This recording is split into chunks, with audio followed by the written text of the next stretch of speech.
Paramashivoham. Om Nithyananda Paramashivoham. Om Nithyananda Paramashivoham. Om Nithyananda Paramashivoham. Om Nithyananda Paramashivoham. Om Nithyananda Paramashivoham.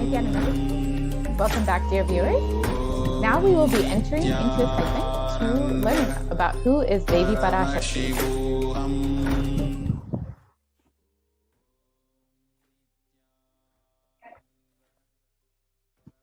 The Dhyana Shloka for Devi Parashakti is from the Lalita Sahasranam, Dhyana Shloka of the Lalita Sahasranam.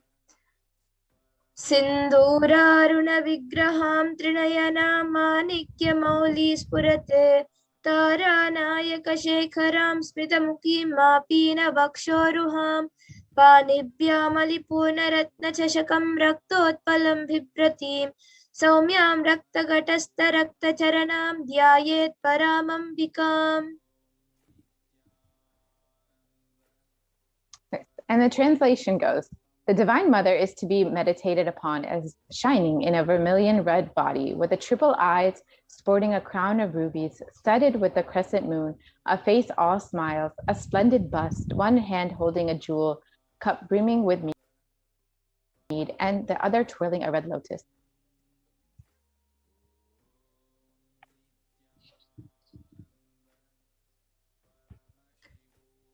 Arunam Karunam Tarangatakshim Dhrutapashankusha Pushpavana Chapam Animadi Bhiravrita Mayukai Rahamityeva Vivavaye Bhavani. I meditate upon the great Empress. She is red in color, and her eyes are full of compassion, and hold the noose, the goad, the bow, and the flowery arrow in her hands. She is surrounded on all sides by powers such as Anima for days, and she is the self within me.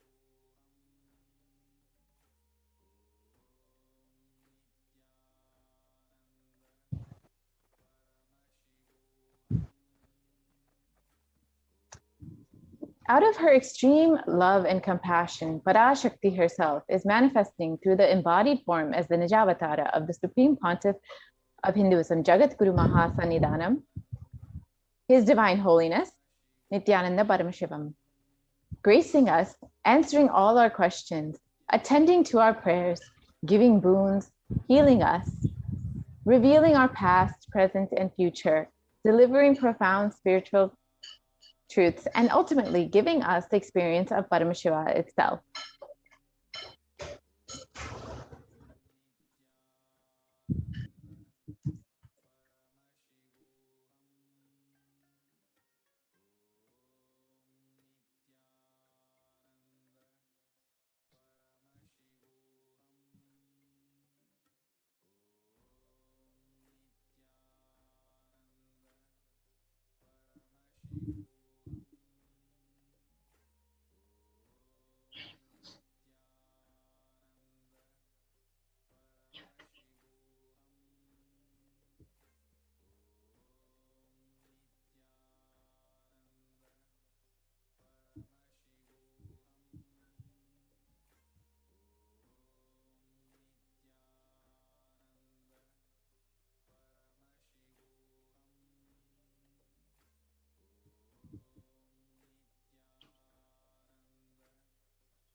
Yes. So now we will be entering into the next session where we will learn about who is Devi Parashakti.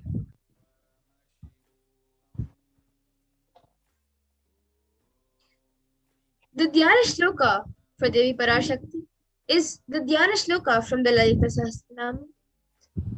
Sindhoraruna Vigraham Trinayana Manikya Mauli Spurate Tara Nayaka Shekharam Smitamuki Mapina Vakshoruham Panibhya Malipurna Ratna Chashakam Raktotpalam Vipratim Saumyam Ratna Gatastha Rakta Charanam Dhyayet Paramambikam. And the translation goes, the Divine Mother is to be meditated upon as shining in a vermilion red body, with triple eyes sporting a crown of rubies, studded with the crescent moon, a face all smiles, a splendid bust, one hand holding a jewel cup brimming with mead, and the other twirling a red lotus. Arunam Karunam Tarangatakshim Dritapashankusha Pushpabhana Chapam Animadhibiravrita Mayukaihi Rahamityeva Vibhavaye Bhavani. I meditate on the great Empress. She is red in color and her eyes are full of compassion, and hold the noose, the goad, the bow, and the flowery arrow in her hands. She is surrounded on all sides by powers such as Anima for days, and she is the self within me.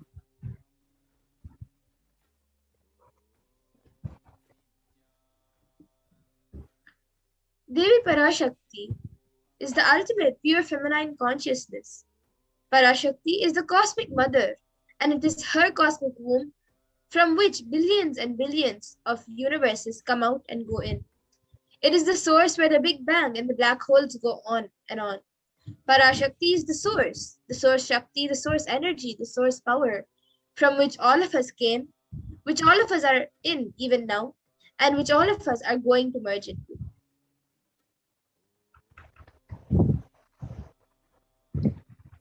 Out of her extreme love and compassion, Parashakti herself is manifesting through the embodied form as the Nijavatara of the Supreme Pontiff of Hinduism, Jagat Guru Mahasannidhanam, His Divine Holiness Nithyananda Paramashivam, gracing us, answering all our questions, and attending to our prayers, giving boons, healing us, revealing our past, present, and future, delivering profound spiritual truths, and ultimately giving us the experience of Paramashivoham itself.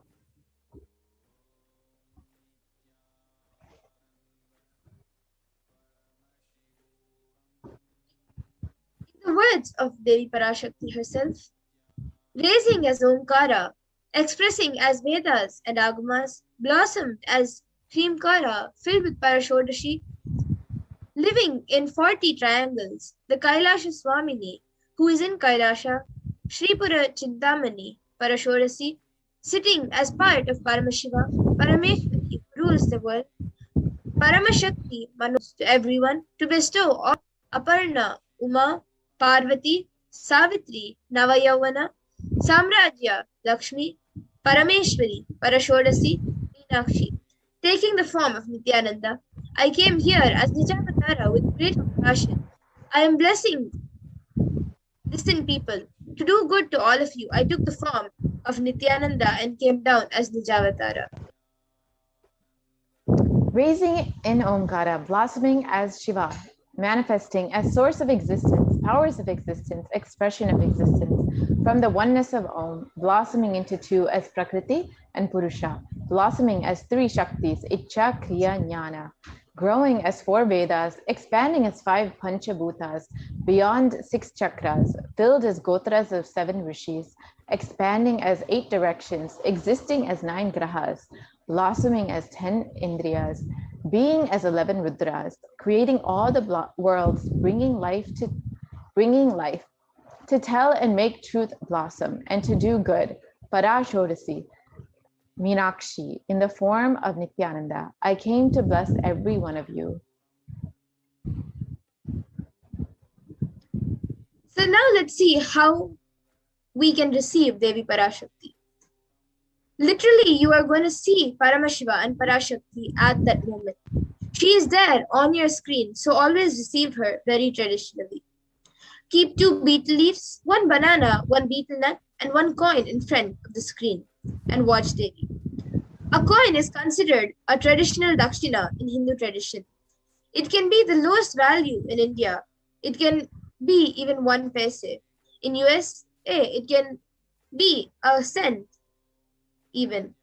I am not trying to monetize. Just keep even 1 cent, it is okay. So for 100 days, if you have darshan, it will add up to $1. In India, even 1 paise is okay.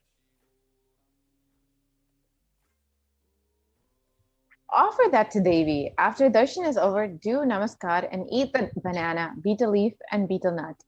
Take it as a prasadam immediately. Collect those coins and send to LA Temple. This betel leaf, betel nut may look too small, but in a few days you will see how much it adds to your sentiment that really, she is there. You will not take the Devi darshan for granted. Rituals will break your monotonous, unconscious mentality and lifestyle and remind you and raise you to the powerful cognition. It will break your unconscious behavior.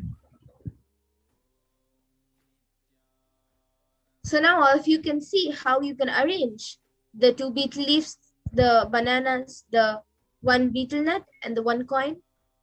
So all of it together, you can arrange it on a plate and keep it in front of Devi Parashakti.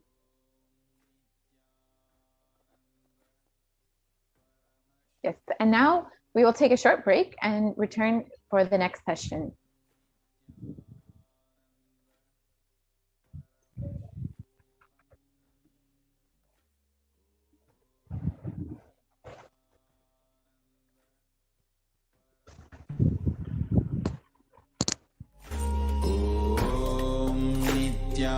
Nithyananda Paramashivoham. Om Nithyananda Paramashivoham. Om Nithyananda Paramashivoham. Om Nithyananda Paramashivoham. Om Nithyananda Paramashivoham. Om Nithyananda Everything Paramashivoham. happen, happening, and will happen.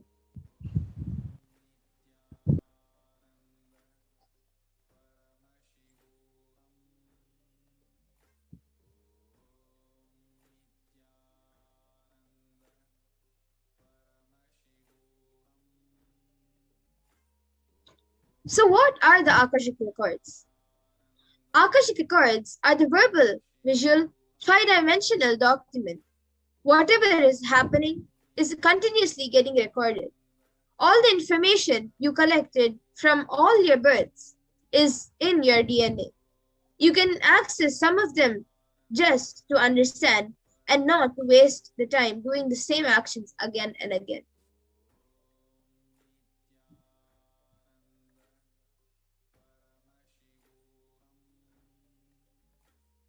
The Akashic readings is not a prediction.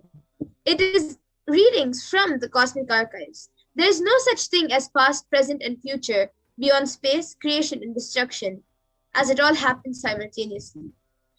In the dimension of time starts the past, present, and future. But in the Akashic records, there is no past, present, and future. That is why what you call as happening, and yet to happen are clearly already recorded.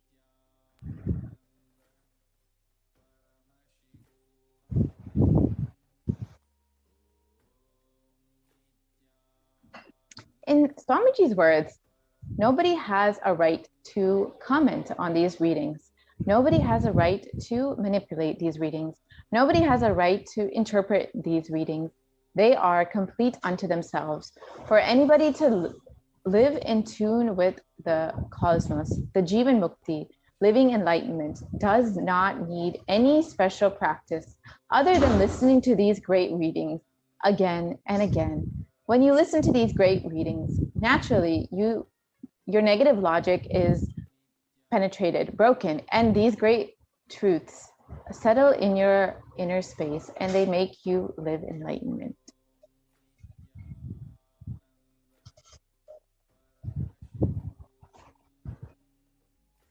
Only an avatar can decode your Akashic readings. As the avatar of Paramashiva, the supreme point of Hinduism, has graced humanity with the blessings and darshan in the form of Devi Parashakti, revealing answers to questions of the earning of seekers as solutions, breakthroughs, and liberating humanity from pain and suffering. Any answer given by Devi Parashakti is not just an answer, but a karmic breakthrough for all of us.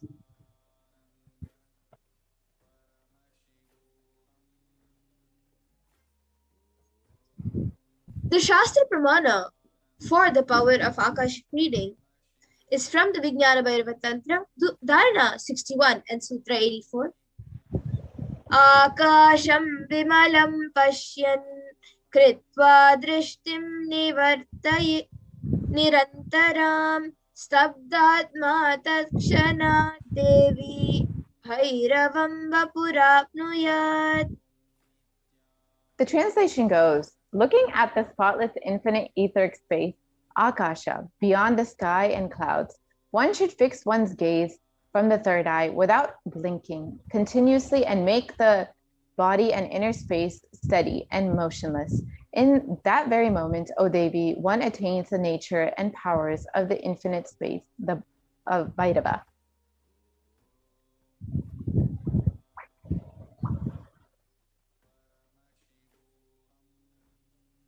The Apta Pramana for the powers of Akashic reading is from the Hindu Purana Mahabharata, which narrates the story of the great sage Maitreya, who reveals the secrets to Vidura, the story of his birth in human form, and reasons of all his suffering. Sage Maitreya accessed the Akashic records and told Vidura that he was not an ordinary man, but was in fact an incarnation of Yamaraj, the Lord of Death. He was to play a part of the so-called Shudra 4 on 100 years, being cursed by Manduka Muni.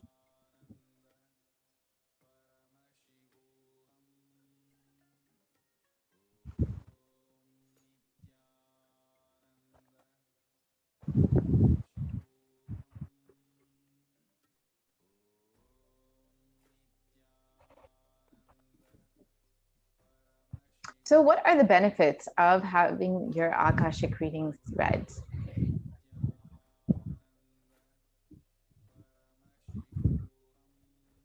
You can access some of them just to understand and not to waste the time doing the same actions again and again, accessing the DNA code, reading the Akashic records will be useful for you to be liberated from your default future, bringing an end to the blind cognitions, not known and unknown suffering, leading you to the enlightenment experience. Paramashivoham.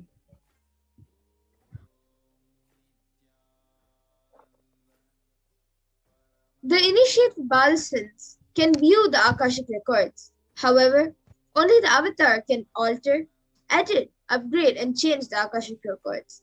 During the Darshan and Dikshas, the Supreme Point of Hinduism blesses and upgrades the Akashic records as per the prayers of the devotees.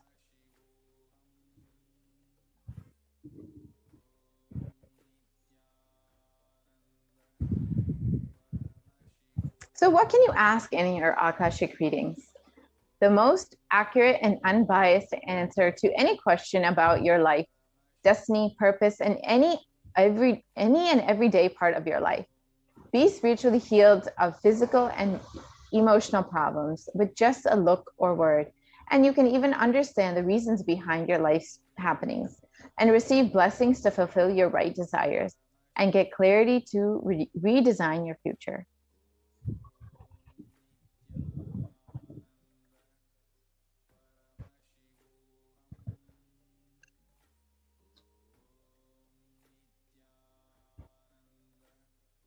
Yes, so with this, we will be back to move on to the next segment after a small break.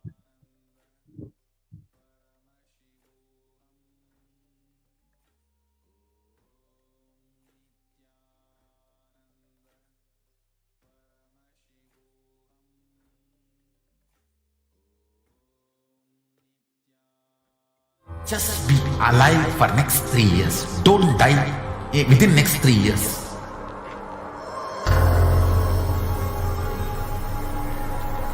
Just don't die within next 3 years. Be alive. Somehow be alive. I'm working sincerely. I will reach you somehow. Somehow I will reach you. It's my commitment to humanity.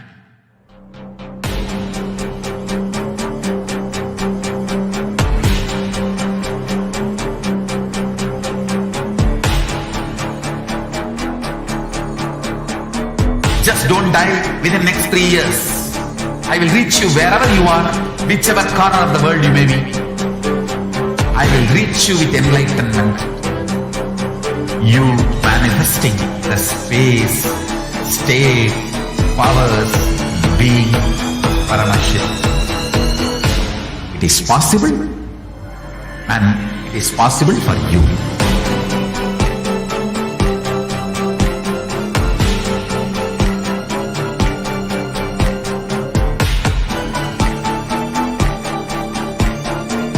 Paramashiva will reach you with enlightenment signs.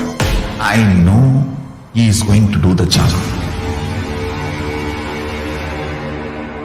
Just be alive for next 3 years. Nothing else. Just be alive for next 3 years. Don't die within next 3 years.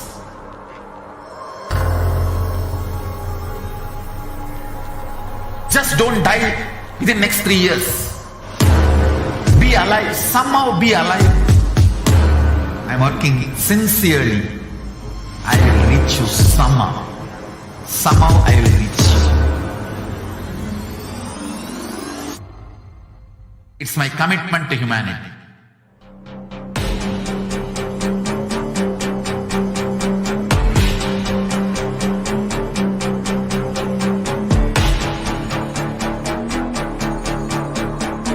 Just don't die within next 3 years. I will reach you wherever you are, whichever corner of the world you may be. I will reach you with enlightenment. You manifesting the space, state, powers, being, Paramashivoham. It is possible, and it is possible for you.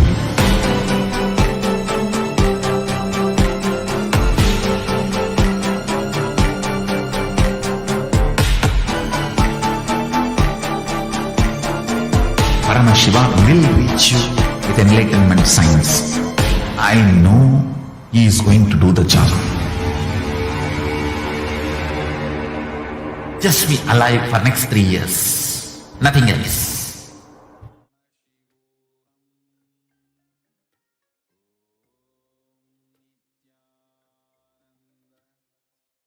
Paramashivoham. Om Nithyananda Paramashivoham. What I mean by the word Kailasa, listen intensely. Enlightenment ecosystem, literally enlightenment itself, in your own home, wherever you are. If you cannot come to Kailasa, it's okay. Kailasa can come to you. Kailasa coming to you is Kailasa.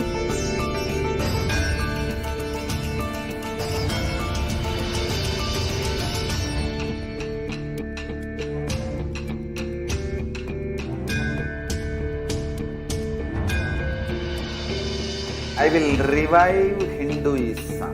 I am a Hindu revivalist, not by any revolution, but by evolution.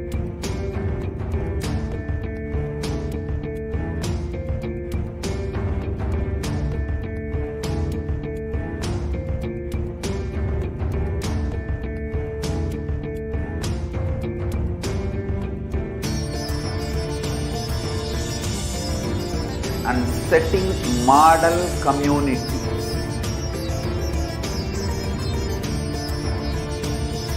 Kailasa, enlightenment ecosystems, Sarvanya Pitas all over the world.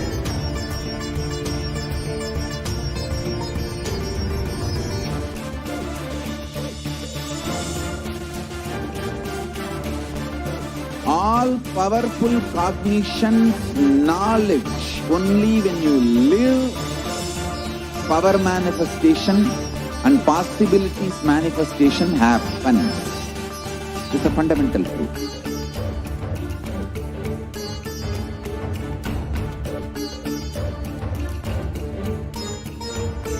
Hinduism cannot live exclusively as one sampradaya. No. All sampradayas of Hinduism is an ecosystem.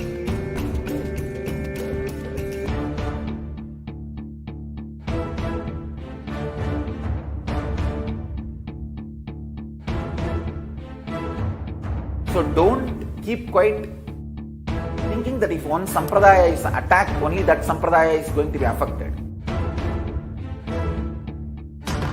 All of us are ecosystems.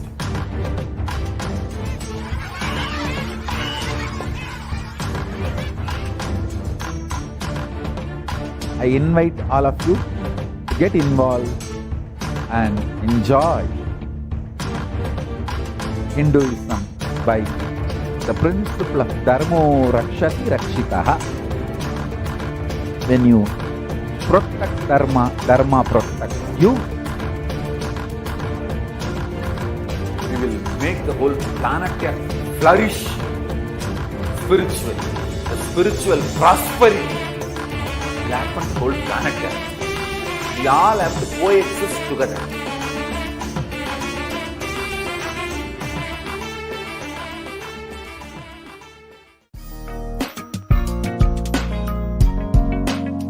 We get you health.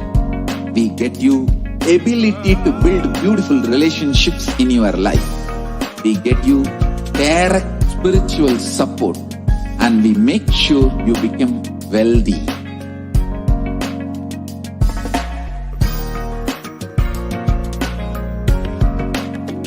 We won't stop giving you just good life. We will literally not stop till you live enlightened life. Manifesting the state of Paramashiva, space of Paramashiva, powers of Paramashiva, being of Paramashiva.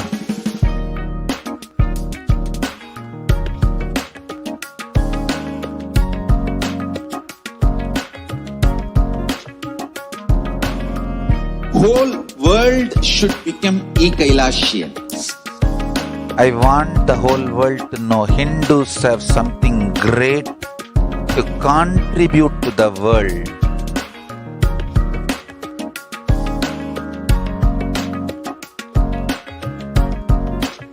We have something great to contribute to the world.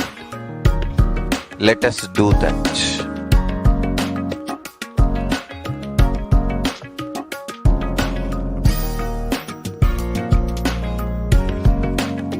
Kailasa is proper customized spiritual service helping you to identify your root patterns of suffering.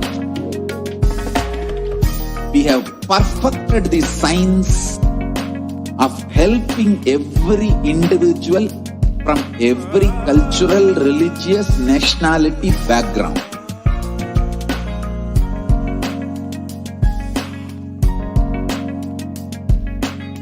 You will have lowest reactionary assumptions, highest awakened response, alive response for life continuously.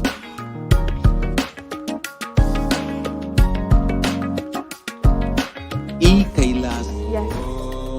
Understand, each and every one, that humanity is still undergoing the effects of the cosmic deluge. Thousands of deaths due to the global pandemic and emergent fungal epidemic, along with the record numbers of natural disasters, have taken a huge toll on humanity's collective psyche, leading to increasing poverty, malnutrition, depression, and mental health issues.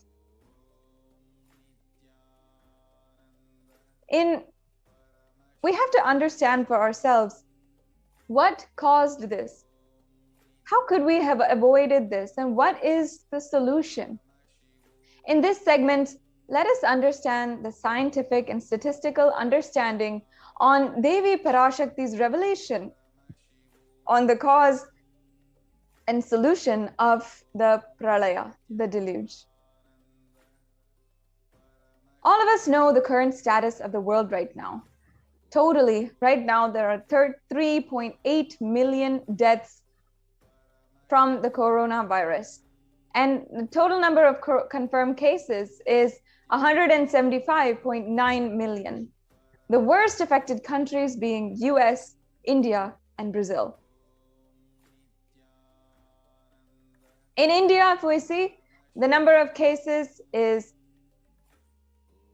above 290,000. The number of deaths is 374,304. And the number of falling into poverty since 2020 is a whopping 75 million people. Here we have a huge amount of statistical analysis and reports where we're seeing that India is the sixth most depressed country. 6.5% of the population is suffering from some form of mental illness. Also, with a suicide rate of 10.9 for every 1 lakh people. Suicide is one of the biggest causes of deaths in the age group 15 to 24. And the average suicide rate in India is 10.9 for every 1 lakh people, or 100,000 people.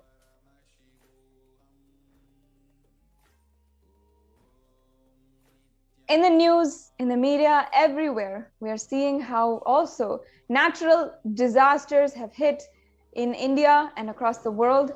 And so many different cyclones, floods have devastated the homes and literally wrecked villages apart, where people are suffering from just not even able to have food for themselves and shelter over their head.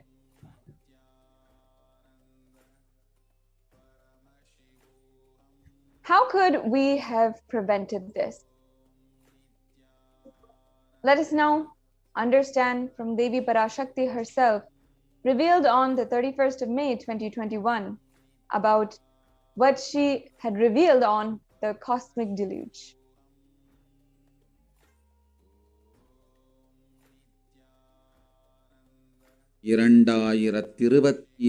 வரை India செல்ல வேண்டாமா என்று கேட்கின்றாய். நன்றாய் தெரிந்துகொள், சொல்வதை புரிந்துகொள். இந்த பெருநரகமான கிருமி போஜனம் இந்தியாவிற்குள் வரக்கூடாது என்பதற்காக 2020 பாரதம் முழுவதும் 12 ஜோதிர்லிங்கமும் பாத யாத்திரை செய்திடவே என் மகன் மூலமாய் திட்டமிட்டிருந்தேன். படுபாவிகள் ஓடத்தின் மாலுமியை ஊர்விட்டு துரத்தினார்கள். என்ன நடக்கிறதென்று பார்.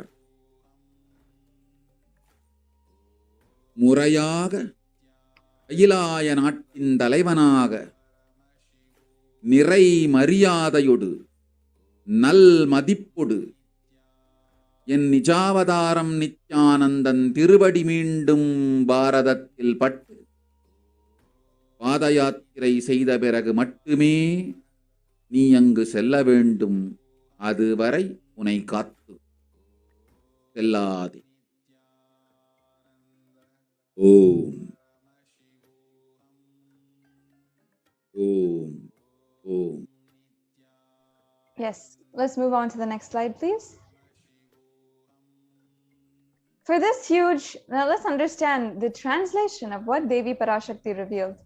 For this huge Kirimi Bhojanam to come to India in 2020 itself, I had planned to do Padayatra throughout India and the 12 Jyotirlingas through my son Swamiji. They chased the captain out of the ship of the country and see what is going to happen.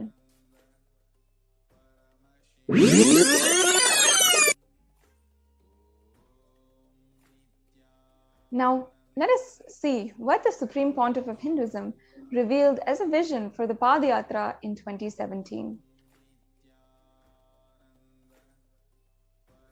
Want to do 1 year Padayatra specially for this purpose in 2020. 2020, planning for a full year. I'm going to walk from Rameshwaram to Amarnath. 1 year with 10,000 people, just walking all over India to spend time with people. 2020, there will not be any program other than Padayatra and just spending time with people. Just walking. Of course, 10,000 people will be walking with me. Maybe 200 vehicles to carry our food and all the other items, transportation. Enjoying the river banks, forests,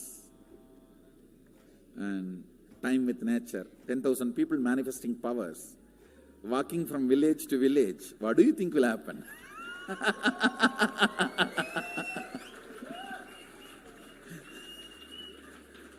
The scene of Buddhism spreading will be repeated now. How the Buddhism spread? 10,000 monks, 10,000 people. The whole village will be manifesting powers. Just want to enjoy India and let India enjoy me. So planning for next year Kumbh Mela 2019, next year January Kumbh Mela. Before that, all the Balalayam, everything. Balalayam is going to be like the same structure outside with one stone tower, gold coated.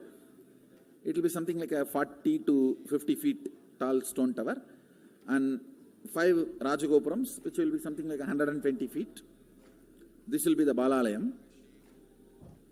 And after the Mulalayam is built, this Balalayam will serve as a Utsava Murti Sannidhi, where the Utsava Murtis will be worshipped and where the Archanas. See, in the main temple, there will not be any Archana or anything, because just for Darshan itself, there will not be time. Like Tirupati, you can only have Darshan and Arti, the camp for Arti. No other worship is allowed in the main temple.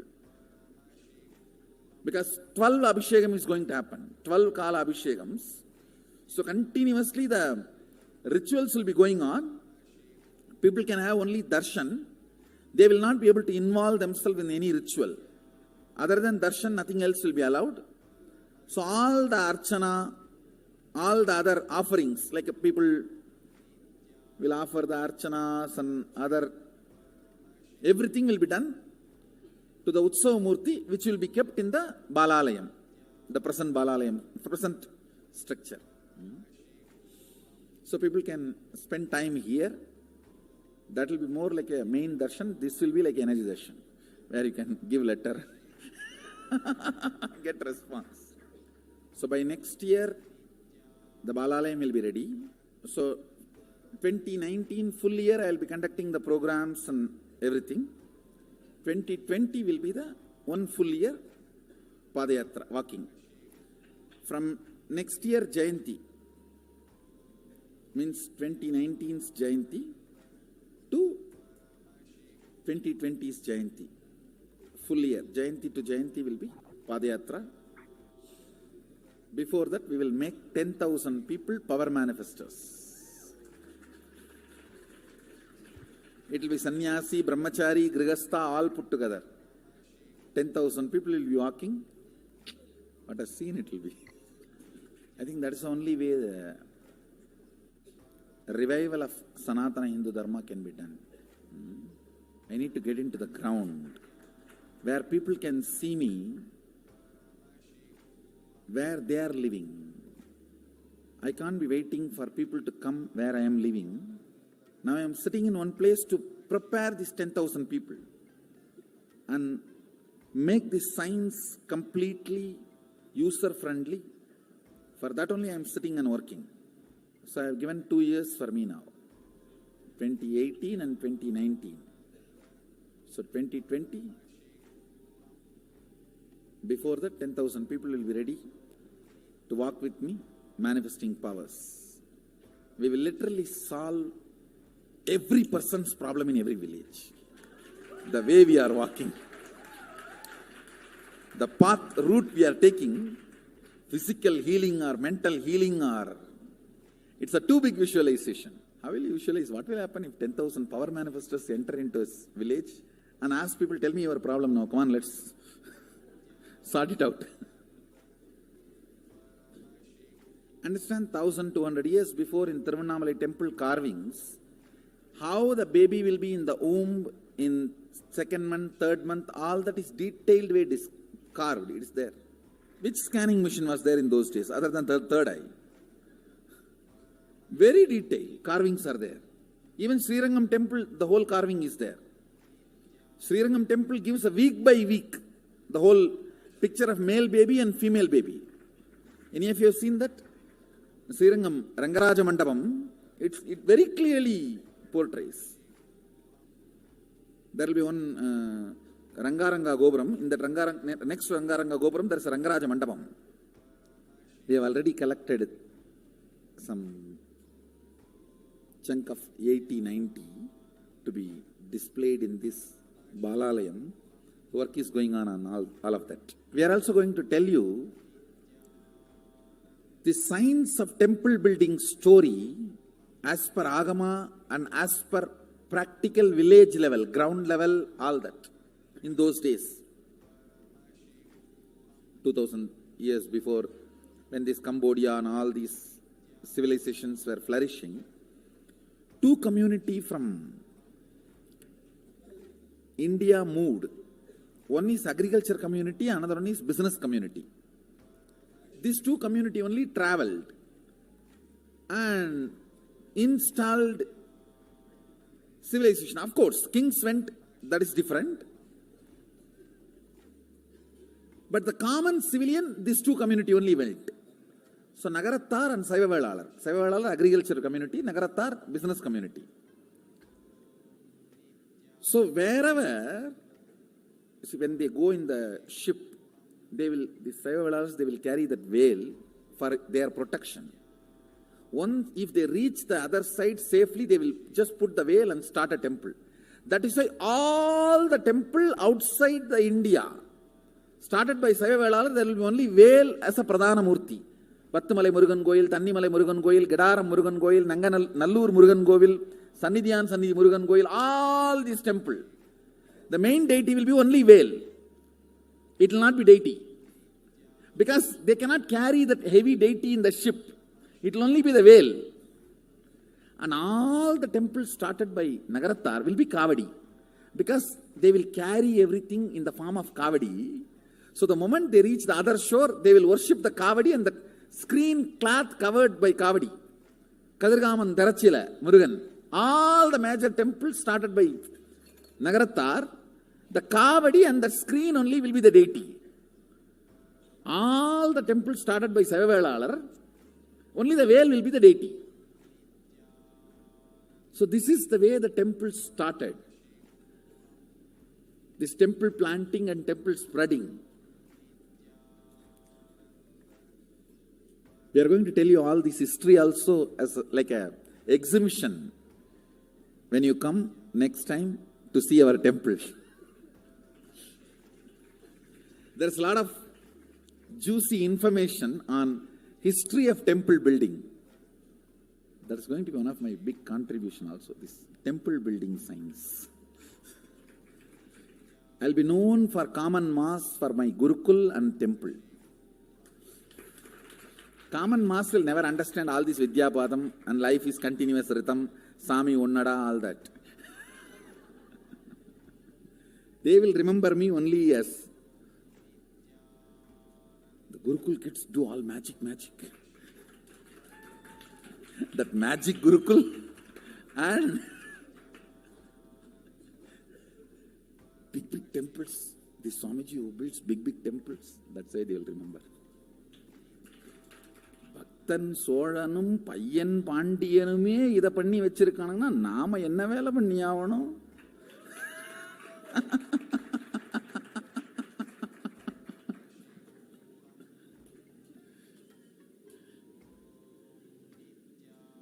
இல்லை நாமே வந்து போனோம்னு மறந்துடுவானுங்க மனுஷ பசங்க.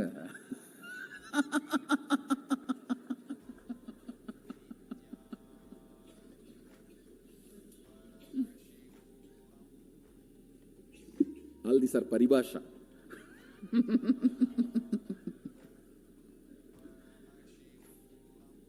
Paribhasha means, these horse brokers will have their own language. Pari means horse. Paribhasha means horse brokers all over the world, any country, the horse brokers will have their own language to do the negotiation. That is why that word paribhasha got evolved. Even now in Indian villages, these cow brokers and they will have their own language. You can't understand. You will be standing there right in front of you, they will finish the negotiation. And which you can't understand. Yes, let's move on to the next slide. Yes. Since the age of just 10 years, the Supreme Pontiff of Hinduism has been enriching and preparing the whole world for the Padayatra to save them from this pralaya. And here, from that age, the Supreme Pontiff of Hinduism has been enriching, initiating the masses in living enlightenment through his powerful discourses, initiations, and darshans, and so much more. And we can see all of the slides here. The next slide, please, Mo. Yes.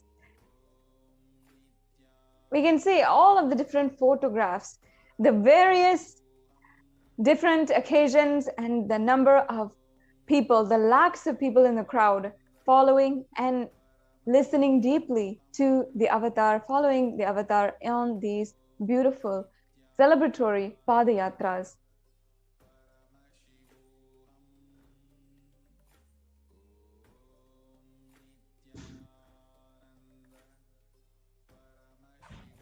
In each city, in each place, giving super conscious breakthrough to each and every one whom the avatar had met, whom had come from far and wide to have and receive his blessings. The Supreme Pontiff of Hinduism established and successfully established the macrocosmic Hindu civilizational nation of Kailasa. And however, the anti-Hindu elements have ultimately made it impossible to do that re-energizing process in 2020 by driving SPH, by driving the Supreme Pontiff of Hinduism out of India because of the huge amount of Holocaust and persecution against the Supreme Pontiff of Hinduism. Now, how is it possible to solve this? What can we do? Devi Parashakti, out of her utmost generosity, compassion, revealed to us the solution itself.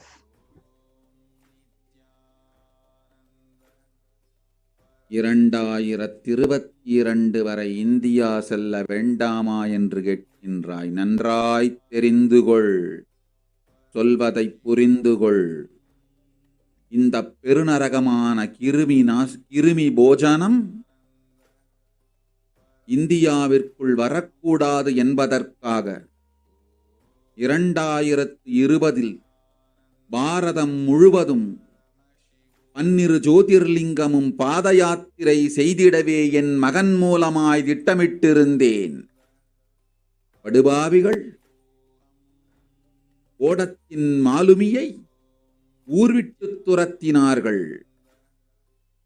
என்ன நடக்கிறதென்று பார். முறையாக அகிலாய நாட்டின் தலைவனாக நிறை மரியாதையொடு நல் மதிப்பொடு என் நிஜாவதாரம் நித்யானந்தன் திருவடி மீண்டும் பாரதத்தில் பட்டு பாத யாத்திரை செய்த பிறகு மட்டுமே நீ அங்கு செல்ல வேண்டும். அதுவரை உன்னை காத்து செல்லாதே. ஓம் ஓம் ஓம். The next slide, please. As we look around us, what we see is what the great rishis of the Vedic civilization forewarned each and every one of us of the Kali Yuga. In the Kurma Purana, the sage Vyasa echoes the rishis' declaration how the Kali Yuga is the worst of the 4 yugas, where man will be his worst enemy. And here we have the Shastra Pramana. We can go on to the next slide.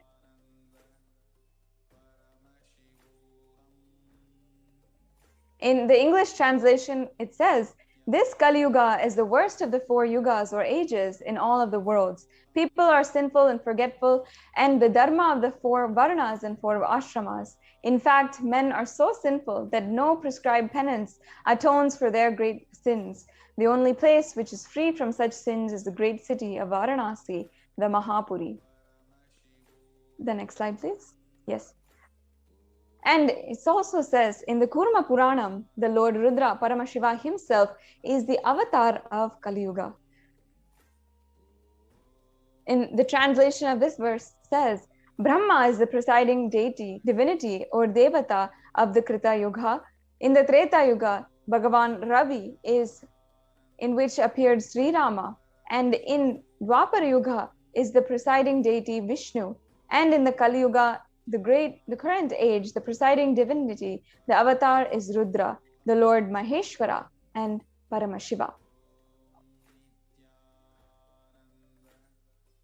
And as we all celebrate on the 2nd of January 1978, out of his deepest compassion to protect humanity, Paramashiva, Lord Maheshwara, descended into the human form in the Nijavatara of the Supreme Pontiff of Hinduism, Jagadguru Mahasanidanam, His Divine Holiness, Bhagavan Nithyananda Paramashivam.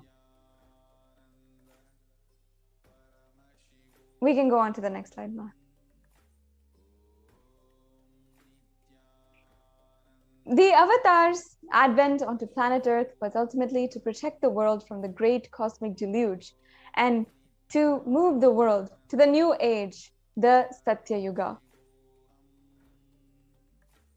Let us now watch Devi Parashakti's revelation on the Supreme Pontiff of Hinduism, moving the current age, the Kali Yuga, to the Satya Yuga. ஓம் ஓம் உலக மக்களே கேளுங்கள். கலி முற்றி கலி கழிந்து புதுயுகம் சத்தியயுகம் புறப்பட வேண்டிய காலம் வந்ததனால் வந்திருக்கின்றது இந்த பெரும் பிரளயம்.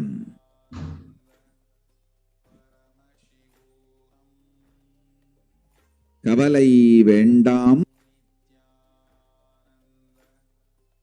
மக்களே.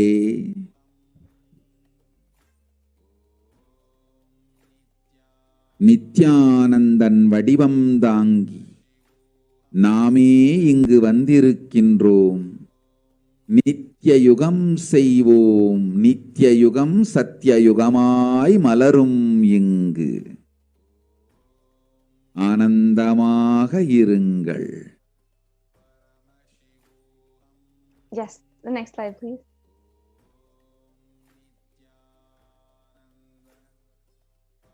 The translation of Devi's revelation was, people of the world, listen, the world has matured over and over, and it is time for the Satya Yuga. This great pralaya has come. Don't worry, people. In the form of Nithyananda, I myself have come here. I will make Nitya Yuga. Nitya Yuga will blossom as Satya Yuga. Be blissful. For this huge hell, the pralaya, the Kirimi Bhojanam, not to come to India. In 2020, I had planned to do Padayatra throughout India in 20 Jyotirlingas through my son, Swamiji. And in order to prepare for this, the avatar began the Padayatra at the mere age of 10 years old. The Supreme Pontiff of Hinduism began enriching people, one person at a time, with the truths from the sacred scriptures and the secrets for enlightened living. Even as the SPH was 14 and 15, all of his classmates, all of the people around him, recalled the yatras that the Supreme Pontiff of Hinduism led from his birthplace to his birthplace.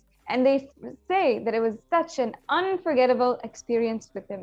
And here we have the photographs of the Supreme Pontiff of Hinduism with some of his classmates and friends as they did the Alankaram for Arunai Nayaki Amman in their hometown of Tiruvannamalai. When the Supreme Pontiff of Hinduism was around 19 years of age, all his fellow monks of the Ramakrishna mission recall the yatra where the Supreme Pontiff of Hinduism led them from Chennai, Tamil Nadu to Tiruvannamalai, his birthplace, and they all recall this as an unforgettable pilgrimage trip experience. And here is one photograph from that experience of the Supreme Pontiff of Hinduism and all of the monks from the Ramakrishna mission when the avatar was just 19 years of age. The SPH continued walking the length and breadth of India, reaching more and more people and preparing each and every one until the Supreme Pontiff of Hinduism founded the international mission, Nithyananda Sangha, to revive Kailasa internationally on the 31st of December, 1999. And the Supreme Pontiff of Hinduism established Kailasa in Tiruchungod, Tamil Nadu on the 14th of April, 2001. In 2003, the avatar continued his Vijaya Yatra all over the world to enrich people from all backgrounds. Here we have a couple of photos showing the tours that the Supreme Pontiff of Hinduism went on. With the Supreme Pontiff of Hinduism's intensity and dedication for the people, even in crowds of thousands who do not know English, the Supreme Pontiff of Hinduism's words and voice resonated deeply, and his presence moved each and every single one to tears of bliss. In 2004, the Supreme Pontiff of Hinduism led his disciples on the first Himalaya Yatra, where he was going to temples, delivering satsangs and initiating each and every one of the yatris into super conscious breakthrough. Subsequently, the Supreme Pontiff of Hinduism personally organized yatras yearly and guided individual souls not just to spiritual sites, but supernal spiritual realms. In 2006, the Padayatras were taken to the next level with the Kodikan Rathayatra, with crores of people participating and impacted by Nithyanandeshwara and Nithyanandeshwari deities who were traveling city to city led by the avatar, and thousands of people who are celebrating, dancing in the streets of the consecration of the deities Nithyanandeshwara and Nithyanandeshwari. We now have a brief video of the Kodikan Rathayatra from 2006. Let's now enjoy that video of the Supreme Pontiff of Hinduism leading the Kodikan Rathayatra.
Yes, we'll keep going.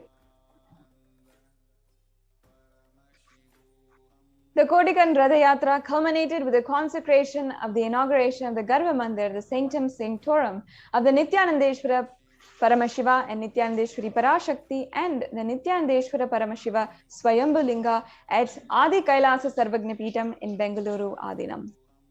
Here you can see the Supreme Pontiff of Hinduism consecrating the Nithyanandeshwara Swayambhu Linga in Adi Kailash. The deities were energized as Archavatars to radiate the energy of Paramashiva and Parashakti, to create the Adi Kailasa Sarvagnapitam as a ship and to save humanity from the upcoming Pralaya. And here we see the Supreme Pontiff of Hinduism created the spiritual energy centers in India as safe havens during the Great Deluge. Kailasa in Tiruchengod, Adi Kailasa Sarvagnapitam, and Kailasa in Hyderabad, and so many more. We'll go on to the next slides. And in 2008, the Supreme Pontiff of Hinduism created and energized the Nithyananda Vaidya Sarovar, the Ananda Linga, which would protect anyone who bathes in its water from the deadly coronavirus.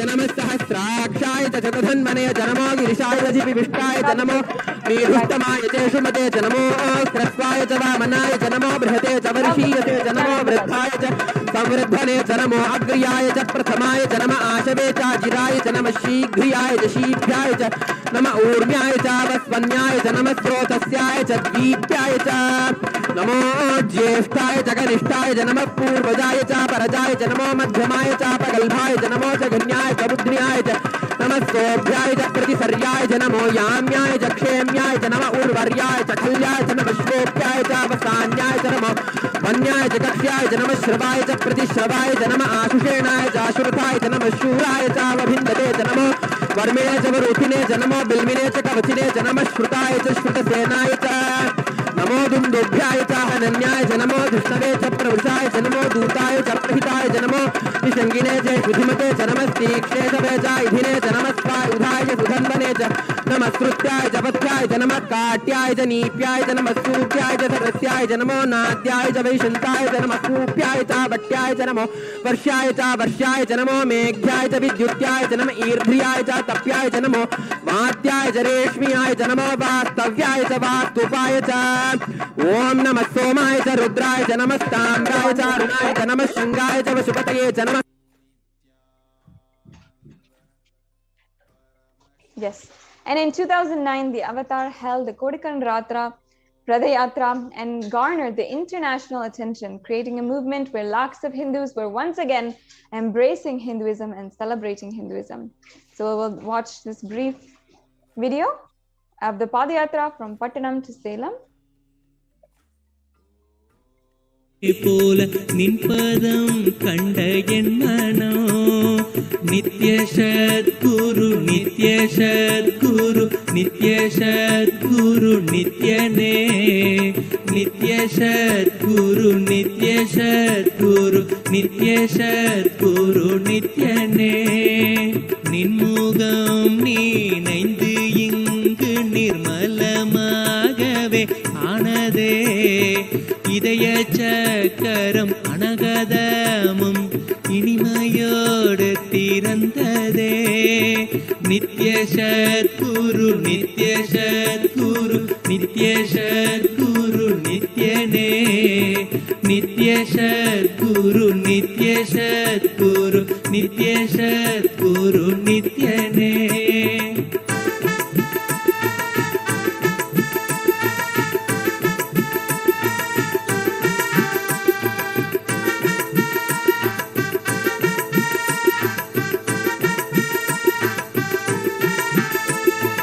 மற்றவர் கண்டு மறைகள் எல்லாம் கழன்று விசுத்தி அதுவும் அசுத்தியா. So actually those deities that you saw in the video are actually now consecrated as Nithyanandeshwara Paramashiva and Nithyanandeshwari Parashakti in the Los Angeles Nithyanandeshwara Hindu temple in Los Angeles. Like this, wherever the avatar's feet had graced the planet Earth, there the seeds of super consciousness have been sown.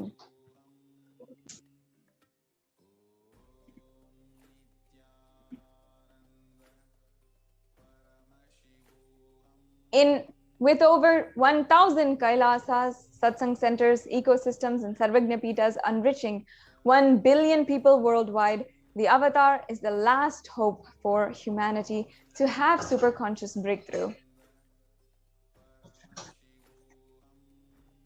Here we see Kailasa in Erode and all of the various Kailasas that the Supreme Pontiff of Hinduism established. We can go through the next couple of slides and see for ourselves the amount of work the Supreme Pontiff of Hinduism did. Kailasa in Columbus, Ohio. The next slide, please. And how it was established, consecrated by the Supreme Pontiff of Hinduism himself. And you can see Kailasa in Los Angeles from 2007. Kailasa in Los Angeles being established as a temple, and Kailasa in San Jose in the United States, established in 2009. And you can see all the rituals. Kailasa in Seattle, USA, established in 2008.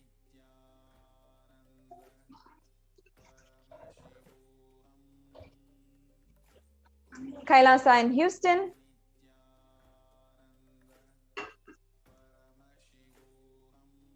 And here you can see some of the activities also going on. Kailasa in Charlotte. Kailasa in New York. Kailasa in Washington, D.C. Kailasa in Toronto, Canada.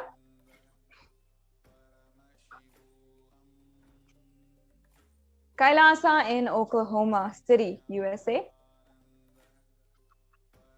And Kailasa in Phoenix. Kailasa in St. Louis, Missouri.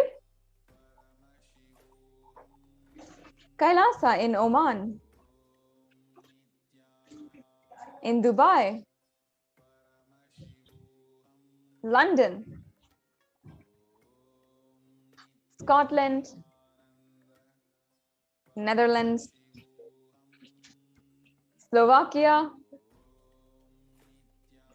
Belgium,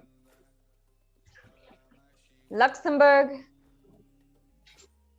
Austria, Germany, Italy, France, Switzerland, Mauritius,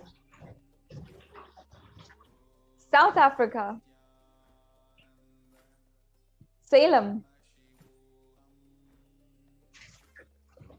in Hosur, Pattanam, Varanasi, Rajapalayam, Hyderabad,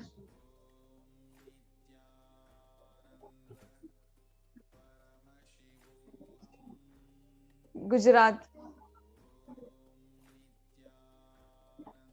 Tiruvanmayur, Alangalum, Chennai, in Avadi, Chennai, Melbourne, Australia, in New Zealand, Singapore, Kuala Lumpur, in Guadeloupe. To ensure humanity survives the upcoming Pralaya, the Supreme Pontiff of Hinduism created the sovereign order of Kailasa with thousands of sannyasis with no discrimination against caste, creed, or religion. And the Supreme Pontiff of Hinduism initiated thousands into Nithyananda spiritual healing, who are actively healing millions across the world. With 2,500 plus centers and Paduka mandirs and home temples, which operate as de facto spiritual embassies of Kailasa. The avatar inspired so many millions to reclaim their Hindu identity and freedom. Thousands of yatras were conducted by the Hindu diaspora worldwide, honoring the hard work of the Supreme Pontiff of Hinduism and the revival of Kailasa, silently preparing each and every one for what was to come. In 2017, devotees of Malaysia planned a Padayatra and executed it successfully with thousands who participated with the dying Hindu population in Malaysia reinvigorated. And for every major Hindu festival, devotees from all over the world do Padayatra out of service and sincere devotion and love for the avatar. We see how the global achievements and services include 1 billion e-citizens, 26 years of humanitarian services, and 1 billion meals served, free, nutritious meals served and continuing to be served. And also the world's largest Hindu university established in the US, Canada, UK, Slovakia, Switzerland, and France, and a diverse global population in 847 cities, 196 countries, and 6 continents.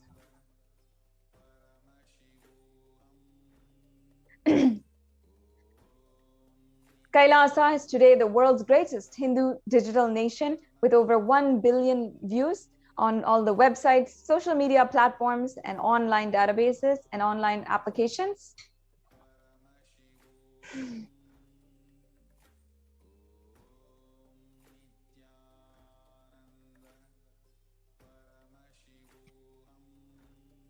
And as you can see, the number of e-citizens is more than 120 countries, with some of the most successful communities in the world.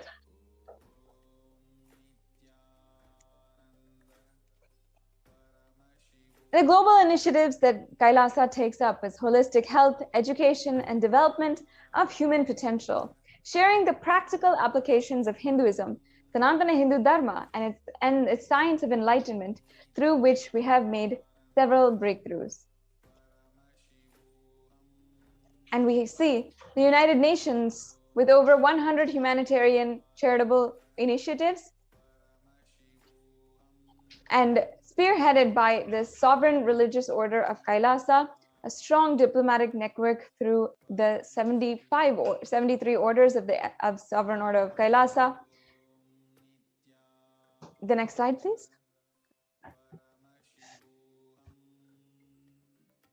And here we have the Sri Kailasa Uniting Nations movement with 26 years of achievements in global peace, education and children, equality and environment,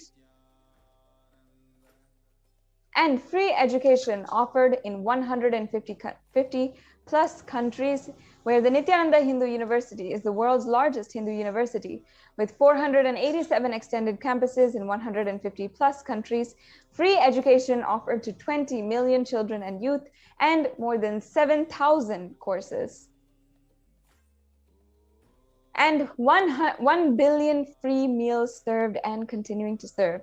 Kailasa has the vision of no hungry home and has initiated multiple services, including annadans, organic agriculture, to make sure that no person is ever hungry. We have offered 1 billion free meals and continuing to serve. Kailasa offers free food in 197 countries, as you can see here. And the next slide, please. And not only that,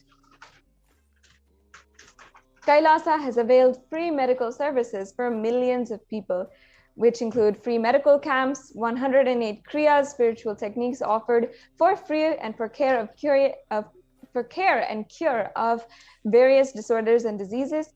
The End Pregnancy, a program launched to help women in safe, painless pregnancy, and spiritual healing services offered in more than 1,008 Kailasas across the globe.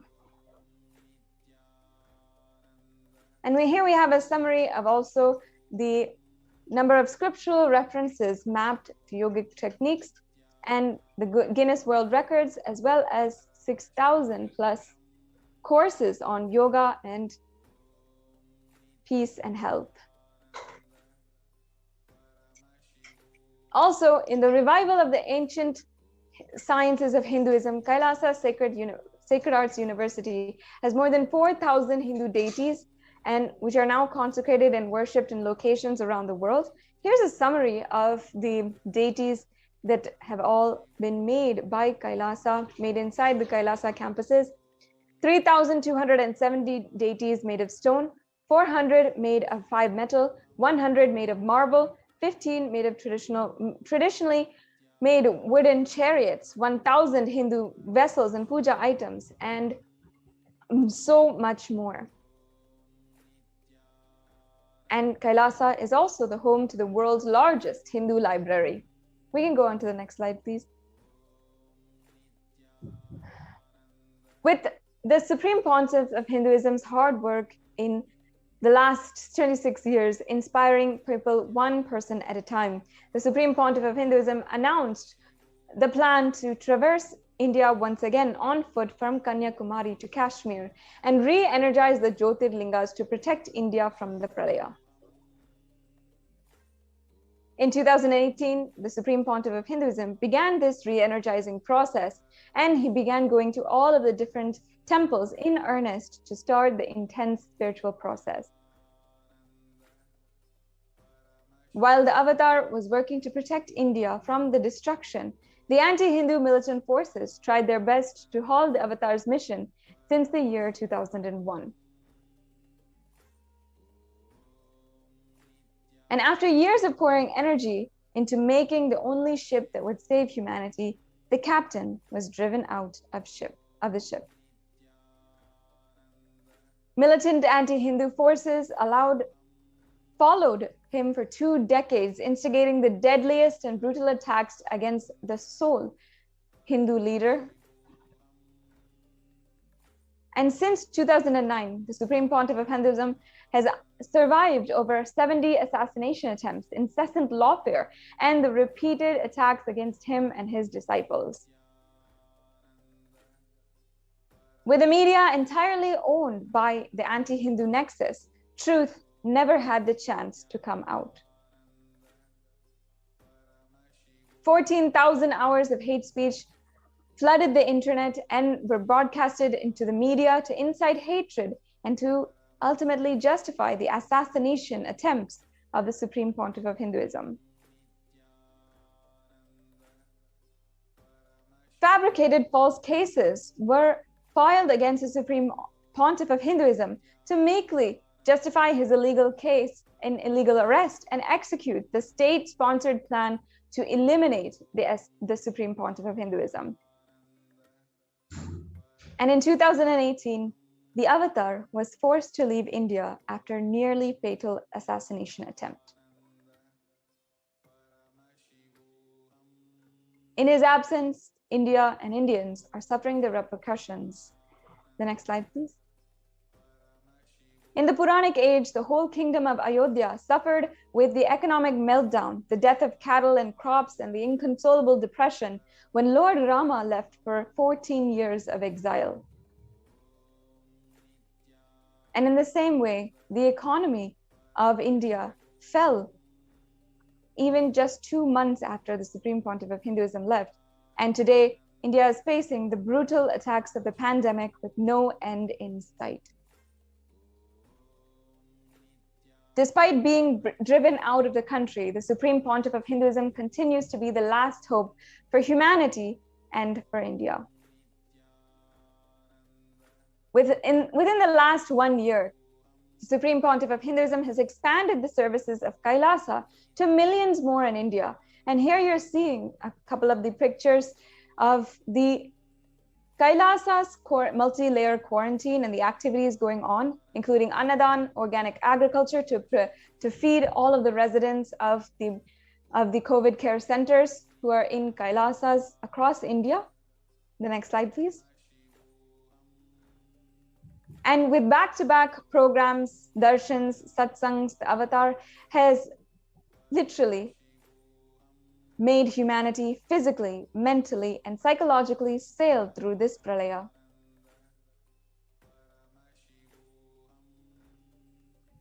And when the whole world has closed its doors to India, the Supreme Pontiff of Hinduism opened the Kailasa campuses for Indians in desperate need of protection with the multi-layer quarantine.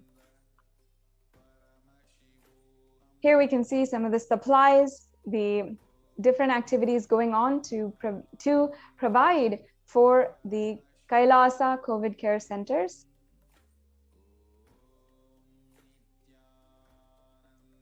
And here we have a Shastra Pramana from the Guru Gita.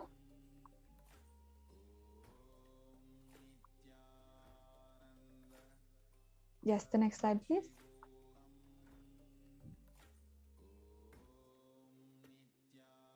And each and every one of us must realize that the pralaya will end only when the divine feet walk on the soil of India once again.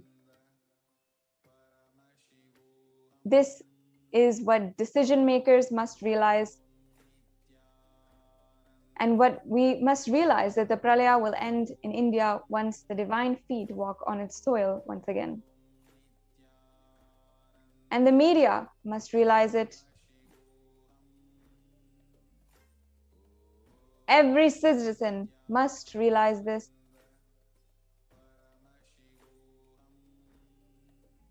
And it's in our hands to make this happen. With this, we'll come to a conclusion to this segment in today's program. We'll move on to the next segments after a very quick break.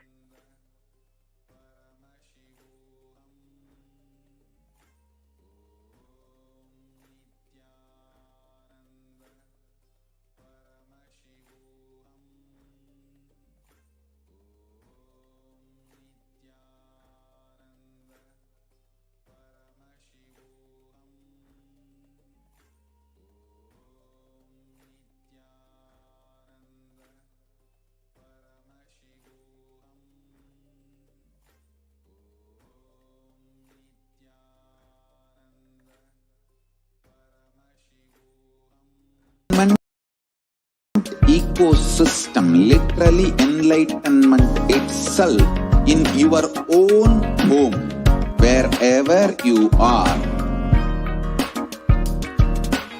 Proper customized spiritual service helping you to complete with your life negativity. Withdrawal from life, self-hatred, self-denial, self-doubt, so much of tiredness, laziness. We can support you, aligning your diet, your attitude, your aptitude, your understanding about life. We can help you with everything.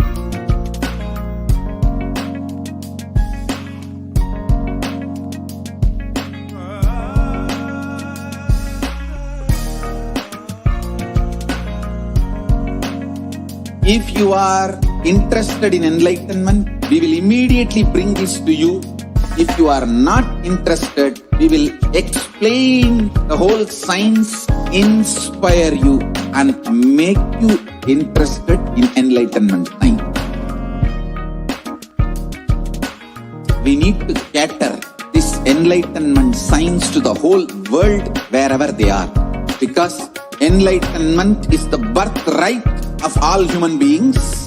Kailasa is responsible to provide that to all human beings.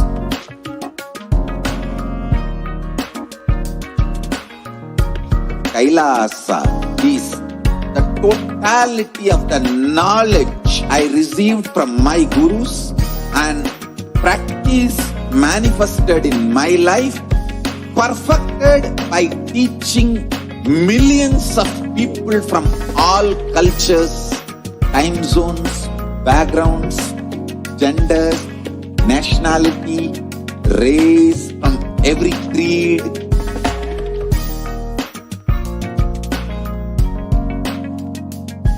So this absolutely perfected knowledge available to you, served to you in your home, without even you moving out of your couch, free of cost.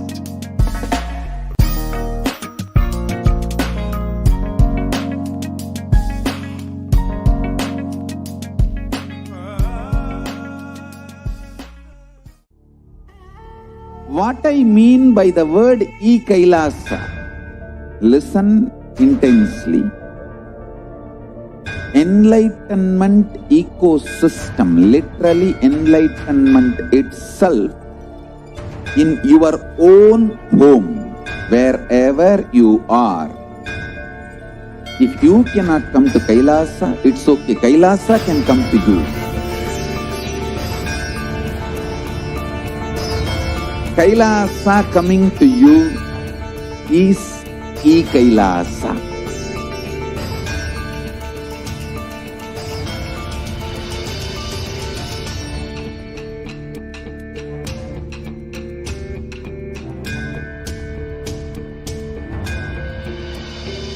I will revive Hinduism.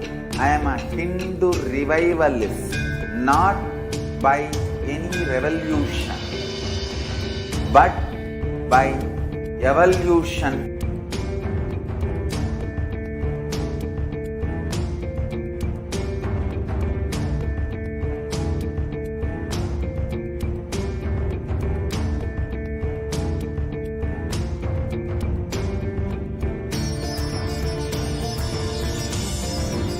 And setting model community.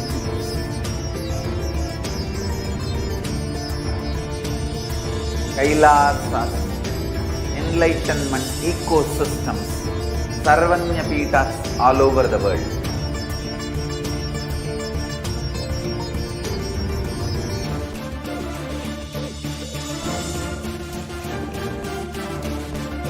All powerful cognition, knowledge, only when you live, power manifestation and possibilities manifestation happens. It's a fundamental truth.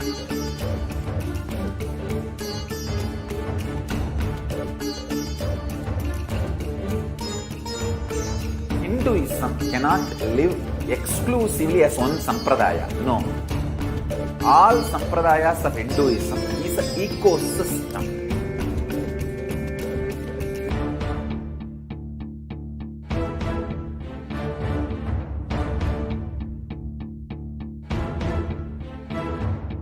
So don't keep quiet thinking that if one sampradaya is attacked, only that sampradaya is going to be affected. All of us are ecosystem.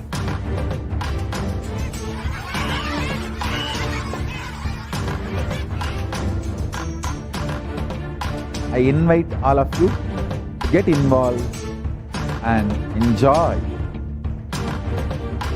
Hinduism by the principle of Dharmo Rakshati Rakshitaha. When you protect Dharma, Dharma protects you. We will make the whole planet flourish spiritually. The spiritual prosperity will happen to the whole planet. We all have to coexist together.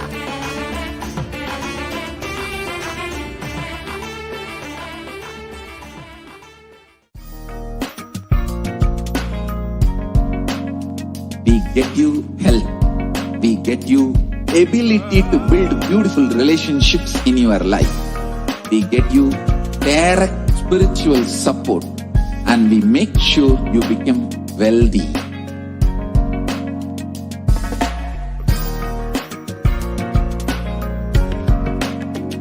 We won't stop giving you just good life. We will literally not stop till you live enlightened life. Manifesting the state of Paramashiva, space of Paramashiva, powers of Paramashiva, being of Paramashiva.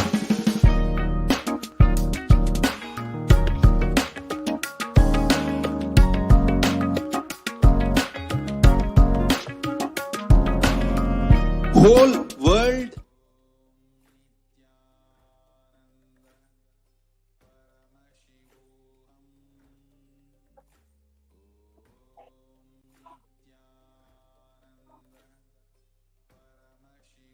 Yes, I request the NTV volunteer to project the slides for the offerings.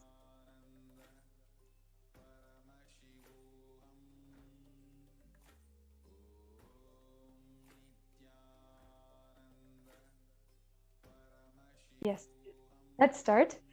Now we're going to enter into the session where we'll be understanding the offerings to Devi Parashakti.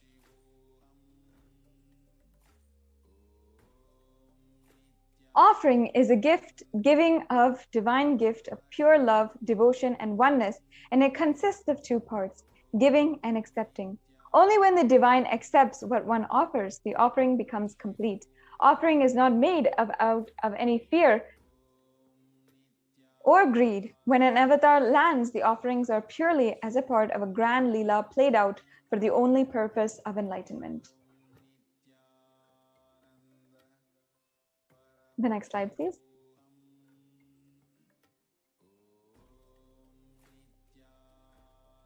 Yes, I'll now chant the Dhyana Shloka. Induni vabeda karavakyanayam syat pankajavaryabhaya japakshayaraya yuktam angahimabhushena vichitravasanam syat tungamukatojvala manonvani swarupam. The next slide, please. Now I'll be chanting the English translation.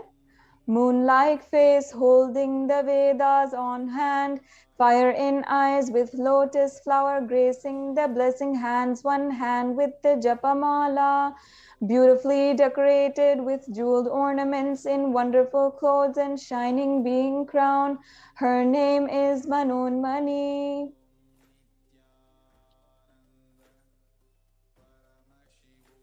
And now the Dhyana Shloka once again.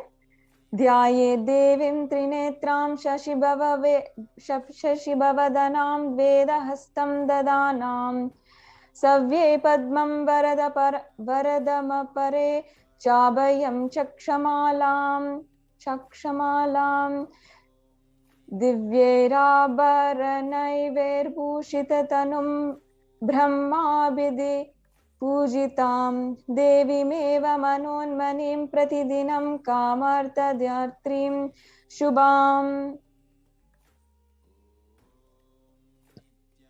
Now the English translation.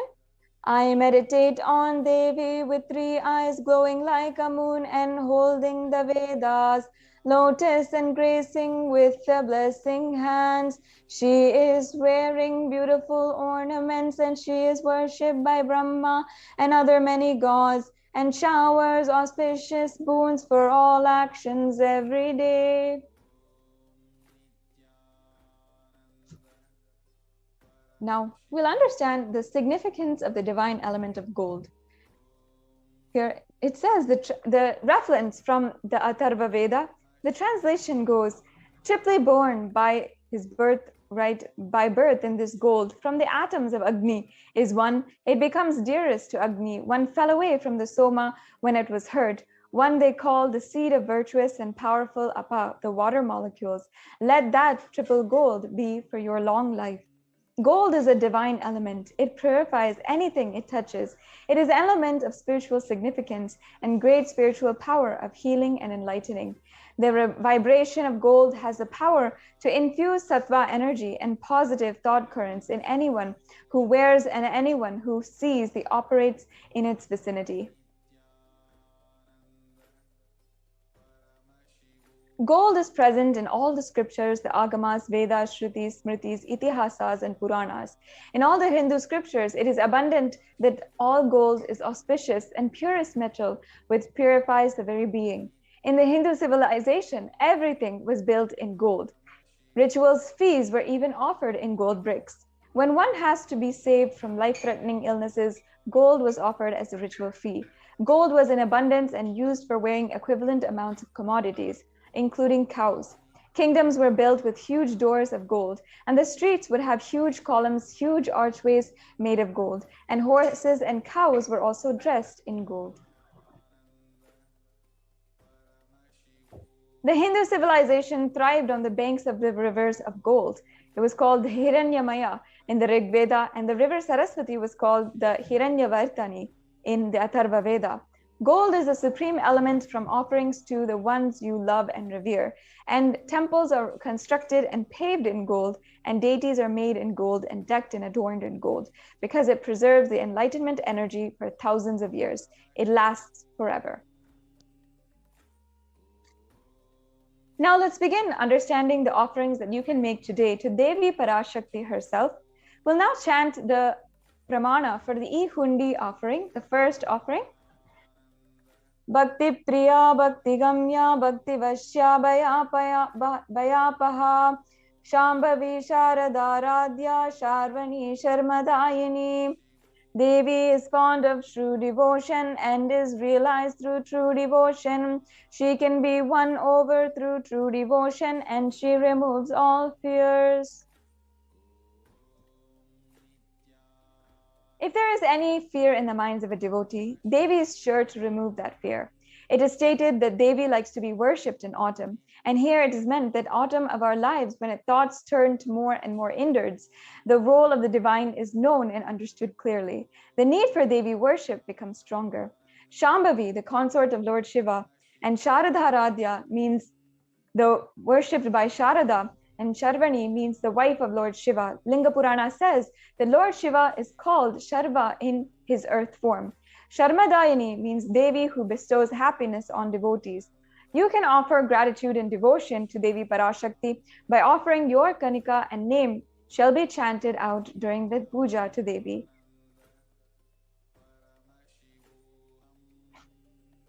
Now, next is the Sankalpa chanting.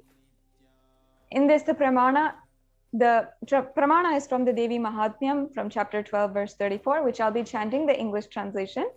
The goddess enchants this universe, and she herself gives birth to this universe.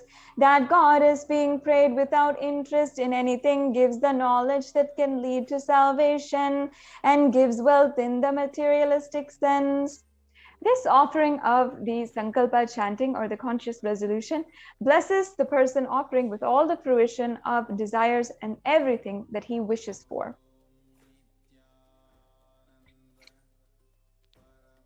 In the Lalita Sahasranama, verse 731, Devi is described as Nama Parayana Prita, she who likes the repetition of various names. This is the offering of 1008 names of Devi Parashakti, and it's a very special and unique archana offered to the Mahameru of Devi Parashakti. You can offer a gold coin inscribed with each of the 1008 names and receive the blessings to the Ananta Kalyana Gunas and have the Ananta Kalyana Gunas, all the divine qualities of Devi Parashakti. So this offering is available for 75 USD, for 151 USD, or 251 USD, as much as you are comfortable with here. And you can make this offering at tiny.cc/Devi offerings.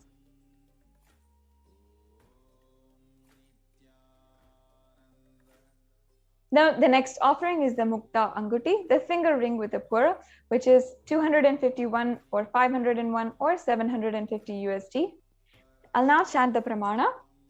Muktaharanala satkirita ruchiram purnendu vaktram pavam Shinjanna pura kinkini manidaram padma prabhabasuram Sarvabhita palapradam girisutam vani rama sevitam Meenakshim pranatosmi santatamaham karunyavaram nidhim. And the English translation. I bow down to the goddess Meenakshi, whose crown has garlands of pearls and face is shining like the full moon, who wears anklets that are studded with gemstones and has small bells, who is shining like the splendor of lotus, who grants all the wishes, the daughter of the mountain, who is worshipped by goddess Vani and Rama. I remain ever bowing to goddess Meenakshi, the ocean of compassion. The Mukta Anguti offering is available for $251, $501, or $750. And you can offer the pearl finger ring and receive the blessings to be showered by her compassion and pure love in all the business endeavors. Once again, if you want to make your payment right now, you can go to tiny.cc/Devi offerings.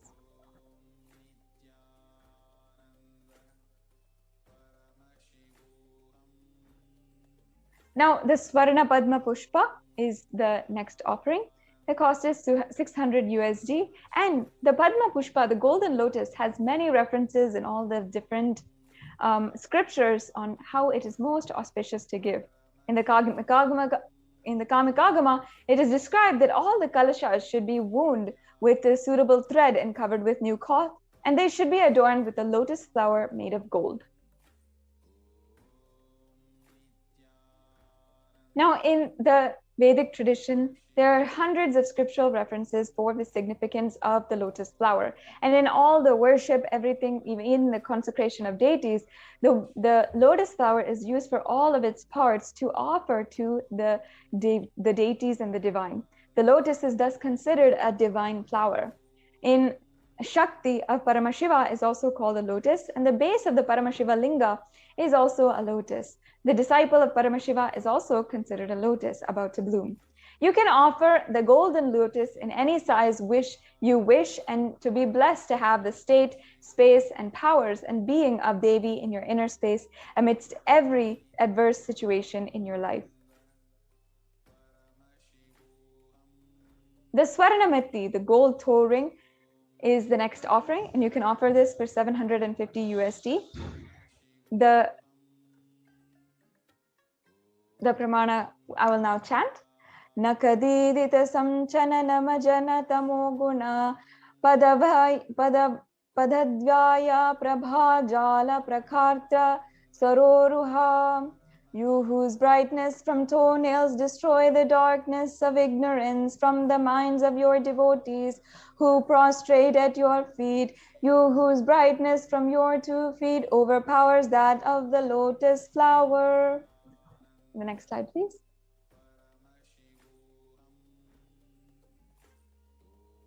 Offer the toe ring to Devi, and it will adorn the sacred feet of Devi Parashakti, and you'll always be in constant gratitude for receiving her blessings even in the most difficult aspects of our life.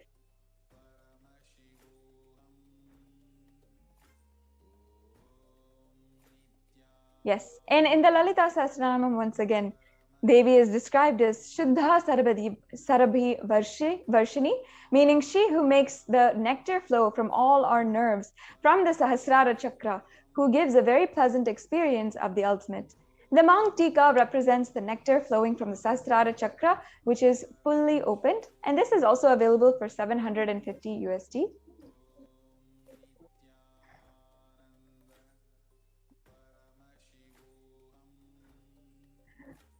You can offer this Mang Tika to Devi and receive the blessings for achieving the blissful state of overflowing gratitude and the space of complete completion to Devi Parashakti.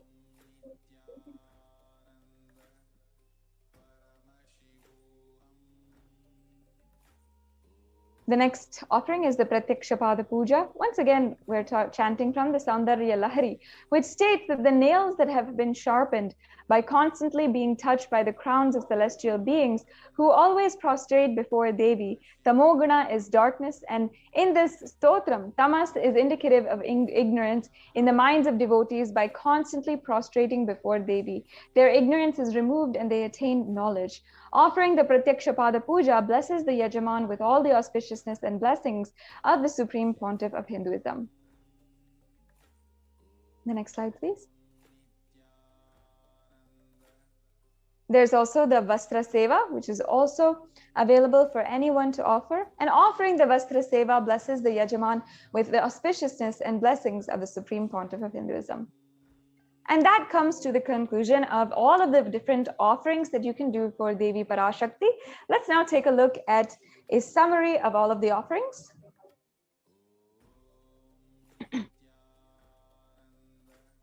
So here you can see we have the Ihundi offering, the Sankalpa chanting, the Devi Sahasranama Kasu, the Mukta Anguti, Swarna Padma Pushpa, the Swarna Metti, the Swarna Mangtika, the Pratyakshapada Puja, and the Vastra Seva. So all of these are available for you to offer today.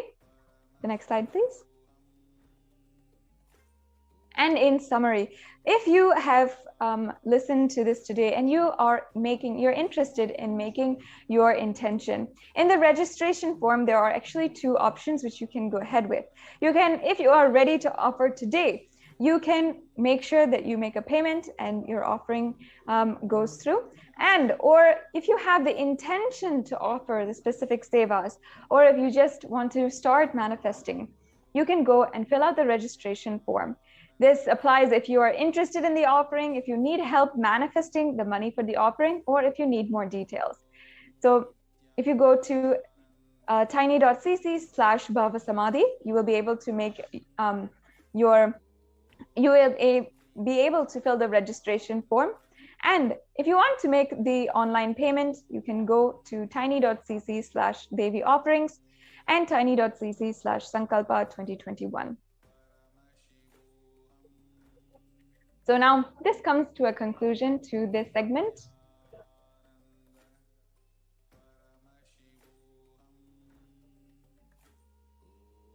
Now, let us each and every one of us get prepared for the next and further segments. We will be understanding in today's program.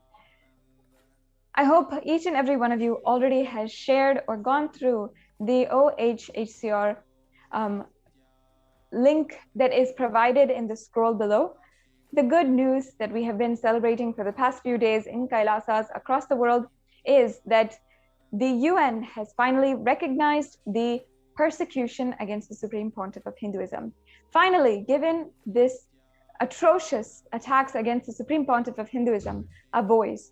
And as Hindus, each and every one of us should make sure that every one of us knows about the attacks that are happening against the Supreme Pontiff of Hinduism, the Holocaust that we have been through, and how we are surviving, and we are reviving Kailasa today to protect Hinduism from persistent destruction. And we're protecting the only hope for humanity, which is Kailasa, revived by the Supreme Pontiff of Hinduism. Make sure that you take a few minutes and you can go to the link provided where you can find the reports on the persecution against the Supreme Pontiff of Hinduism, and the indigenous women of Kailasa. In further segments, we will be describing to each and every one of you, at least asking for each and every one of you listening, as we share our stories during this decade-long persecution. And we request that all of you listen and share this program link, and also the link where the OHSCR, the Human Rights Commission of the UN, has recognized the persecution of the UN. Please use the hashtag provided in the scroll below and share the good news, share the link with one and all the Hindus that you know, anyone who might be interested in the ongoing efforts, the hard work of the revival of the only Hindu nation, Kailasa. We'll be right back with you after a very quick break. And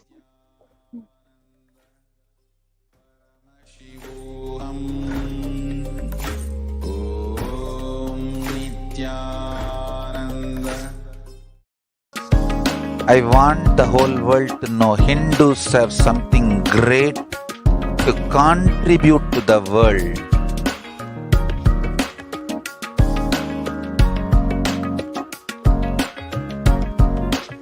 We have something great to contribute to the world. Let us do that.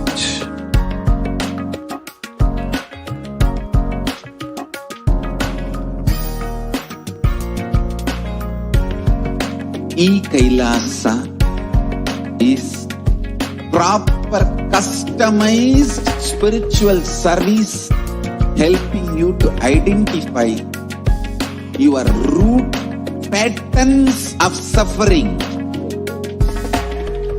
We have perfected the science of helping every individual from every cultural, religious, nationality background.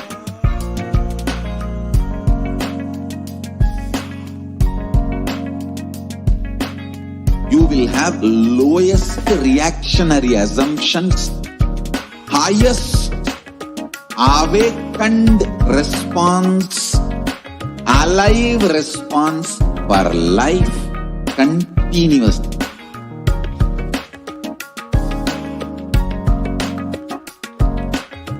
Kailasa is enlightenment ecosystem, literally enlightenment itself in your own home, wherever you are.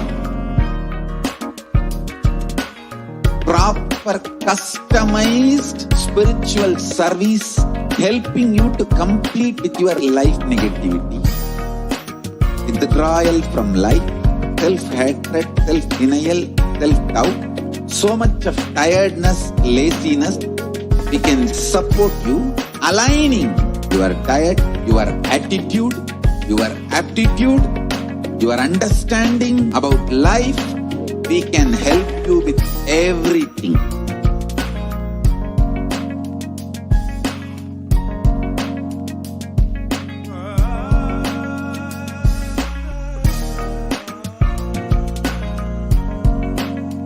If you are interested in enlightenment, we will immediately bring this to you.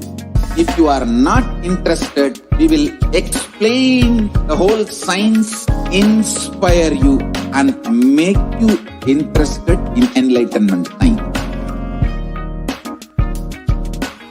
We need to cater this enlightenment science to the whole world wherever they are, because enlightenment is the birthright of all human beings. Kailasa is responsible to provide that to all human beings.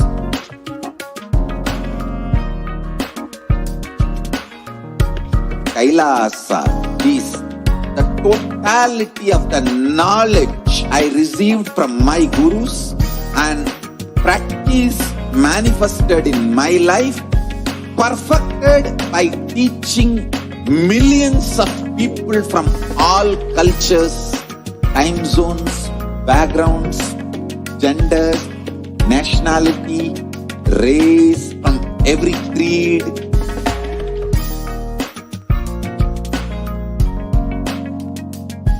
So this absolutely perfected knowledge available to you, served to you in your home without even you moving out of your couch, free of cost.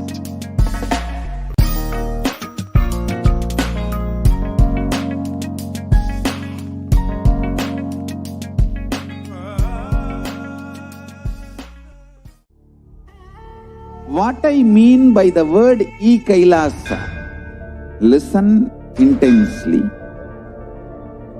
Enlightenment ecosystem, literally enlightenment itself, in your own home, wherever you are. If you cannot come to Kailasa, it's okay. Kailasa can come to you. Kailasa coming to you is Kailasa.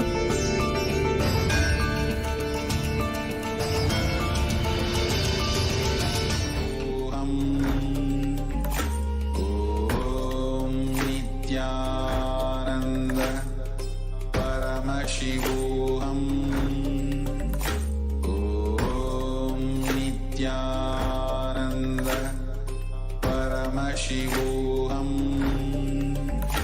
Om Nithyananda Paramashivoham. Om Nithyananda Paramashivoham. Om Nithyananda Paramashivoham. Om Nithyananda Paramashivoham.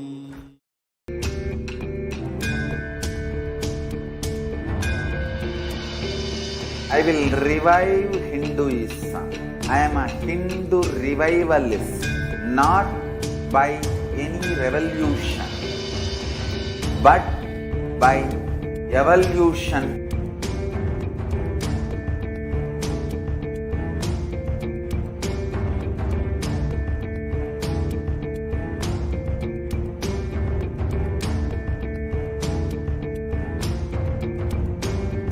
Model community.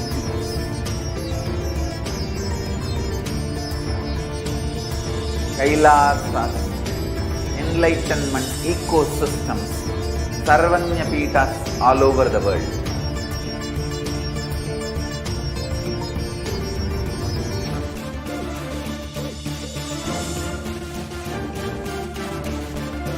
All powerful cognition, knowledge, only when you live, power manifestation and possibilities manifestation happens. It's a fundamental truth.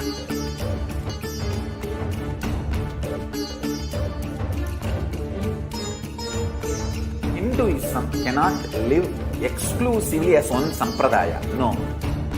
All sampradayas of Hinduism is an ecosystem.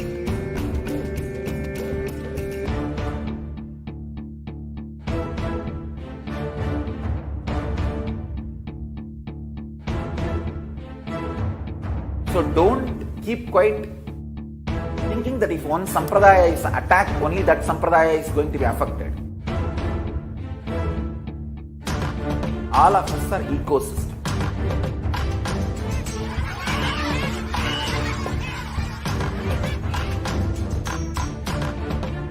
I invite all of you to get involved and enjoy Hinduism by the principle of Dharmo Rakshati Rakshitaha. When you protect Dharma, Dharma protects you. We will make the whole planet flourish spiritually. The spiritual prosperity will happen to the whole planet. We all have to coexist together.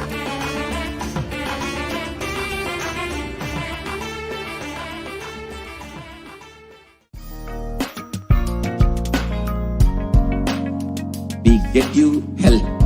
We get you ability to build beautiful relationships in your life. We get you direct spiritual support, and we make sure you become wealthy.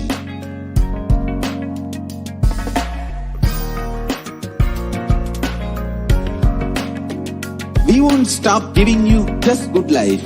We will literally not stop till you live enlightened life.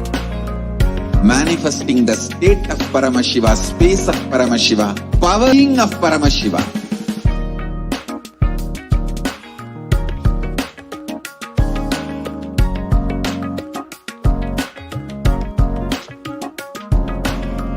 Whole world should become Kailasians.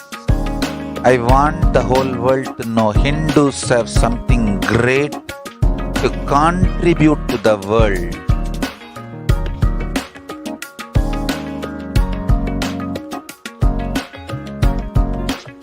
We have something great to contribute to the world. Let us do that.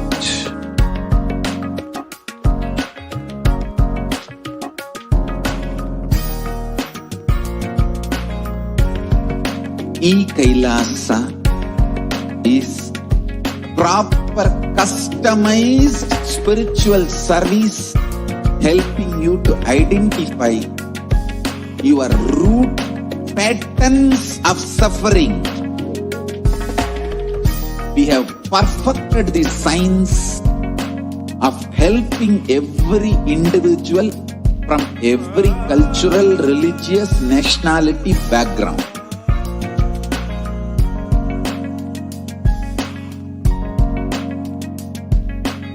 You will have lowest reactionary assumptions, highest awakened response, alive response for life continuously.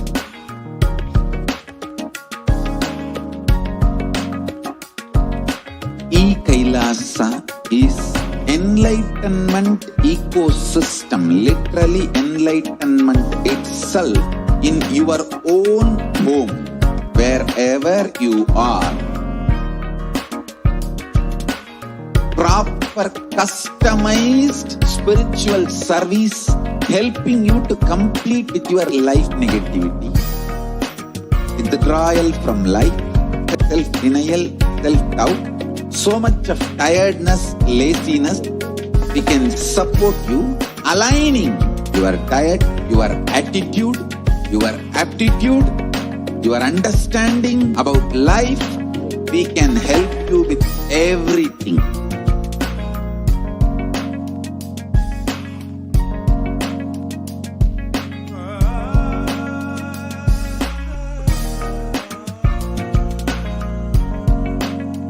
If you are interested in enlightenment, we will immediately bring this to you. If you are not interested, we will explain the whole science, inspire you and make you interested in enlightenment time.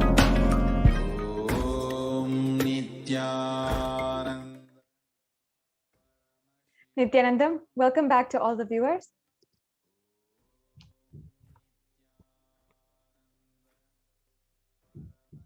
Today, we are continuing the segments of the presentation of the persecution of the Supreme Pontiff of Hinduism.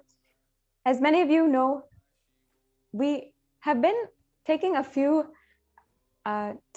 minutes every single day, a few segments, in order to share with each and every one of you the persecution that has happened against the Supreme Pontiff of Hinduism and the stories of each and every one of us victims who have been through violence at the hands of the anti-Hindu militant forces and who are pained, absolutely devastated in seeing how much the Supreme Pontiff of Hinduism has to go through after this. Over the last few days, we have been expressing, sharing the stories, the details of the stories that many of you may not know about, may not understand how the women of Kailasa have undergone so much. How we have, at the hands of anti-Hindu militants and so many other criminals, been victim to sexual assault, child abuse, assault, brutal rapes, and unfortunately, so much more. At this time today, we'd like to continue and present to each and every one of you more on the persecution that has happened against the Supreme Pontiff of Hinduism. The Supreme Pontiff of Hinduism has stood for the empowerment of women from the very beginning of the revival of Kailasa, by reviving the Sannyasa Sampradaya for females, by reviving the Rudrakanya Sampradaya, and so many women-based lineages, including the Bhairavis, Rudrakanyas, Yoginis, and other very unique Sampradayas that are female-based, that are for women.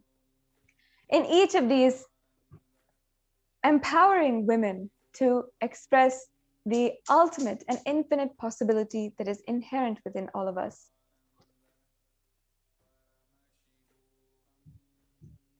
However, knowing that it is the women who were a strong backbone to the Hindu civilization and would mean the return of and the revival of Kailasa itself, the anti-Hindu militant forces targeted women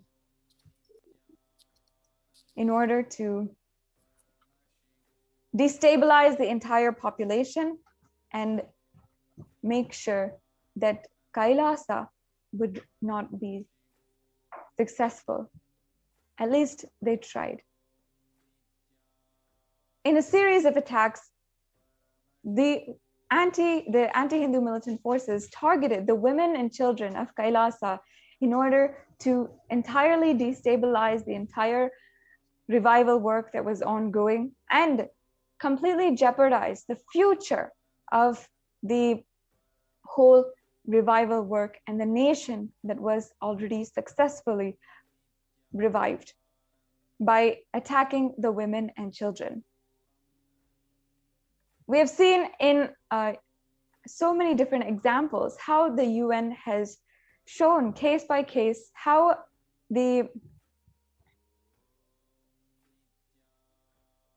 UN has shown case by case how the women are used, and the rape of women is used as a tactic, as a weapon of war to entirely execute a cultural genocide. We've seen this in the Cambodian genocide, Rwandan genocide, and the Jewish Holocaust, and many other devastating examples where violence against women is a weapon in the hands of the anti-Hindu militant forces and the terrorist forces, and they have used this to execute their cultural genocide. And not just in the other cultures' genocides, but also in the Hindu Holocaust. It was the rape, enslavement of women and children that shook the Hindu civilization. And today, what they continually try doing to attack the Supreme Pontiff of Hinduism and ultimately execute their plan, their strategy to eliminate the Supreme Pontiff of Hinduism. Today, we'll be understanding the events that happened in 2012. In June of 2012, the attacks that had happened against the women of Kailasa and the Supreme Pontiff of Hinduism himself. So I now welcome Ma Nitya Bhaktikananda Swami to explain to us, as a first-hand witness and one of the survivors of the attacks of 2012, and we'll now understand from her what happened in that time and what was going on. Yes, Ma. Thank you so much. Nityanandam. Nityanandam, dear viewers, as you are all aware, you have been tuning in every day to this segment, morning and evening. And we have been going through a series of presentations to you to explain the continued persecution, attack on the Supreme Pontiff of Hinduism, our beloved Swamiji, and Hinduism, and the colossal, huge good work that the Supreme Pontiff of Hinduism has been doing for humanity. As you know by now, Hinduism has to be understood as not just a religion, but the greater science of enlightenment that will meet the purpose of each and every one of us on the planet, which will meet the purpose of our very birth, and also help us fulfill all our worldly desires as well.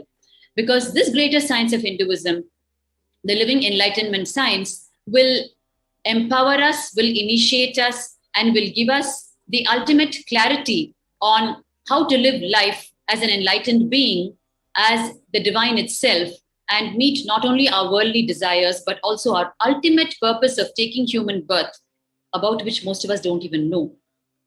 The ultimate purpose of each of our human birth is attaining enlightenment. So it will help us do that as well. So this greater science will create empowered individuals across the world and raise the frequency of consciousness of the entire planet, of not just humans, but all living creatures, and take us back to the global enlightened civilization that once upon a time existed on planet Earth eons ago, before the systematic destruction of the greater science of Hinduism started happening by the anti-Hindu elements. The reasons we have discussed in detail over the past couple of years. What are the reasons for trying to destroy this greater science of Hinduism? To put it very briefly, to stop this greater science from being spread so that these powerful individuals, these superconscious individuals, cannot be created and they can still be kept under the mundane clutches of the socio-economical political forces. And therefore, the efforts of the last lamp of hope of Hindu to revive this greater science of Hinduism, that is the Supreme Pontiff of Hinduism, our beloved Swamiji, his efforts have been tried to be destroyed in multivarious ways through lawfare, warfare, hate speech, physical attacks, assassination attempts, abuse, in every possible, conceivable, inconceivable way over the past decades. And he has survived all of it and continue to give back to society, continuing to elevate the consciousness of humanity, which is the purpose of his advent on the planet. An incarnation knows only to give the people what he came to give. He does not know to show violence back, and that is not his dharma. And therefore, standing by the dharma, the incarnations over the huge history of persecution of Hinduism have continued to give back to humanity despite the persecution each incarnation faced over the decades. If you just Google up the lives of Sri Ramakrishna, Ramana Bhagavan, or Sri Vivekananda, or Bhagavan Osho, any of the incarnations who have come and gone to serve humanity have withstood the persecution because they understand that they have come to turn the tide around, and therefore there is what is to be faced by them as well. So prepared for that, knowing that they come down assuming the human body.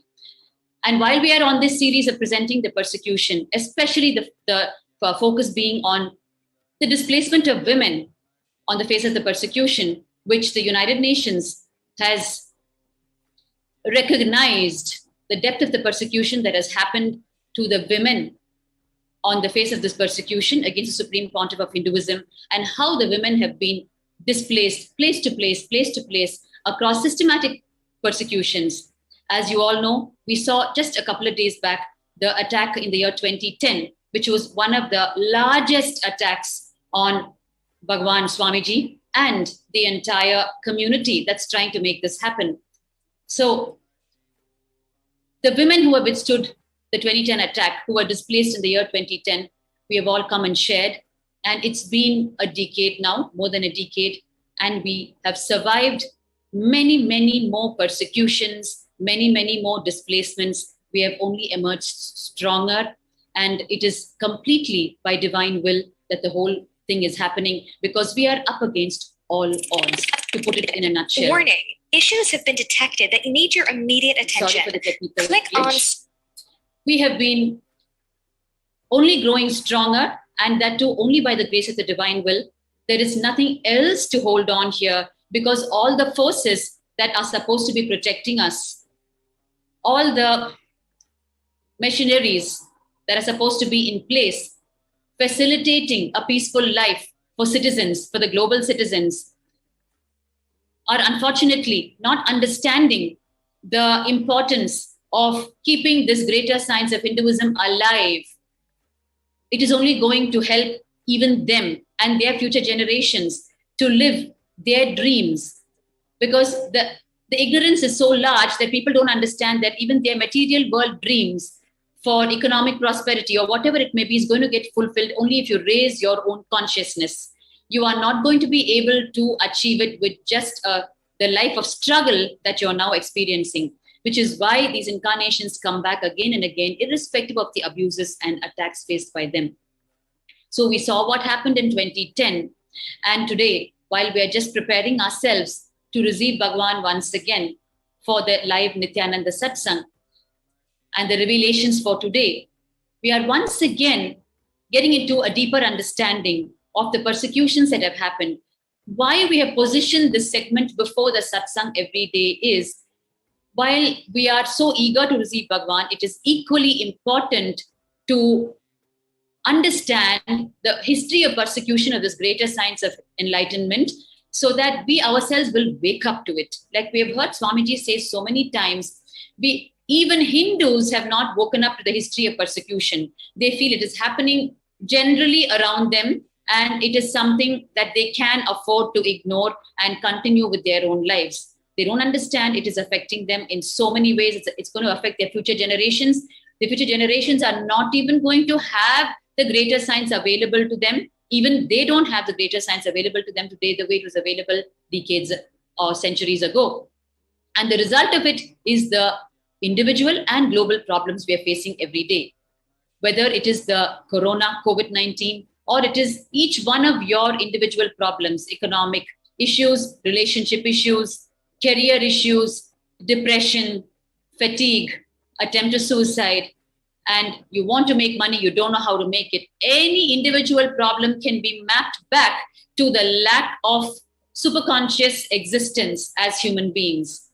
Unless we understand this, and unless we understand that there are forces at play who are systematically trying to destroy this greater science of Hinduism from being spread, so that they can prevent the, once again, establishment of powerful individuals on the planet who will not cater to the mundane political, economical, social clutches, who will want to live a liberated life, who will create a Satya Yuga, one of pure righteousness, million times more than the systems available today, the original Hindu Dharma, so that the entire world can live as a global enlightened civilization, so prosperous, so rich, each one fulfilling their own dreams. That is the Satya Yuga.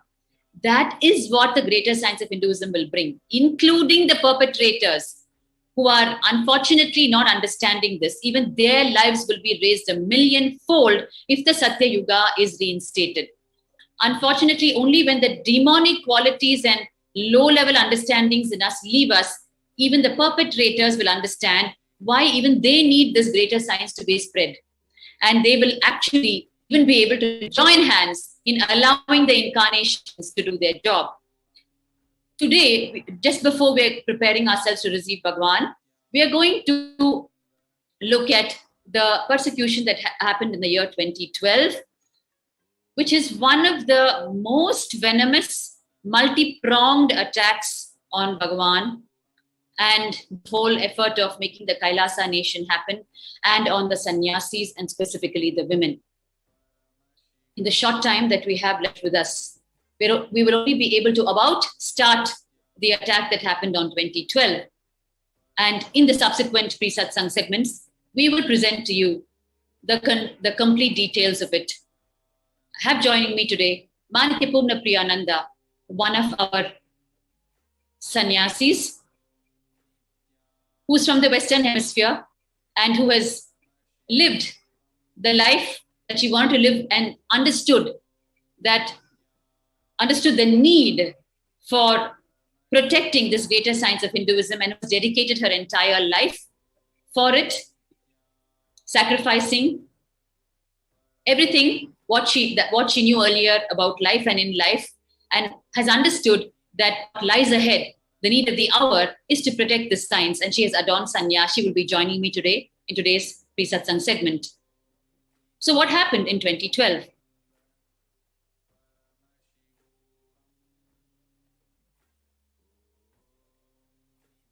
Request the NTV operator to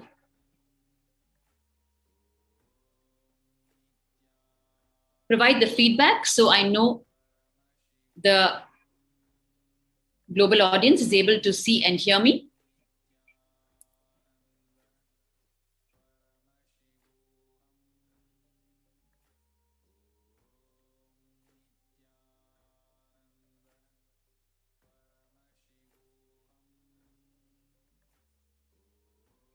Please bear with us for the moment. There's a small technical glitch. Paramashivoham. Om Nithyananda Paramashivoham. Om Nithyananda Paramashivoham.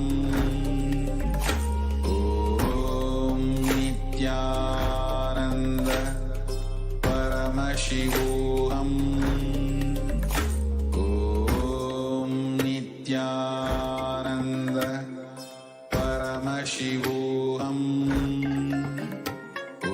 Om Nithyananda Paramashivoham. Om Nithyananda Paramashivoham.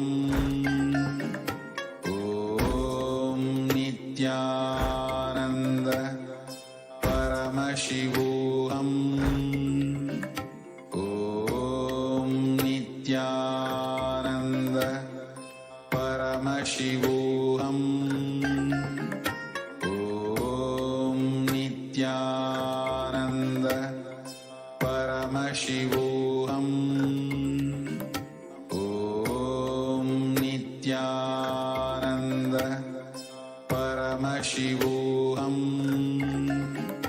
Om Nithyananda Paramashivoham.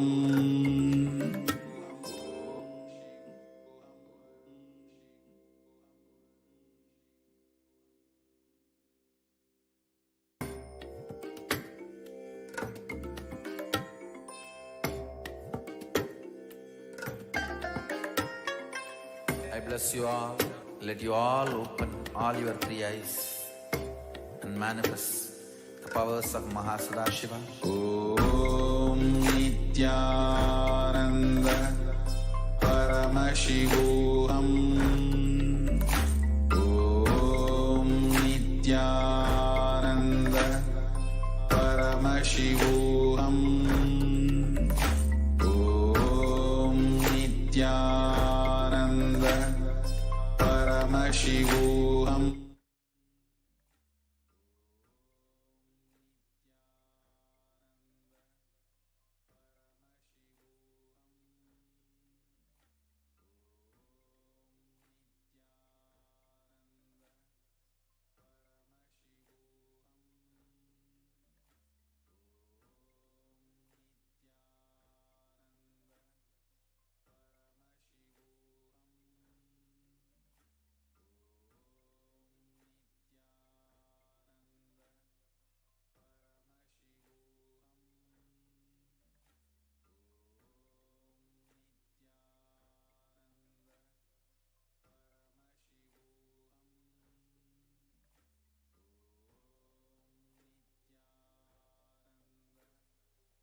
Yes. Sorry for the technical glitch. We are back.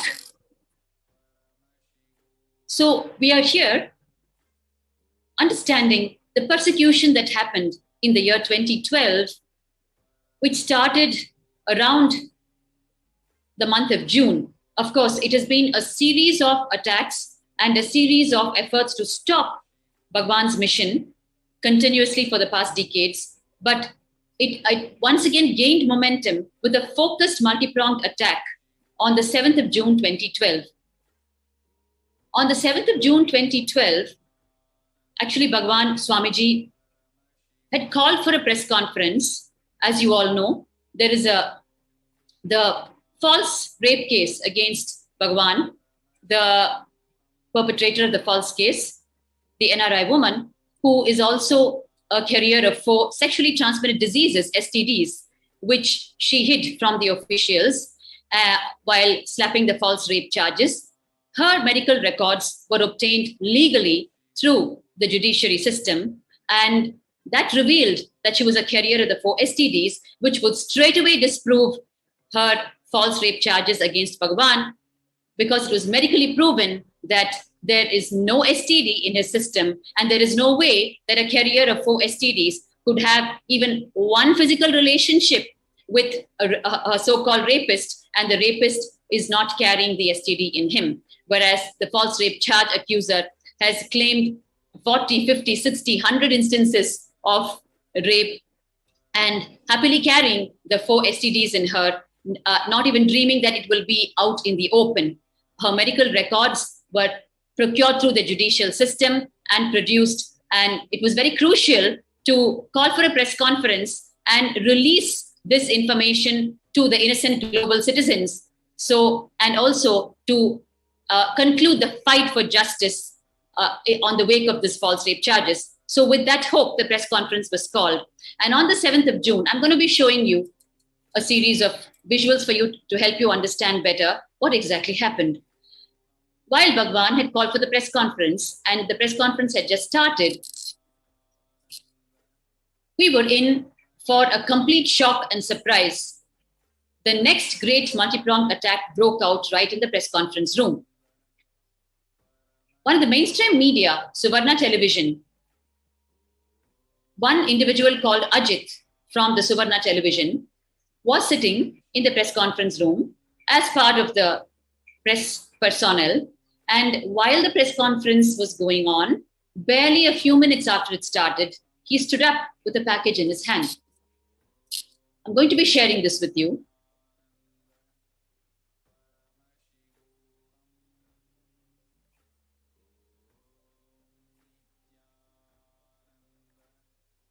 Yes. As you can see here, this is the individual. As you can see, the press personnel are sitting behind him, and he just stood up with a package in his hand. And we had no clue. And he started walking towards Bhagwan, who was on stage. He started walking towards him with the package, claiming that he has come to serve a summon which Bhagwan has been evading, and it is a summon from a foreign court. We were shell-shocked because every single false charge that has been slapped on Bhagwan has been taken care with such systematic, meticulous, through such a systematic, meticulous legal team. In spite of the fact that we've been slapped with so many rape charges and so many false charges and so many sections of the judicial system, continuously the legal team has been attending to it. And here, this individual comes with one more accusation, and this time it was combined with a life attack as well, because we later discovered that the package he was having in his hand, the unidentified package which he claimed was a summon from a foreign court which Bhagwan was evading, which Bhagwan also clarified then and there to him that no summon has been evaded and he has been abiding by the law to the T. In spite of that, he was advancing, and we later found out that the package was an anthrax carrying package, which was which was the weapon he was carrying in his hand to once again try to destroy the life of Bhagwan. And as he started moving towards him, we understood what was happening because he was not listening to the replies that Bhagwan was giving him, that there was no summon being evaded. Instead, his focus was on advancing towards him with the package. And therefore, a few sannyasis and residential Kailasa Vasis actually started moving towards Ajit and tried to stop him from delivering the package, from flinging the package onto the stage. And then we did not know that Ajit had his henchmen already stationed inside the press conference room and under the garb of press personnel. And they were members of the Karnataka Navanirmana Sene. And he and his henchmen actually sprung into action and started assaulting each one of us who was only trying to protect Swamiji. And we were only trying to tell him, sir, please move. Sir, please move. That was the only thing we kept repeating to him. And he refused to listen. He completely executed what he came for, almost, except assassinating our beloved Swamiji. Because we stopped him right there and we somehow started moving him out of the hall. And even our efforts, actually the screen you're seeing in front of you, a little more background about the false rapist, the false rape accuser. This individual is a carrier of 4 STDs, and as you can see in front of you, she has filed the same false rape charges in the United States District Court in the Southern District of Ohio, and there the case has been thrown out of the court, and she has been penalized for 3 crore Indian rupees. As you can see in front of you, that the court order itself is there in front of you, and the case has been thrown out on her face as a false rape charge. And unfortunately, the same case in India has been taking a decade long, and we're still fighting for justice. We still hope and stand for justice. And meanwhile, when this Ohio District Court order was presented in the Sessions Court as an individual case in the Bangalore city, the Bangalore city, the City Civil and Sessions Court also passed an order. You're going to see in front of you, yes, passed an order penalizing her for the same amount of rupees. It is there right in front of you here. But unfortunately, the parallel decade-long case that was originally filed by the false rape accuser is still prolonging, not willing, for God knows what reasons, not willing to recognize the falsity of the case and just close the case on the face of pure righteousness, dharma. This is the false rape accuser who actually, this is a series of interviews that the false rape accuser had with the very Suvarna television from where Ajit emerged. And they concluded the series of interviews with her, where she came and once again reiterated her false rape charges and cried to the viewers and tried to muster sympathy of the viewers with her false charges, hiding her lies. And it was a shocker to her when her medical records were exposed. And to patch up for that, she came for this series of interviews. And that concluded on the 2nd. And on the 7th, the attack started. The same Suvarna television, spearheaded by Ajit and backed by the false rape accuser and her team, started the attack in the press conference. This is the press conference going on stage. As you can see in front of you, Bhagwan is there. And here is this individual from Suvarna with the package in his hand, trying to advance to where Bhagwan is sitting on stage. And then we are only trying to tell him to move away, because Bhagwan has already clarified that no summon has been evaded. And here you can see the individual is refusing to move. He's standing his ground. And so that giving the time and space for his henchmen to spring into action and start the physical attack as per their plan. And the women were not spared. The women were manhandled. And there is a molestation case filed against Ajit himself by our own sannyasis. Our own sannyasinis here, whom you can see in the visuals you're being presented now. As you can see, we are only telling him, please move, please stop, please move. That's all. And the media mafia just captured these visuals alone, which we expressed in the peak of our anxiety and concern for the life of the Supreme Pontiff of Hinduism. They captured these visuals and put their own lines to it and said, look how violent the sannyasis are. Look how violent they are attacking the Suvarna television personnel. So those were the headlines that flew. And they mapped the visuals very cunningly, as always, to false headlines and presented as though we were attacking, whereas the women were actually beaten. They were touched in all inappropriate places.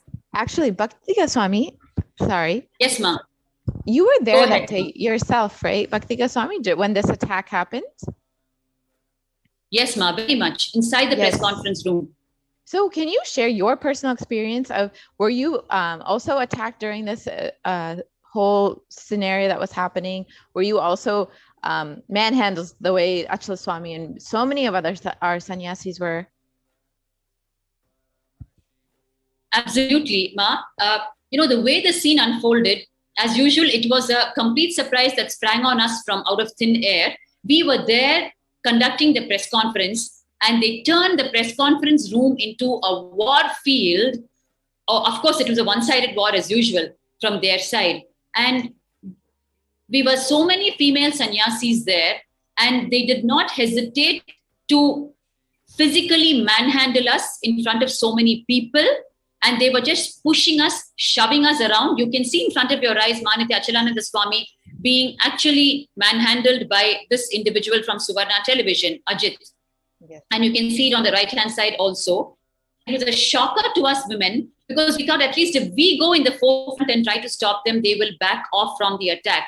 But actually, they got more aggressive. I will never forget those days, Ma, because it was one more time we had to be displaced from our own home, our own monastery, because we had to fight for justice through the legal system, and it was not safe to stay in the campus anymore. And this was what led to our illegal arrest. This 2012, what you're seeing in front of you is the 7th of June, where Ajit started the major attack. And by the time we got him to move from the campus, it took such a long time. And then what happened was they came back in the evening, and we were still groping with we're trying to cope with the impact of the attack. Yes, because the women were hurt, abused, and it was a shocker to us. And we had to once again think of how to keep the body alive. And we thought it was over with the morning. But then what happened in the evening was, Ma, you can see here the continued attack on Manitya Achalananda Swami. Yes, Ma. From the perpetrators. They were so relentless, like continuously. Yes, Ma. You can see here, Ma, actually Achalananda Swami as a female sannyasi is only explaining to the press the inhuman, unbelievable attack that has just happened on us. But the way she was portrayed is that, she's so violent. And of course, they masked off all that she had to say, because if anyone heard what she had to say, they would have understood the whole happening. But the innocent public only consumed the visuals along with the commentary by the media mafia. So they only hear those false headlines and news, and matched with these unfortunate visuals. Yes, you can see here. She was also personally attacked. She was also sexually violated that day itself.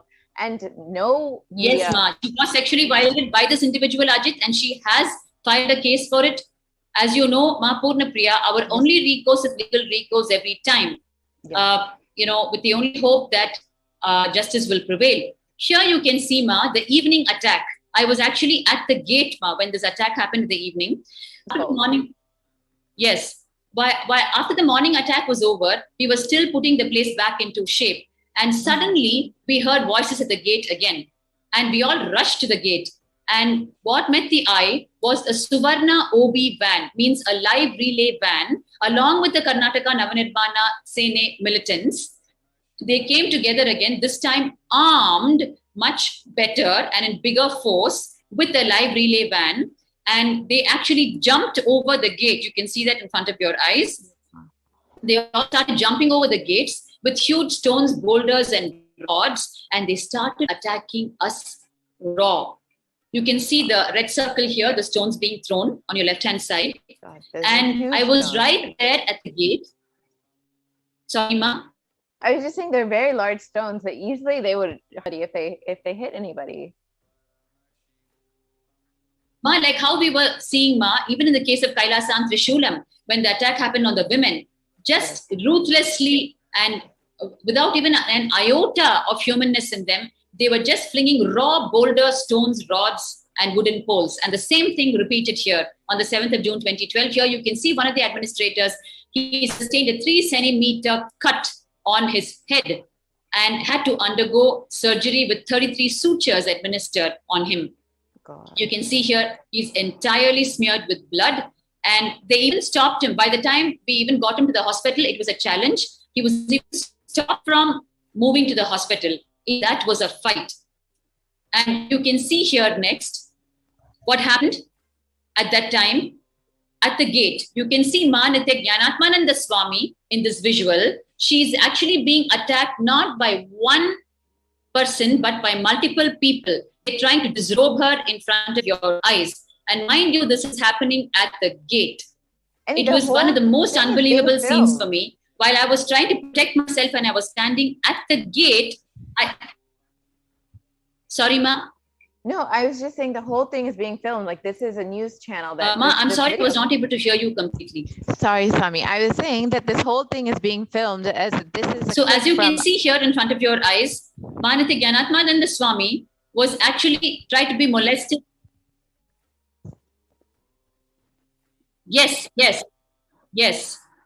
It was all being live relayed by the OB van, which they had come equipped with.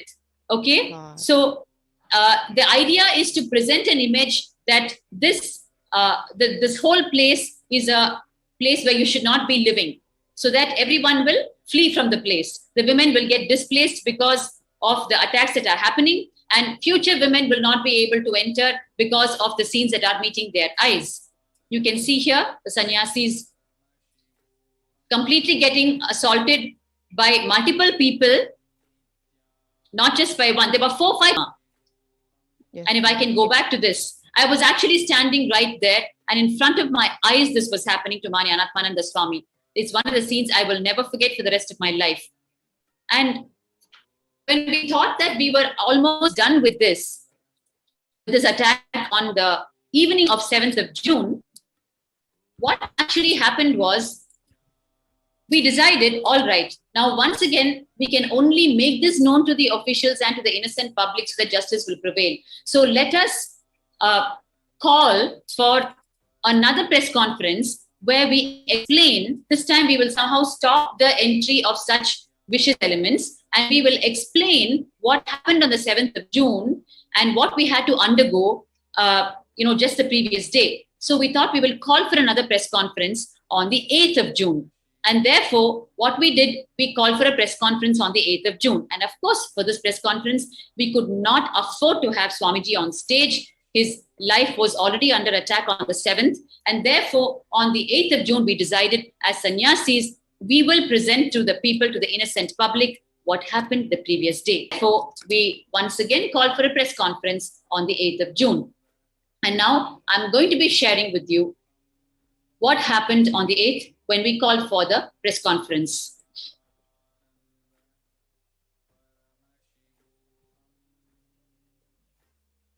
And you will not believe it, Ma Purna Priya, the way they assaulted us. They would pick up the metal chain dividers that we had in the meditation hall where the press conference was going on, where you had the metal chain dividers to separate the male and female gender, to give more organized sitting for the two. They just picked all that up in their hands and actually smashed it on our heads and smashed it on our bodies. They took the chain and beat us with the chains. They took the circular metal dividers, metal dividers, and hit us with it. And they were carrying rods in their hands. They beat us with the rods. All this on women, mind you. So this was on the morning of, yes, ma'am. And then after this, they accused you guys in the news channels. They're accusing you of beating them. Yes, which is what happened on the 8th. I'm coming to that now in just a few minutes. So the previous evening, we had to tell the people about it so that they know what is happening inside the campus. Because what met their eyes, the commentary that went, the false headlines that went, was a complete fake news, right? So we had to tell them what the reality was. So we called for the press conference at around 8:11 a.m. the following day on the 8th of June.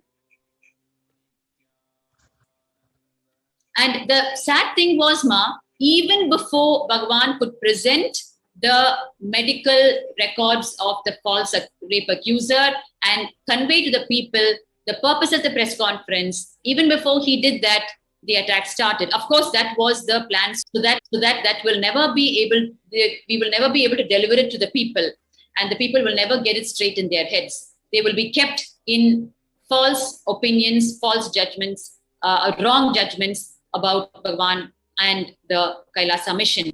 So that was a strategy. So therefore, just within a few minutes of starting off the press conference, the attack was executed. So on the 8th of June, what happened was we called for the press conference, and we just started the press conference.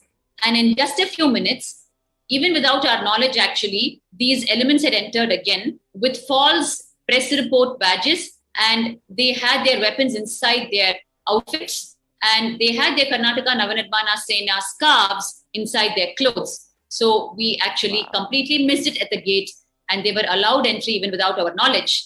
And so therefore they were inside the hall again. So we had barely started the press conference and started explaining what happened the previous day when the whole attack again started on the 8th. And what happened was they once again sprung up and started assaulting all of us brutally in the press conference hall. And what happened was they started beating and attempting to molest all the female sannyasis. And I still remember I was trying to catch the eye of the camera that was moving around and try to explain to the people. Here you can see, actually, we're all just about starting the press conference. We're just telling the invocation prayer before starting to speak. And we're trying to explain to them the truth.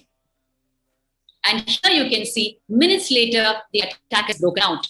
And here they're manhandling our residential Adinavasis and sannyasis. You can see here. Yes, they didn't even out with the yellow stars to speak. And before that, they started attacking and assaulting the women.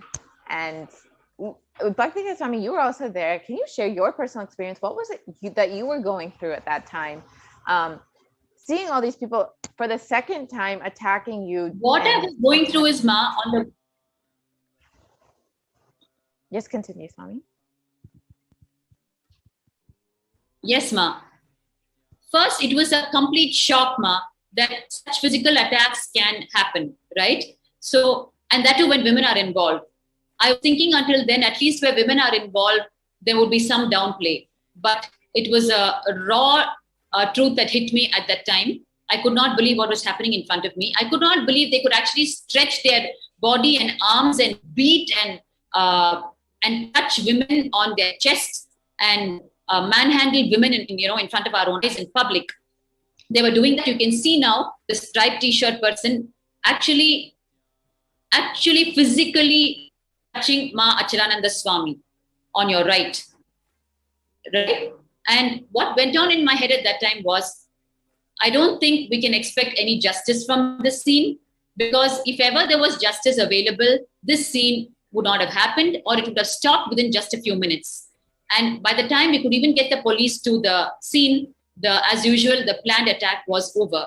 And what I was doing is, Ma, what I was going through is, at least let me move around and try to catch the eye of the camera and explain to them that what is happening is an attack on us, not an attack by us, like how the false headlines were already run. The camera of these media mafia people kept evading me. I was actually getting beaten on one side, and on the other side, I was trying to somehow shout out to the cameras, we are being assaulted. They kept moving the camera away from me because they realized what I was trying to do. And they will not be able to separate out the footage between the attack and my words, right? So they were just continuously moving away from me. Yes, Ma. And they just wanted to present their narrative. You can see here as the attackers, as the violent people, rather than them attacking us and assaulting our females, assaulting our sannyasis, and for no apparent reason other than to create so much of instability and violence within the campus to make sure that others are not staying in the campus and making sure people are leaving and not constantly leaving us in insecurity.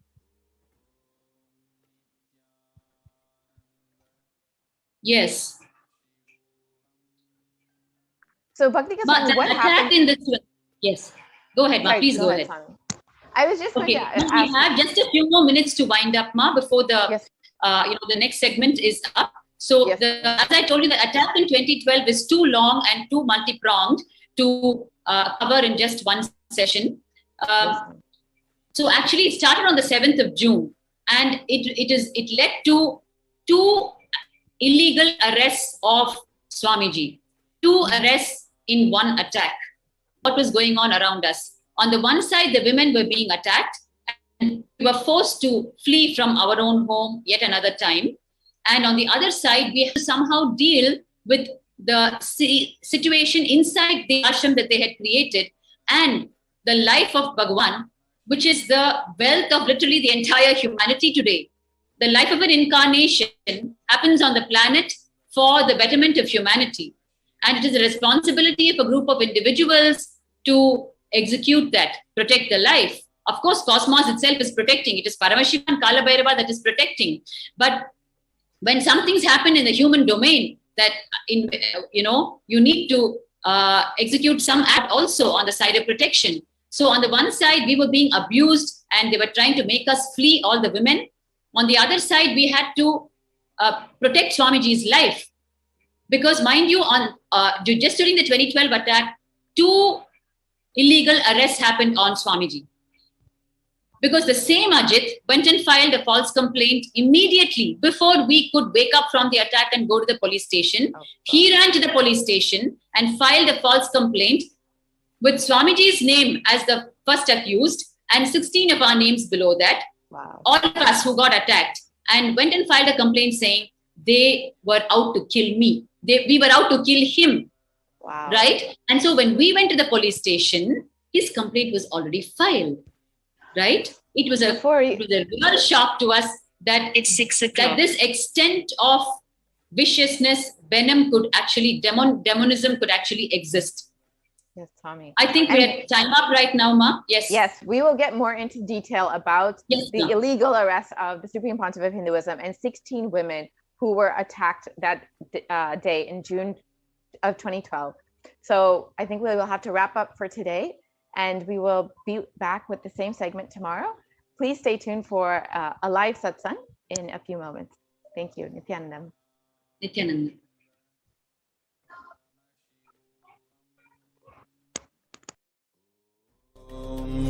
Nithyananda Paramashivoham.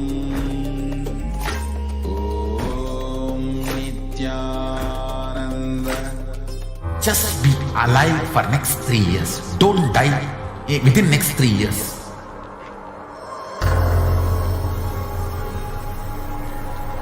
Just don't die within next 3 years. Be alive. Somehow be alive. I'm working sincerely. I will reach you somehow. Somehow I will reach you. It's my commitment to humanity.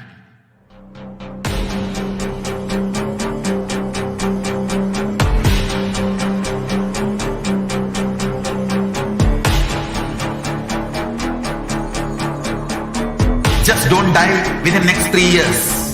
I will reach you wherever you are, whichever corner of the world you may be. I will reach you with enlightenment.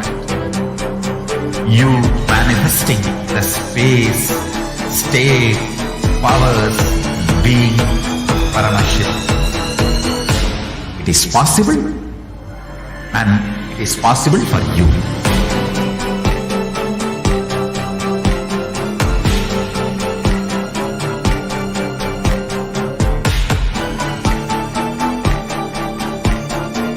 Paramashiva will reach you with enlightenment science. I know he is going to do the job. Just To cater this enlightenment science to the whole world wherever they are. Because enlightenment is the birthright of all human beings. Kailasa is responsible to provide that to all human beings.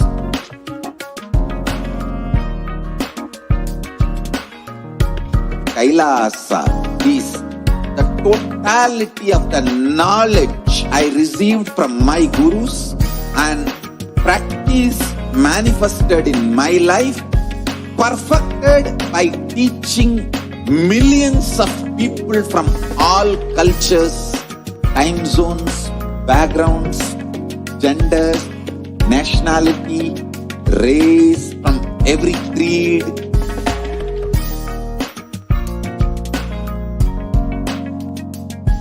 So this absolutely perfected knowledge available to you, served to you in your home without even you moving out of your couch, free of cost.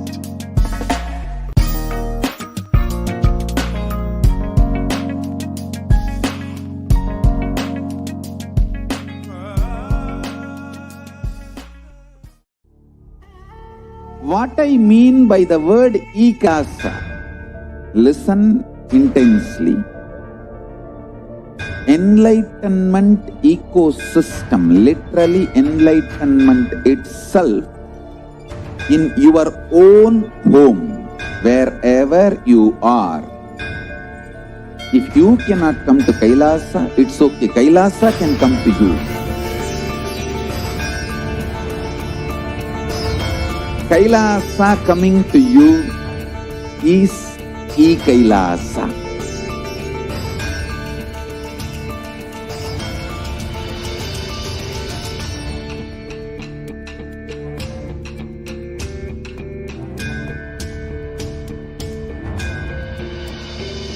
I will revive Hinduism.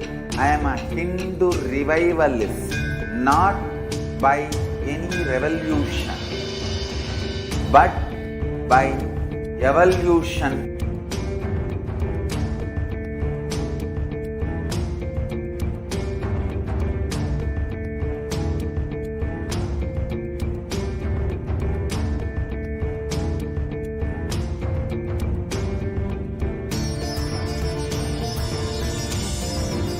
And setting model community.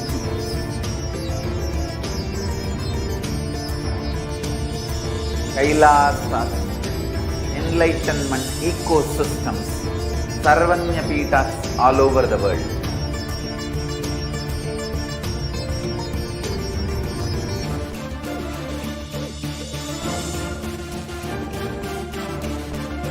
All powerful cognition, knowledge, only when you live, power manifestation and possibilities manifestation happens.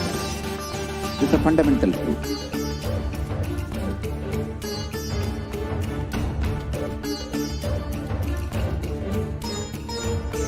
Hinduism cannot live exclusively as one sampradaya. No. All sampradayas of Hinduism is an ecosystem.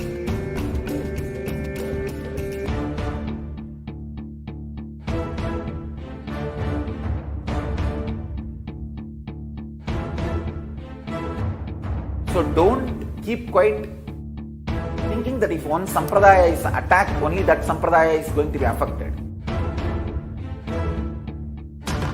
All of us are ecosystems.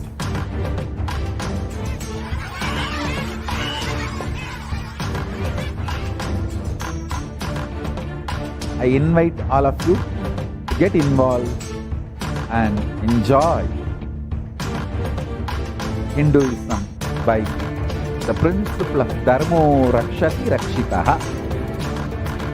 When you protect Dharma, Dharma protects you.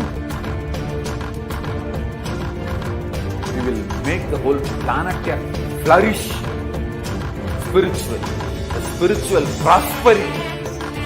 Happen the whole planet. We all have to coexist together.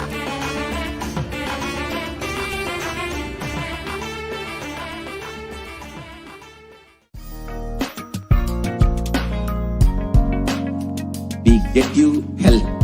We get you ability to build beautiful relationships in your life. We get you direct spiritual support and we make sure you become wealthy.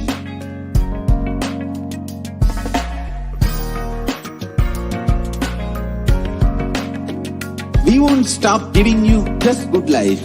We will literally not stop till you can life. Manifesting the state of Paramashiva, space of Paramashiva, powers of Paramashiva, being of Paramashiva.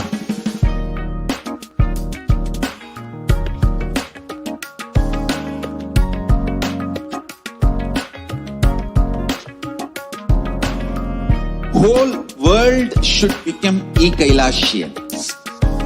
I want the whole world to know Hindus have something great to contribute to the world.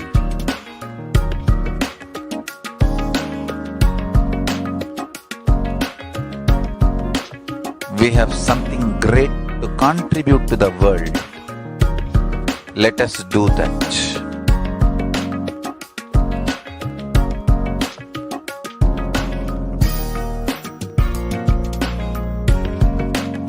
Kailasa is proper customized spiritual service helping you to identify your root patterns of suffering.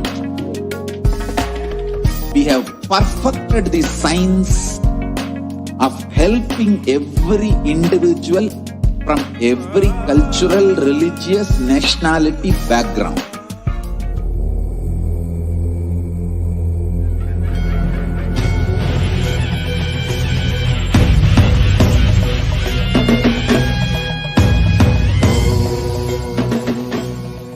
Connecting with the divine with your eyes closed is meditation.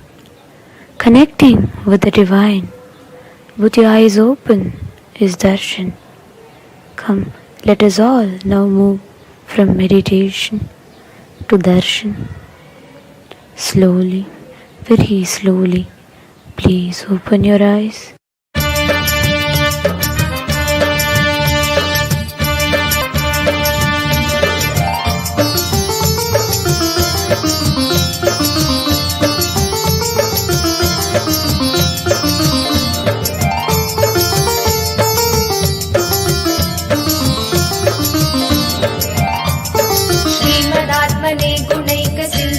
नमो नित्याय धामलेश धूतकोक बंधवे नमो नित्याय नाम सोषितान मध्वबांधवे नमो नित्याय पामरेतर प्रधान बंधवे नमो नित्याय काल भीत विप्र बाल पालते नमो नित्याय शूल भिन्न दुष्ट दक्ष पालते नमो नित्याय मूल कारणाय दयाल वालते नमो नित्याय इष्ट वस्तु मुख्य दान हेतवे नमो नित्याय दुष्ट दैत्य वंश धूम केतवे नमो नित्याय सृष्टि रक्षणाय धर्म सेतवे नमो नित्याय अष्टमूर्तये वृषेन्द्र केतवे नमो नित्याय आपदत्रिभेद टंक हस्तते नमो नित्याय पापहारि दिव्य सिंधु मस्तते नमो नित्याय पापधारिणे लसन्न मस्तते नमो नित्याय शापदोष खण्डन प्रशस्तते नमो नित्याय नित्या हरे नित्यानन्दा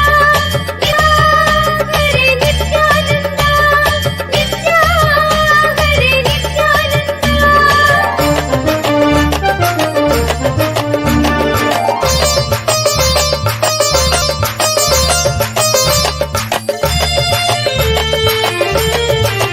व्योमकेश दिव्य भव्य रूपते नमो नित्याय हेम मेदिनी धरेन्द्र चापते नमो नित्याय नाम मान हृद्दुरापते नमो नित्याय ब्रह्मगेन्द्र कुण्डल प्रसिद्धते नमो नित्याय ब्रह्मणे प्रणीत वेद पद्धते नमो नित्याय जिह्व काल देक दत्त पद्धते नमो नित्याय कामनाशनाय शुद्ध कर्मणे नमो नित्याय सामगान जायमान शर्मणे नमो नित्याय सामजासुरांग लग्घ चर्मणे नमो नित्याय जन्म मृत्यु घोर दुःख हारिणे नमो नित्याय चिन्मयैक रूप देह धार्याय मन्मनोरथावपूर्ति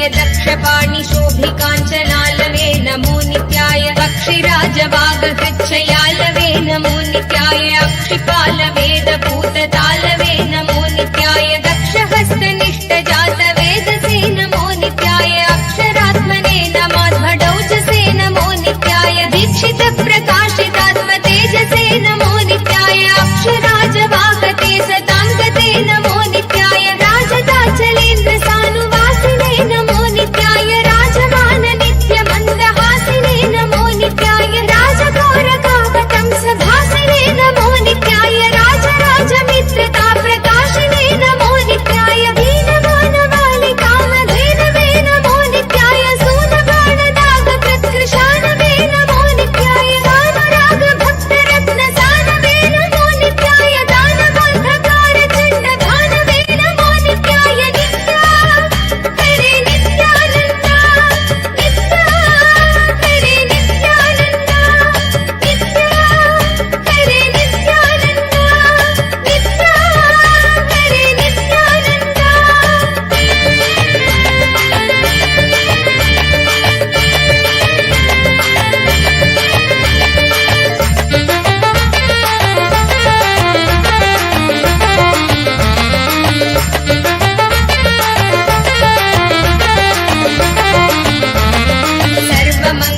सर्वमङ्गलाकुचाग्रशायिने नमो नित्याय सर्वदेवतागणातिशायिने नमो नित्याय पूर्वदेवनाशसंविधायिने नमो नित्याय सर्वमन्मनोजभङ्गदायिने नमो नित्याय लोकभक्तितोऽपि भक्तपोषिणे नमो नित्याय माकरन्दसारवर्षिभाषिणे नमो नित्याय एकबिल्वदानतोऽपि तोषिणे नमो नित्याय नैकजन्म पापजालशोषिणे नमो नित्याय सर्वजीवरक्षणैकशीलिने नमो नित्याय कीर्तनप्रियाय भक्तपालिने नमो नित्याय दुर्विदग्धदैत्यसैन्यधारिणे नमो नित्याय शर्वरीशधारिणे कपालिने नमो नित्याय पाहि मामुमामनोज्ञदेवते नमो नित्याय देहि मे वरं सिताद्रिगेवते नमो नित्याय मोहितर्षिकामिनी समोहते नमो नित्याय स्नेहितप्रसन्नकामदोहते नमो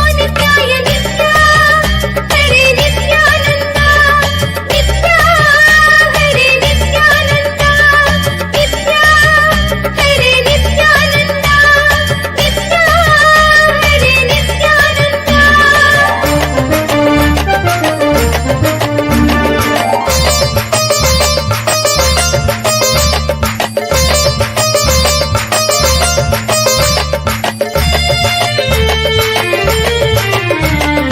मङ्गलप्रदाय गोतुरङ्गते नमो नित्याय गङ्गया तरङ्गितोत्तमाङ्गते नमो नित्याय सङ्गरप्रवृत्तवैरिभङ्गते नमो नित्याय अङ्गजारये करे पुरङ्गते नमो नित्याय ईहितक्षणप्रदानहेतवे नमो नित्याय आहिताग्निपालकोक्षकेतवे नमो नित्याय देहि कान्तिधूतरौप्य धातवे नमो नित्याय गेकदुःखपुञ्जधूमकेतवे नमो नित्याय रक्षदीन सत्कृपाकटाक्षते नमो नित्याय दक्ष सप्ततन्तुनाश दक्षते नमो नित्याय रूक्षराजभानुपावकाक्षते नमो नित्याय रक्ष मां प्रपन्नमात्र रक्षते नमो नित्याय व्यङ्कुपाणये शिवङ्कराय ते नमो नित्याय सङ्कटाभितीर्णकिङ्कराय ते नमो नित्याय कङ्कभीषिताभयङ्कराय ते नमो नित्याय पङ्कजाननाय शङ्कराय ते नमो नित्याय नित्या हरे नित्यानन्द नित्या हरे नित्यानन्द नित्या हरे नित्यानन्द नित्या हरे नित्यानन्द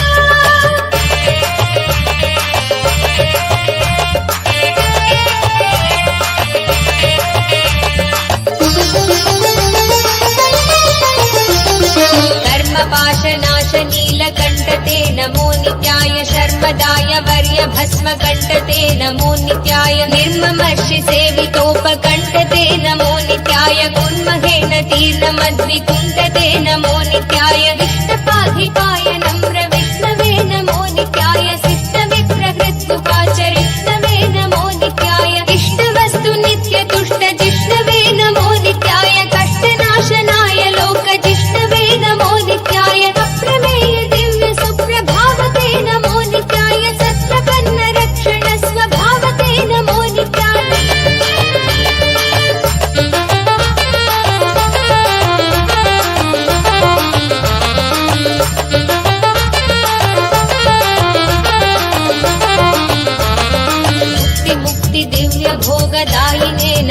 नित्याय शक्तिकल्पितप्रपञ्चभागिने नमो नित्याय भक्तसङ्कटापहार योगिने नमो नित्याय युक्तसन्मनस्सरोजयोगिने नमो नित्याय अन्तकान्तकाय पापहारिणे नमो नित्याय शन्तमाय दन्तिचर्मधारिणे नमो नित्याय सन्तताश्रितव्यथाविदारिणे नमो नित्याय जन्तुजात नित्यसौख्यकारिणे नमो नित्याय शूलिने नमो नमः कपालिने नमो नित्याय पालिने विरिञ्चि मुण्डमालिने नमो नित्याय लीलिने विशेषरुण्डमालिने नमो नित्याय शीलिने नमः प्रपुण्यशालिने नमो नित्याय मुक्ति दिव्य भोगदायिने नमो नित्याय प्रपञ्चभागिने नमो नित्याय भक्त संकटापहार योगिने नमो नित्याय युक्त सन्मनस्सरोज योगिने नमो नित्याय नित्या हरे नित्यानन्द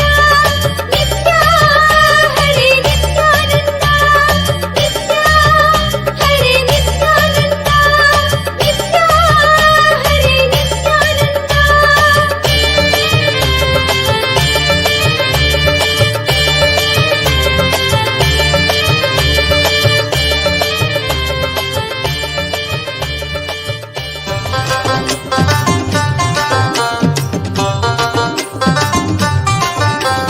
ओम जय नित्यानंद जय ॐ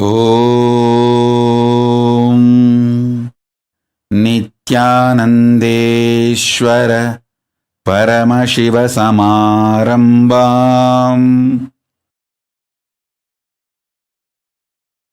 नित्यानन्देश्वरि पराशक्तिमध्यमाम् अस्मदाचार्यपर्यन्ताम् वन्दे गुरुपरम्पराम्।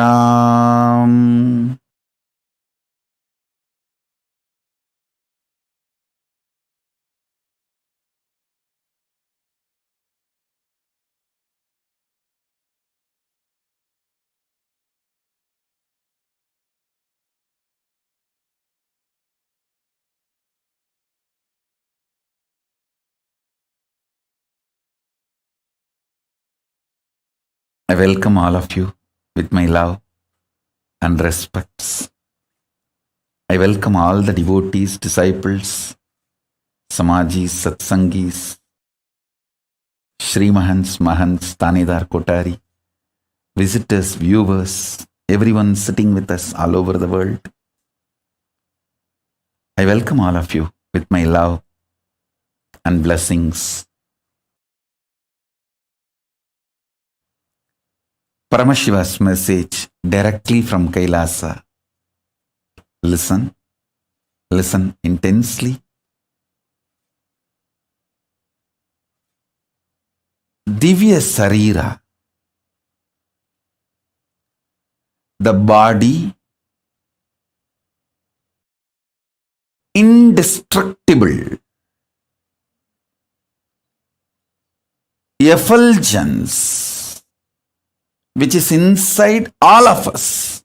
Please understand, this Divya Sarira is the core component of all of us. There is no person who does not have Divya Sarira. Everyone has a Divya Sarira. How much ever you think you are good or bad, you think you are God or demon, whatever you think, you have a Divya Sarira. That Divya Sarira strengthened, energized, inspired by sattvic food to the body, sattvic food to the mind, sattvic food to the consciousness. Enjoy these three in your life continuously. Don't worry about what should be negated. See, focusing on what need to be negated makes you very depressed, even feeling deprived.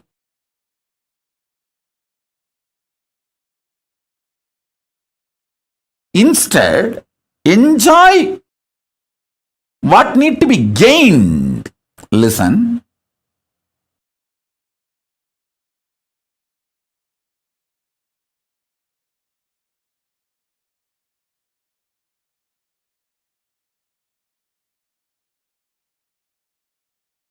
I have always seen in this 40 years of my Chaturmasya, please understand, it has become almost 40 years now, coming Chaturmasya, this Guru Purnima, 40th Chaturmasya. In my 40 years of Chaturmasya, Chaturmasya is the 4-month vow.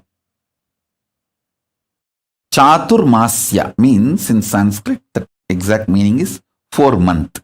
That 4-month vow, sannyasis take to replenish themselves, rejuvenate themselves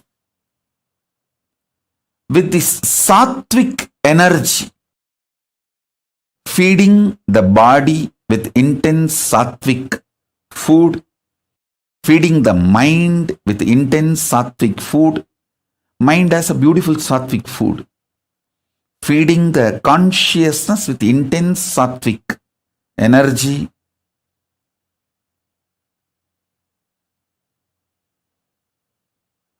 And strengthening the Divya Sarira. The whole purpose of Chaturmasya is that only. These 4 months focused on that strengthening of the Divya Sarira. See, if the Divya Sarira in you, the self-effulgent light body in you, if that is strong, you are an enlightened being. You enjoy best things of the consciousness, your existence. You enjoy the best gifts of your existence. If that self-effulgent Divya Sarira gets more and more covered,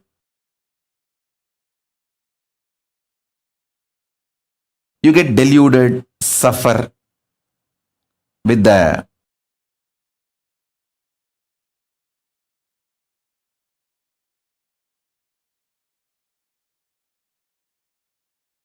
external world, delusions, delusion, whatnot, whatever.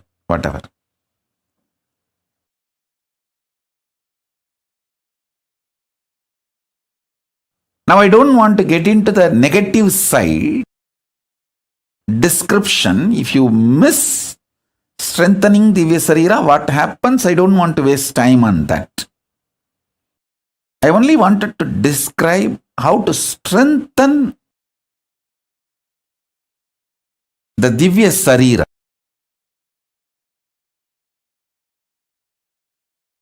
Self-effulgent, Swayam Prakasa, Sutta Sarira, Daiva Sarira. All of us have.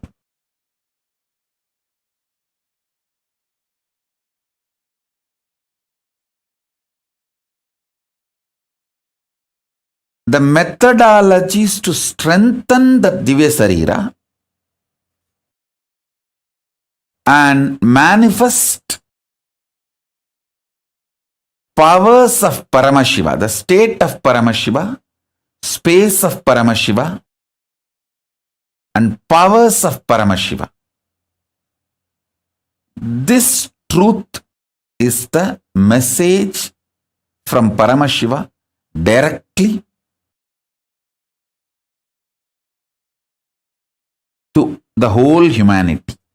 Explain this truth, this message. Please understand. Yesterday, many people were asking me,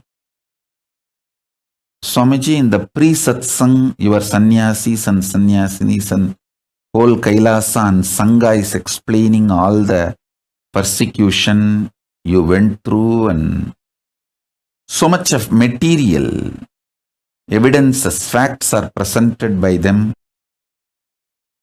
What they are talking in the pre-satsang yesterday or last few days, and when you come for satsang, what you are speaking means what I am speaking and what they are presenting, both are not even connected. Many people are questioning me. Listen, please understand. They are talking about what unconscious human beings have done to us. I am talking about what Kailasa is giving it to all of you. Please be very clear. My work, my responsibility, my focus for which I happened is to bring the greatest gifts from Kailasa, as I said, the ground zero, where decisions are made, where the consciousness is making decisions about the existence. I am straight coming from that space. Straight I am from that space now. So I am sharing what Kailasa, Paramashiva wants to share with you all.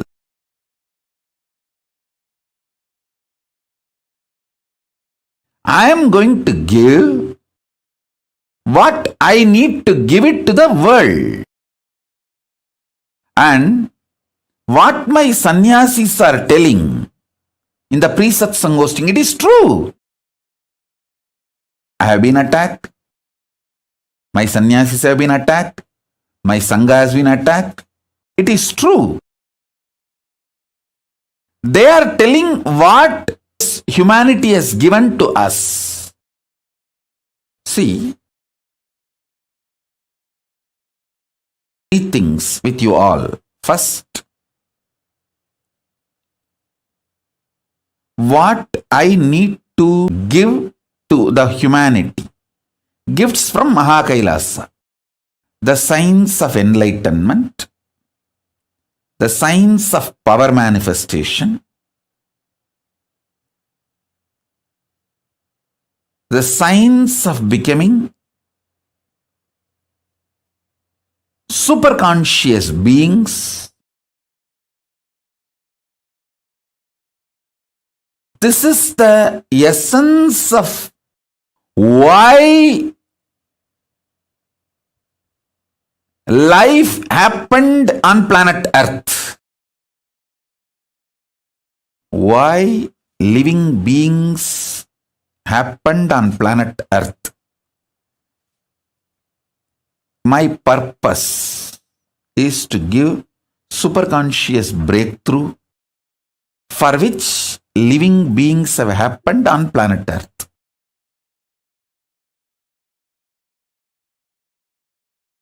So all the gifts, I have so much to give it to all of you. And I tell you, this Aushadha science, the thoughts can be used to program plants, herbs. I have already proved this not only through me, through my Gurukul Balasans. My Balasans can talk to any rose plant for 10 days without touching the rose plant, make that rose plant drop all their thorns, not one. hundreds of rose plants under CCTV camera. All my kids do is they go and sit and talk to those plants, relate with those plants, give them the love, feeling secured, energy and consciousness. Those plants just drop the thorns. I have proved this science times, thousands of times through many of my balasans, in many of my ashrams, and still I can prove, I can demonstrate even now. So this is the science. And now I want to tell you the next level. Any disease, the cure needed for the disease is a conscious energy which need to be inserted into your body, can be programmed into any herb, and that herb can be given to you, you will be healed. It's a science. It's a greater science. This science is called Aushadhi. This is the core science of materia medica of Hindu medicine. Understand? I have learnt this Aushadhi science from my three gurus. My gurus, three of them are masters of this Aushadhi science. Isakki Swami and Kuppammal. I always considered both of them as together, one being, because actually one being used both the bodies. I know for sure. Only one person used both the bodies.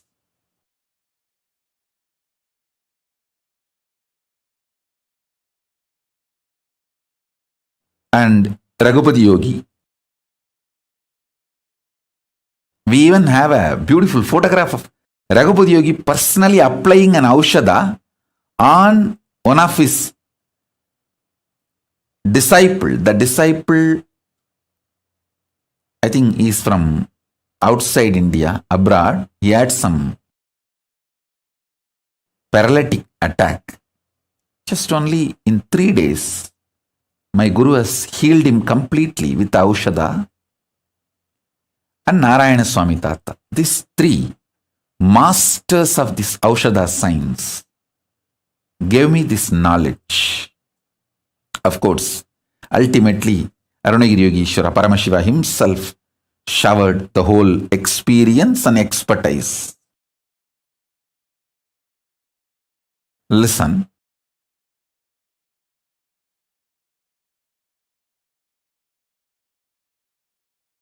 Herbs can be programmed. Plants can be programmed. Consciously programmed. This is the Hindu materia medica science. If somebody, it is 100 times more than getting any MBBS, MD or anything.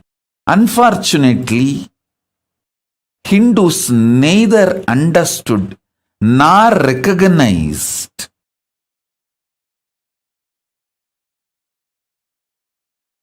due to the continuous persecution done on them, genocide done on them, all the knowledge of the Hindus destroyed, and even Hindus are made to lose confidence on the knowledge.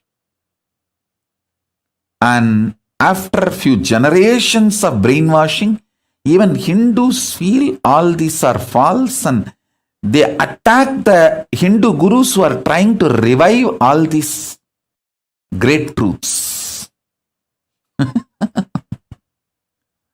It's like some part of your own body destroying your body, like autoimmune disorder. Hindus have been infected by the anti-Hindu elements with the autoimmune disorder. Part of your own body destroys your body. Like HIV virus, this AIDS. That kind of a mental setup has been infused. Consciousness has been infused into Hindus. And unfortunately, due to this hundreds of years of persecution and making sure all this knowledge not available to common Hindus,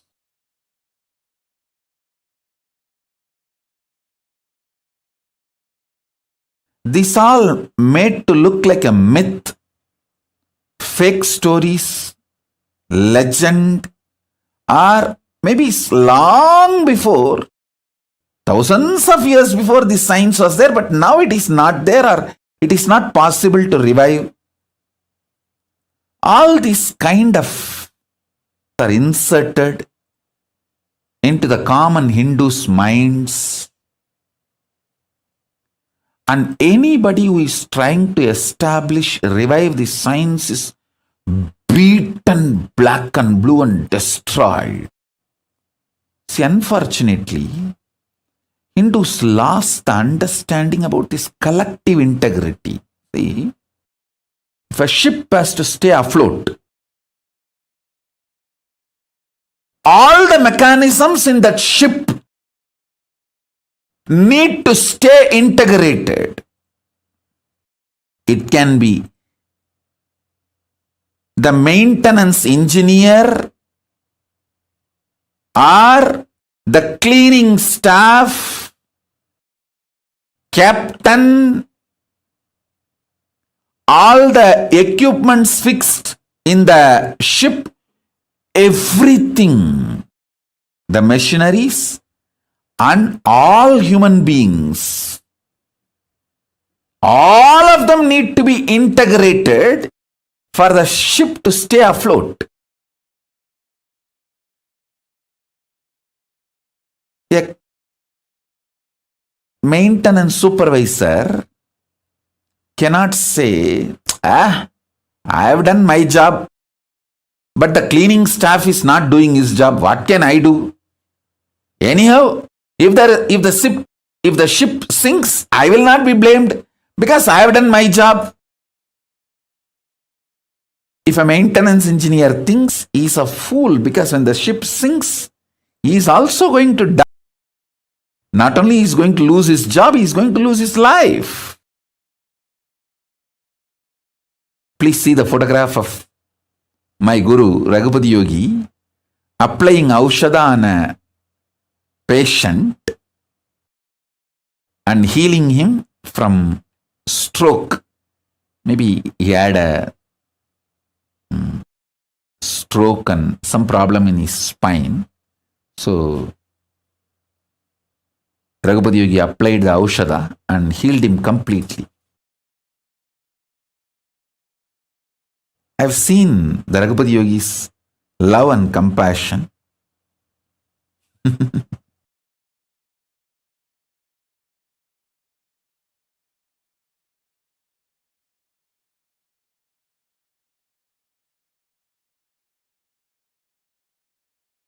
Now listen, let me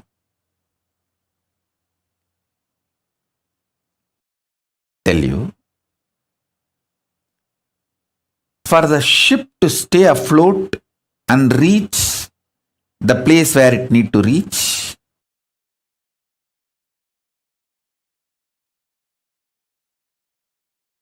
everyone in the ship need to be integrated. It's called collective integrity. A maintenance engineer cannot think, oh, I have done my job, but the fuel manager is not doing his job, or the cleaning person is not doing his job. So if the ship sinks, I will not be blamed. I will not be questioned. I am safe.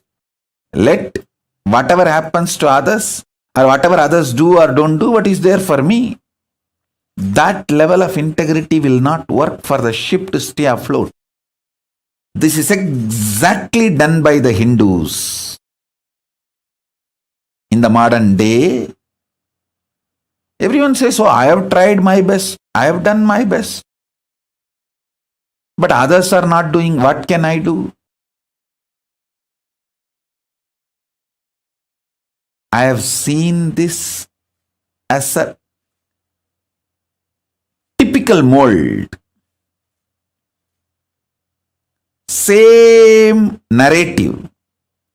Whether it comes to reclaiming the political legitimacy of the Hindus, or reclaiming their temples, or reclaiming their organizations and religious freedom, or any guru's organizations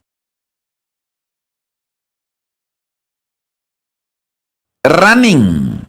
Please understand, any problem Hindus are facing, still being the slave. Please be very clear. Any Hindu not living under the Hindu constitution is a slave. This is a definition. How the Muslims are very clear. If you are not living under the Islamic law, Islamic constitution, you are a slave. So be very clear. Hindus should understand, if you are not living under Hindu constitution and Hindu law, if you are not living somewhere, please listen. Let me put it very clearly. If you are living in a place where Veda Agamas are the constitution and Manusmriti is the jurisprudence, you can freely declare, you can openly declare, you are a free Hindu. You are a Hindu with freedom to practice Hinduism. Anyone living anywhere where the Veda Agamas are not constitution and Manusmriti is not jurisprudence, you are a slave. At least realize it. Wake up to the truth, reality. What you should do, all that I don't know. I'll at least tell the truth. At least wake up to the truth. Be very. So whether you ask the Hindus, why are you living a slavery life? Why you don't have a religious freedom? Why your temples are not under you, it's under the government? Why your temple wealth is not used for running gurukuls, the Hindu schools? Why your temple wealth is not being used to develop and spread Hindu medicines? The most funny thing, many of the so-called Hindu ashrams and Hindu organizations run Christian medical institutions. They are not realizing we have a great Hindu medical science. Because the Hindu medical science is neither given legal legitimacy nor given social legitimacy. It's always under constant threat. Even though the Hindu medicinal system is its depth and breadth, everything is far more than any other medical system in the world.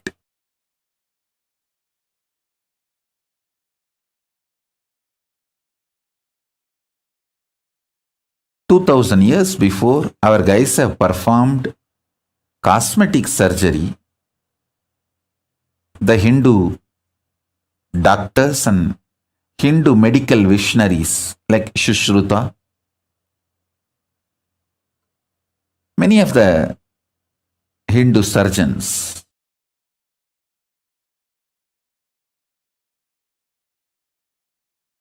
if we have developed our science and retained what we developed, today the Hindu medicine would have been the most powerful, and Hindu medicine is always about the healing and cure, it has nothing to do with monetizing. See, the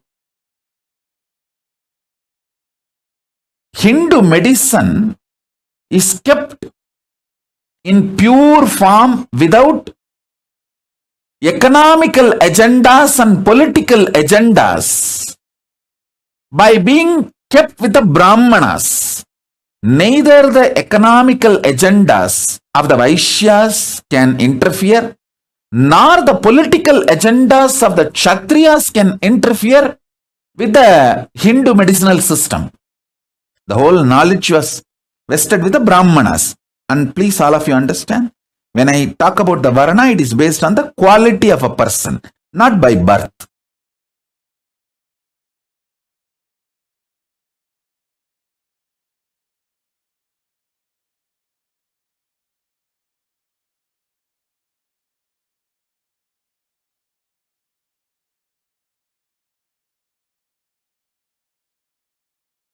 You ask any question to Hindus, why your medical system, Hindu medicinal system is destroyed? Why you guys are not having any respect for the greatest and oldest jurisprudence, the Hindu law Manusmriti? Everyone will have one answer. Oh, I am done, I am doing what, but others are not doing. What can I do? Exact answer. A maintenance engineer in a ship, if he gives, what will happen to the ship? That exactly same thing is happening to these guys.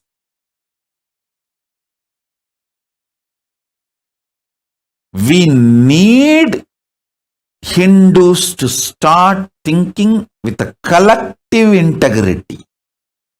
Not only I will do my job as mayor, I will make sure the fuel manager does his job as fuel manager. And cleaning person does his job as a cleaning person. We need that kind of an ecosystem for Hinduism to be revived. I decided very clearly that can be done only in a place where we have political legitimacy and political sovereignty. With the grace of Paramashiva, I got a place. Maybe small, but I got a place with a political legitimacy and political sovereignty for Hinduism.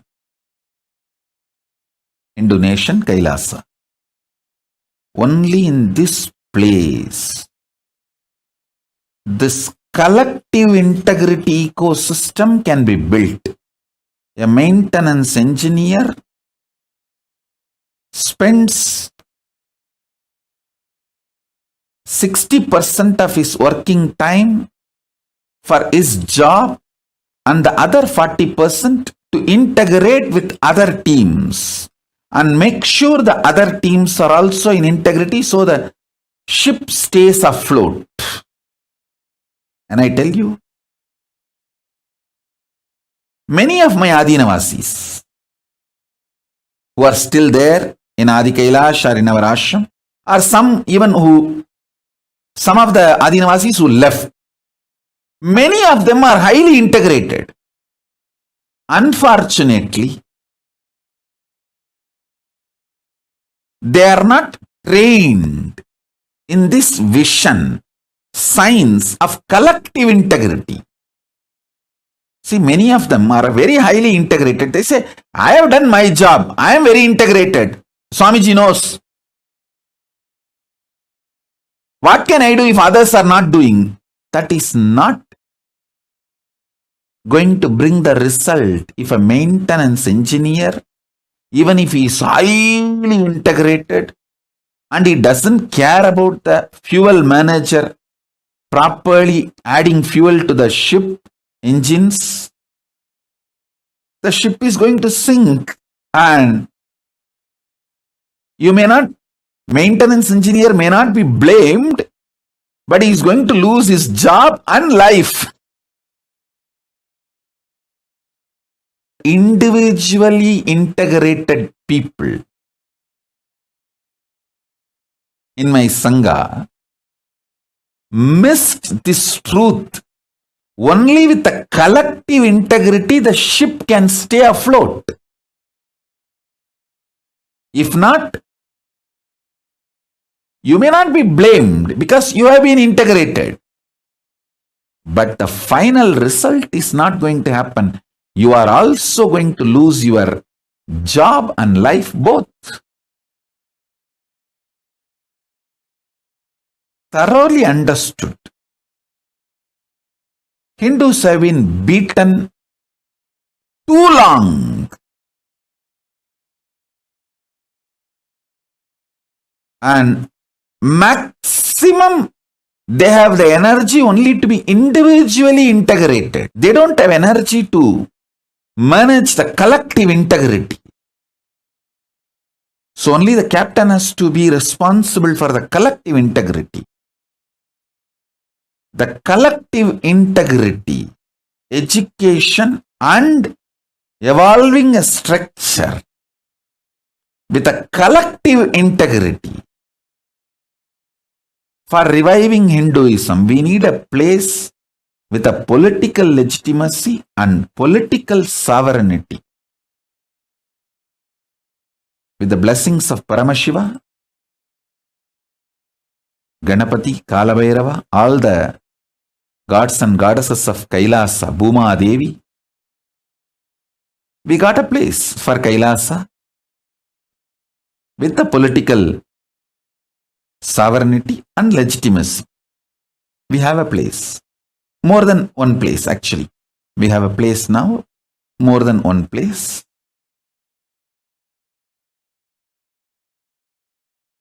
I tell you,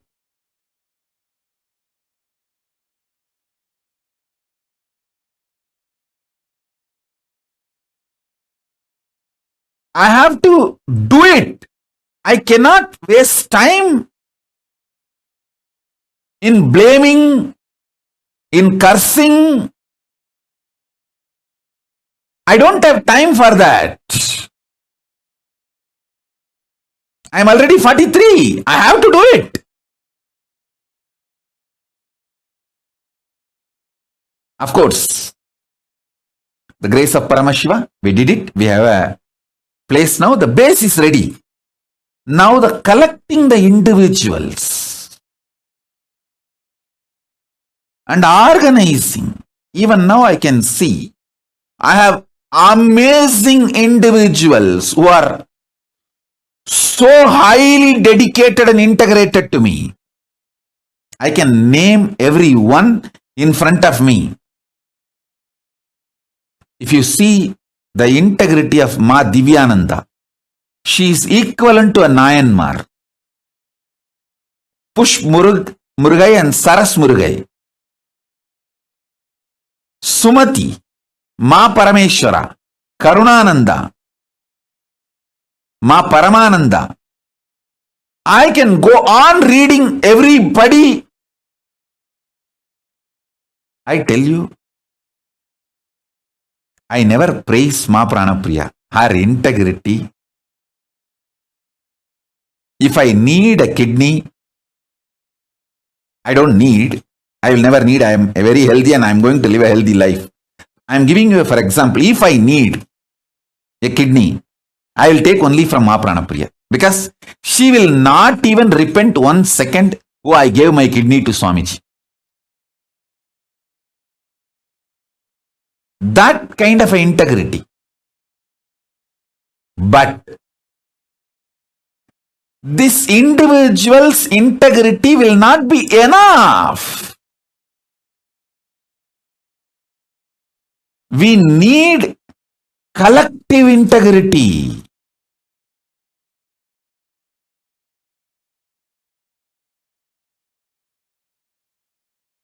There are so many people who gave their life to me, not just their wealth. They will even give a body organ to me if I need. If I need a kidney, I don't know how many people will apply to donate. If I need an eye, I don't know how many people will apply to donate.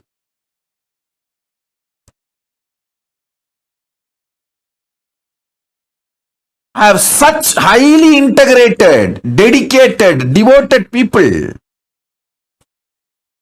But unfortunately, none of them understand that it is a collective integrity which is needed to make Kailasa successful. Not just individual integrity. Everyone is so happy and satisfied and fulfilled. I am individually integrated to Swamiji. Hey, that is not enough.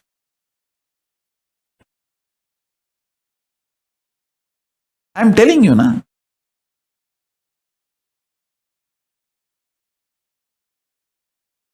Pushp and Saras Murugai. I am giving you an example. Saras Murugai and Pushp Murugai. They gave all their wealth to me. Sarvavari Tyagis. Not even 1 second they even felt too right or wrong. They know for sure giving everything to Swamiji is the ultimate right best thing.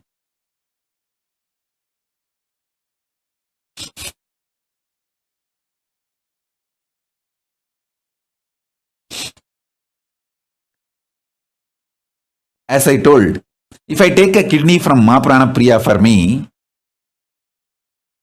not even 1 second she will repent or think, or she will not even have a second thought. Did I do right or wrong by giving my kidney to Swamiji?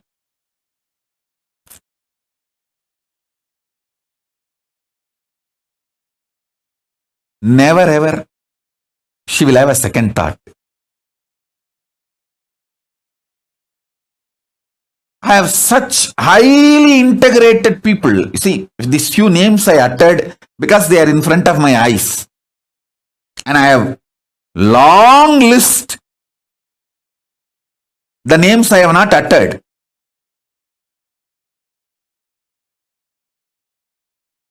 But unfortunately, none of them understand just the individual integrity is not enough for the ship to stay afloat. It is collective integrity that is required. Pranapriya will not have any problem to give her kidney to me. She will not even have a second thought. But she cannot go for rounds all over the campus and make everyone work and keep everyone's integrity. Because she doesn't understand. It is collective integrity that keeps the ship stay afloat.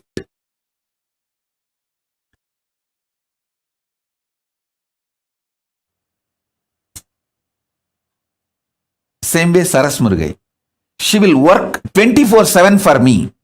But she cannot ask the other people in the team to work.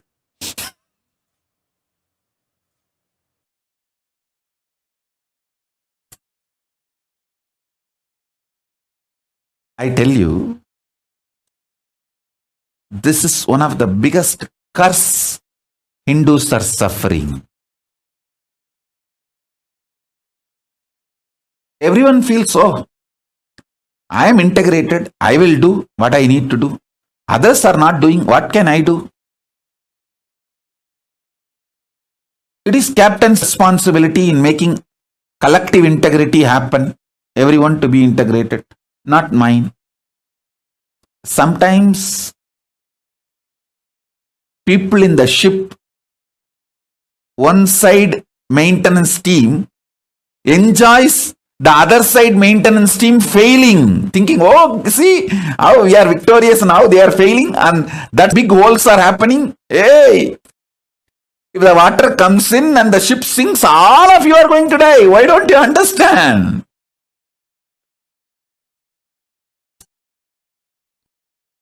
Hindus lack this understanding.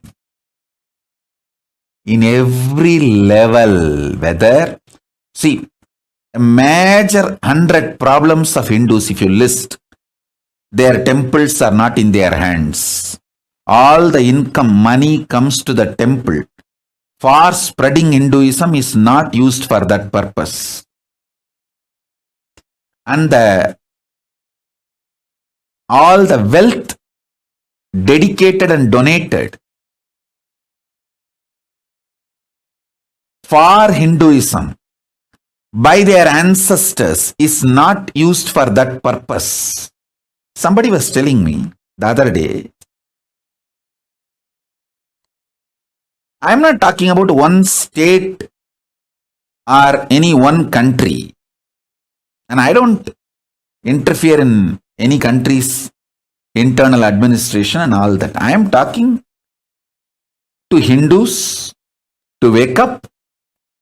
Wherever you are suffering slavery, you need to understand. Many of the wealth dedicated by their ancestors to revive and maintain Hindu arts, Hindu medicine, Hindu spiritual truths, the wealth is not being used.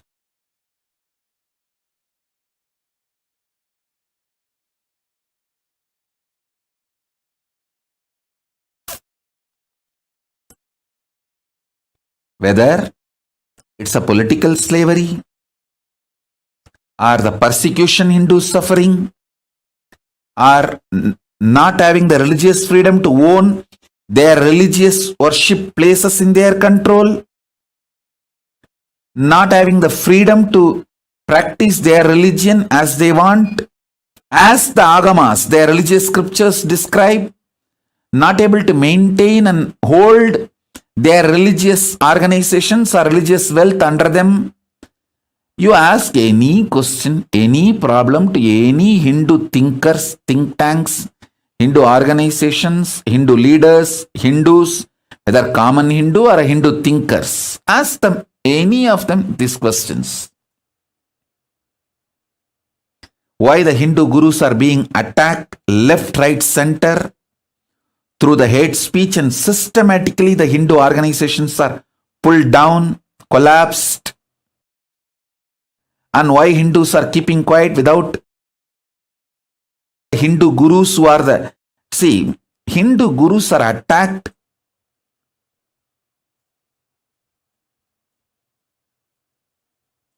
to destroy Hinduism. Please understand, the anti-Hindu elements, their goal, their aim is Hinduism.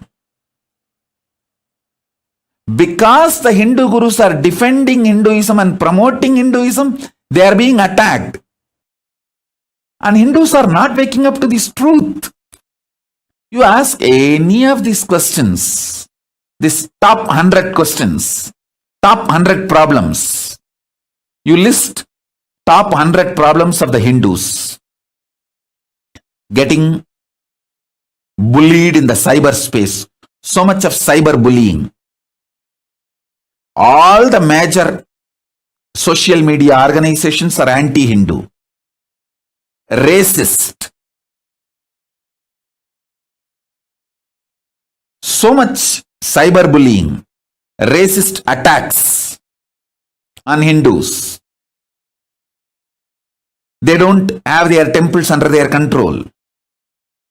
Their gurus are being attacked left, right, center. Every day one guru is pulled down with false accusations, false cases, lawfare, hate speech, very systematically.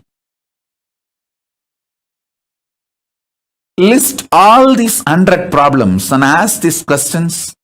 Everyone will say, oh, I am doing whatever I can. But others are not doing. What can we do?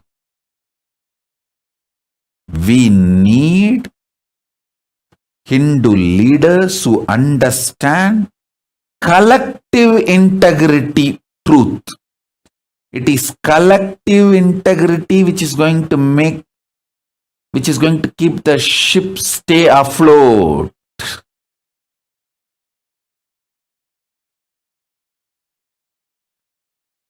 Even if you have only 10 people in your team, if you are able to make that whole team collective integrity, you are Kailasa.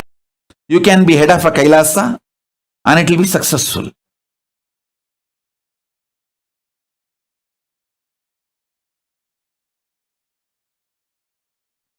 I tell you,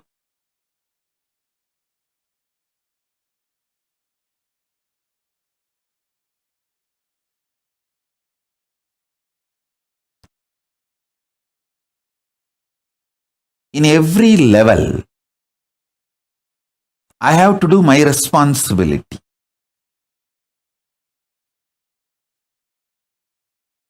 In my responsibility, things to do list, foremost, first priority is to bring all the great superconscious gifts from Kailasa and share it with you all.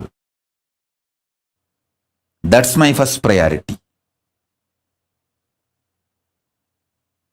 As I told,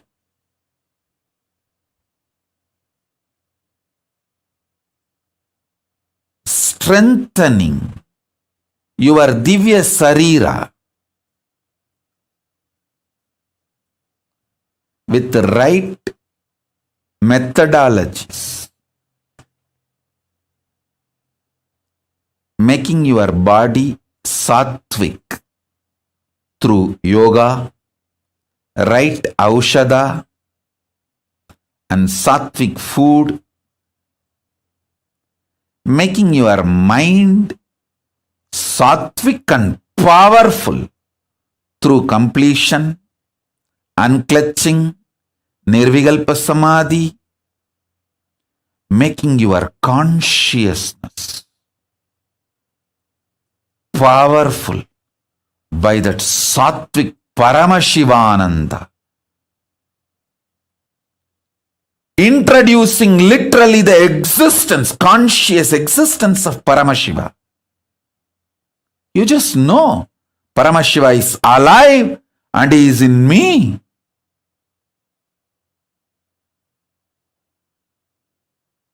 He is sitting alive, blissful, with his broad swarupa.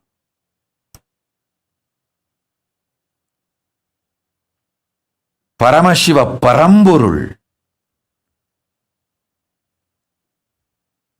knowing he is alive in you.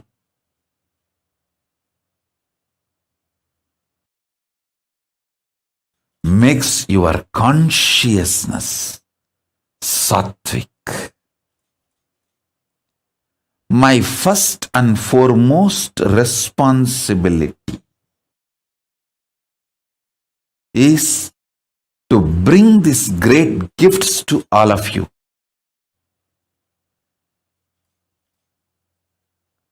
And to bring these gifts to all of you and share it with all of you, making all of you enlightened and enjoy. This is my first and foremost responsibility, and this is my first priority.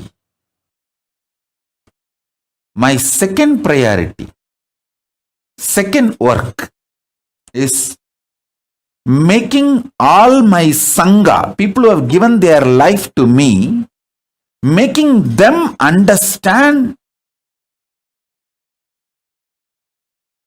the great truth of collective integrity. As I told,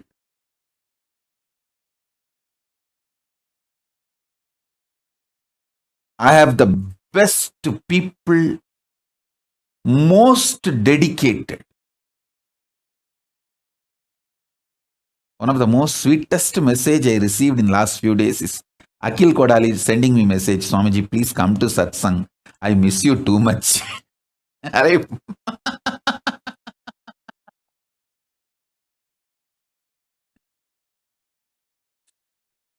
could not control my laughter. Actually, this message from Akhil Kodali has put such a wide smile on my face. Hey, this fellow. Having so much romance and love.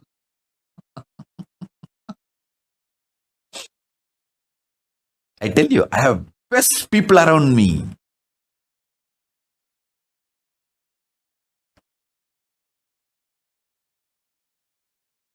Akhil will give anything he has for me, will not even think he has given that to me. He will literally feel he is enjoying that through me. That kind of a love. I have such highly integrated people. But unfortunately, all of them need to understand the importance of collective integrity. It is only the collective integrity which will keep the ship afloat, successful. Write 108 times collective integrity, collective integrity, collective integrity, collective integrity. Not selective integrity or individual integrity alone. Individual integrity is okay, good. But it is collective integrity. Only that can keep the ship afloat and successful.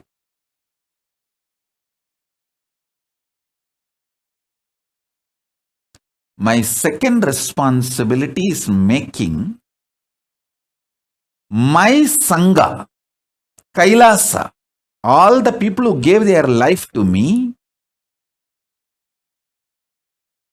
who gave their individual integrity to me, making them realize collective integrity is important. I think in all our ashram, in every room, we should put a small board beautifully. Collective integrity keeps the ship afloat. Not just individual integrity.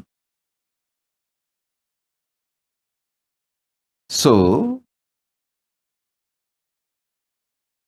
the people who are working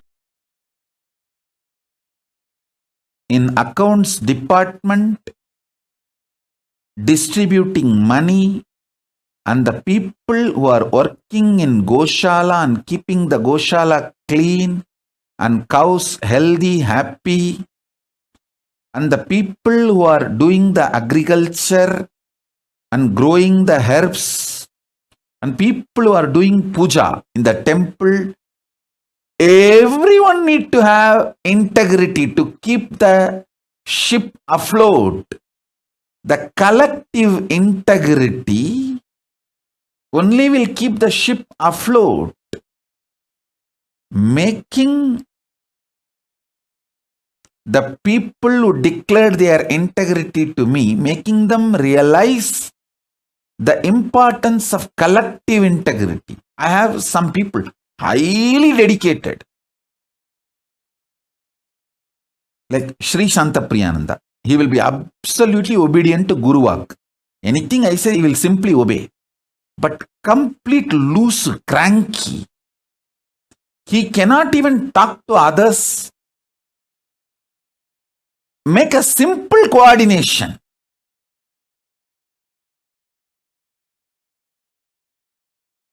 Even simple coordination he cannot do.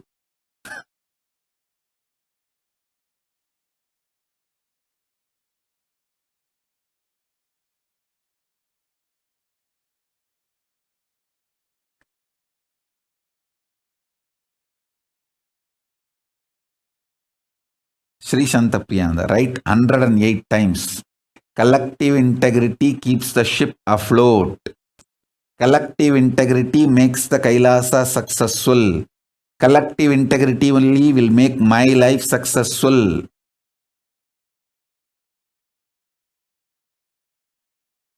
If one department fails,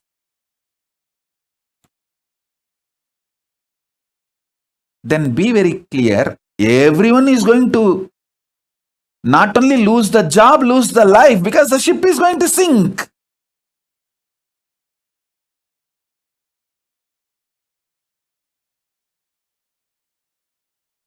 in all our ashrams, all our temples, all our gurukuls, we should have a clear board. Almost like every hall, every room, even the devotee's house where you are literally living like an extended Kailasa, you should put a board. It is collective integrity that makes your life and Kailasa successful. People who can make collective integrity successful are the leaders. Working with others, whatever need to be done, making it happen.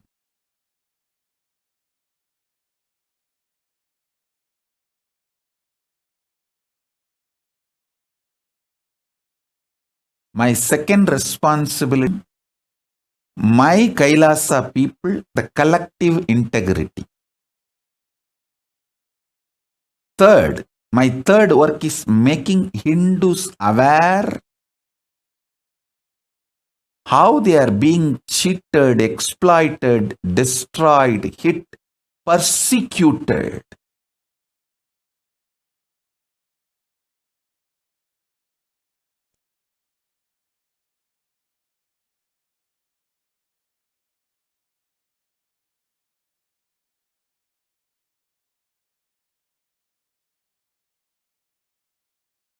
I tell you, one of the worst thing is Hindus are not even realizing they are being persecuted, they are under siege. Very active on. Hinduism is the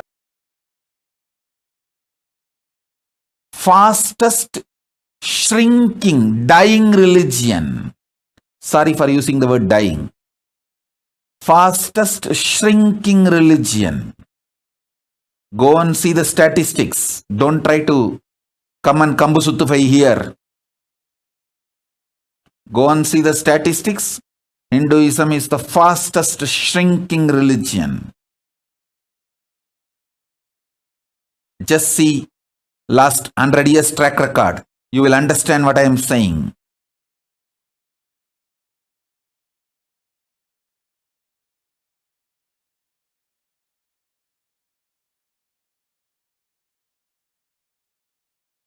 These three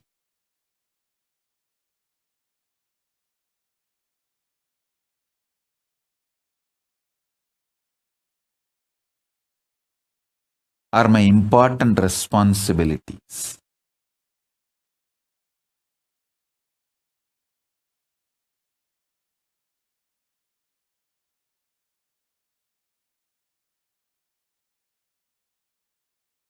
Let me do my first responsibility.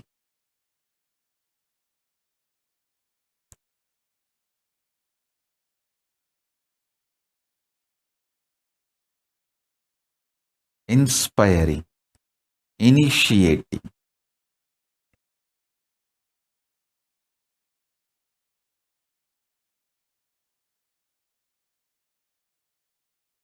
making all of you understand in every level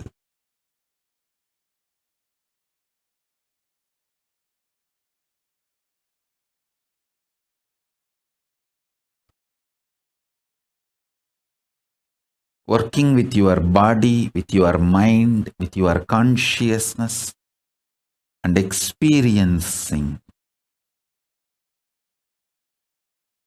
Divya Sarira, the divine conscious body.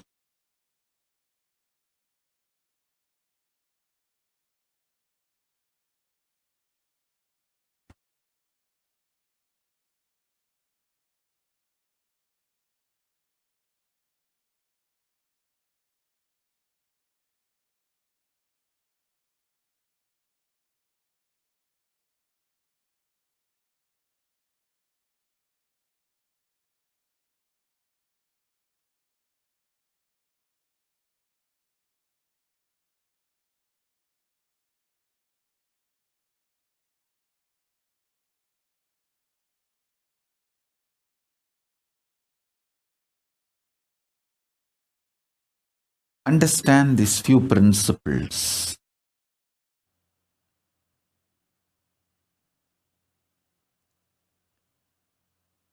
These few principles which I am going to share with you all now are like universal, sarvabhaumya.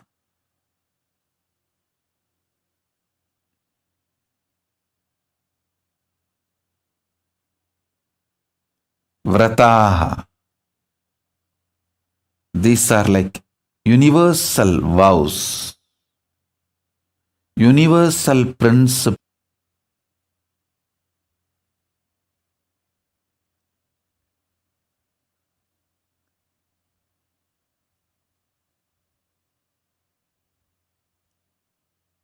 Sattvic means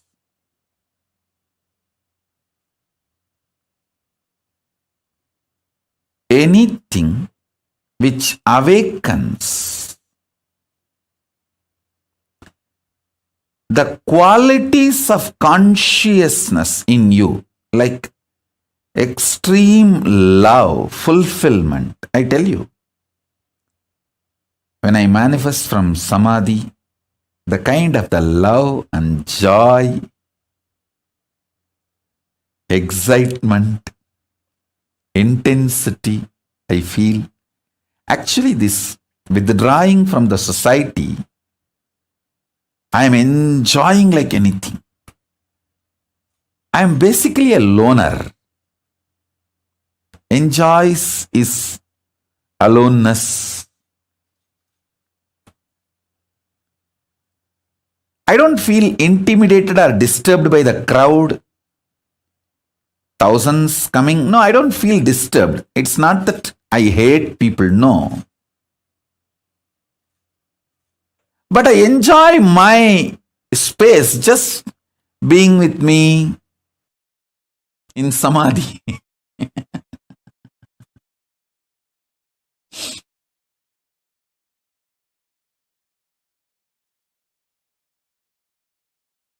It is such an extraordinary, living joy, living experience of bliss, not imagination, theory, visualization, fantasy. No. Living. How? You feel you are alive in your body. Bliss is a living experience for me in samadhi. It is just alive.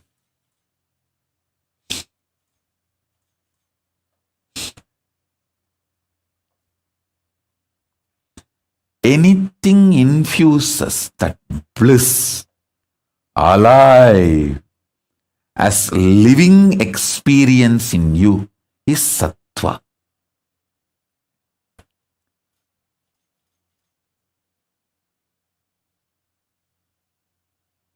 That is what I call good food. Good food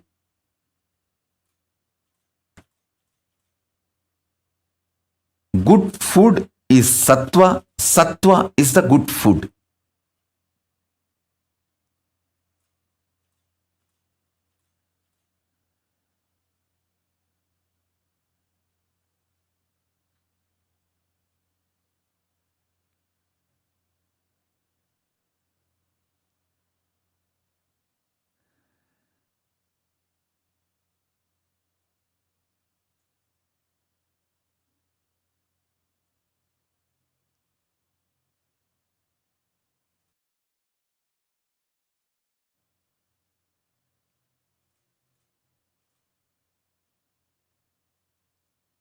I am getting so many questions now, alive. The live questions. Bhushanananda is asking, Dear Swamiji, what more can I do to keep the boat afloat? Bhushanananda, first drop all your fears, delusion.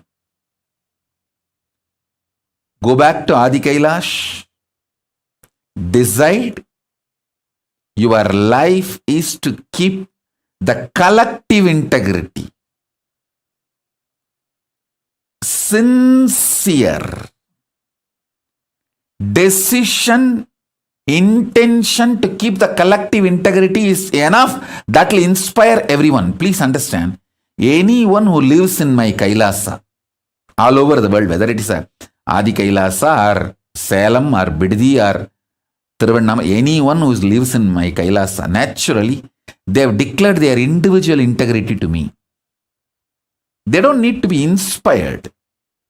They need to see others are also working for collective integrity. So let me also work for collective integrity. That's all. We just need few examples who are sincerely working for collective integrity. Then everyone will simply decide, yes, collective integrity is my life. Collective integrity is my life. Collective integrity keeps the boat afloat, keeps the ship afloat. They just need few examples who are sincere to work for collective integrity. Bhushanananda, go to Adi Kailasa, be an example.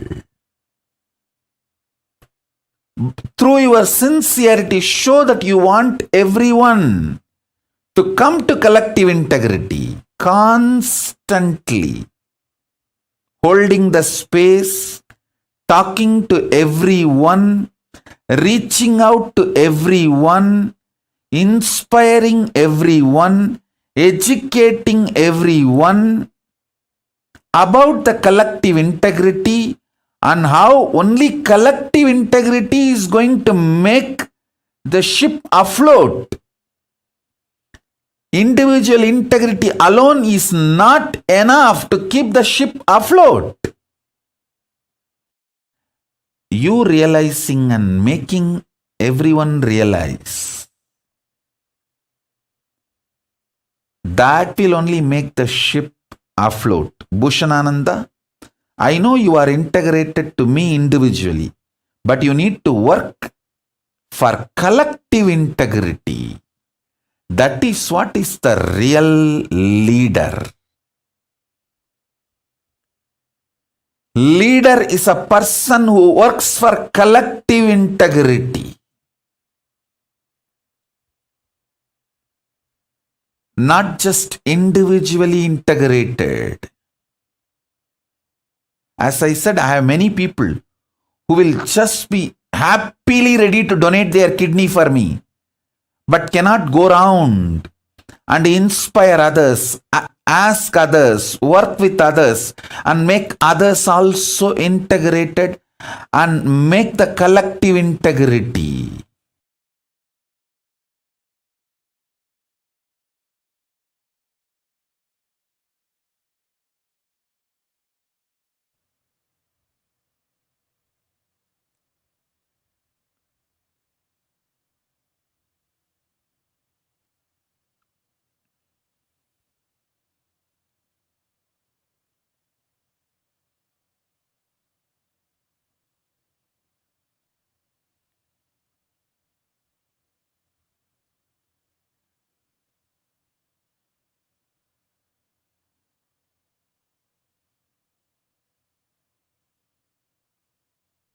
All the questions, live questions.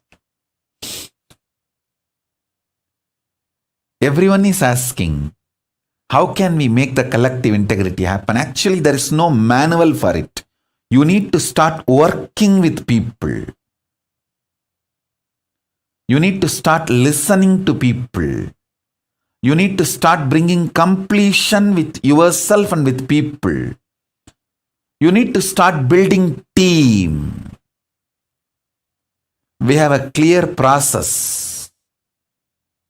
Manifesting everyone's reality. That used to be the syllabus for Inner Awakening 4th level. We had Inner Awakening level 1, level 2, level 3, level 4, where everyone's vision, ambition is shared and everyone tries to help to make everyone's vision into reality. So that the ecosystem, the collective integrity should become the ecosystem. Any Kailasa where the collective integrity become ecosystem, that Kailasa will be successful. That's all.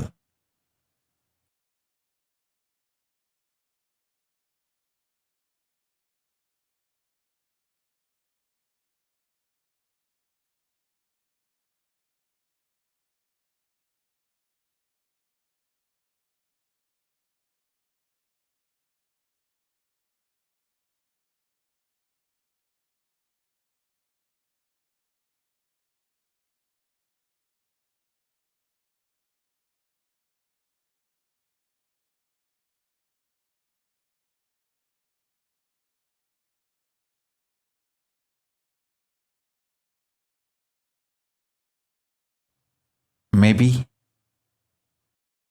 you can all think about collective integrity and have a Vakyartha Sadas about collective integrity. Not having collective integrity is the source reason and sole reason for all the problems of the Hindus. Any Kailasa brings collective integrity as the ecosystem will and solve all problems of Hindus. See, when a collective integrity is brought, everyone in the team will be successful. Everyone will be successful. Simple, super determinism to have a collective integrity brings collective integrity. That's what I am doing. How much I am attacked, abused from externally and even from internally, how many ways I have been attacked.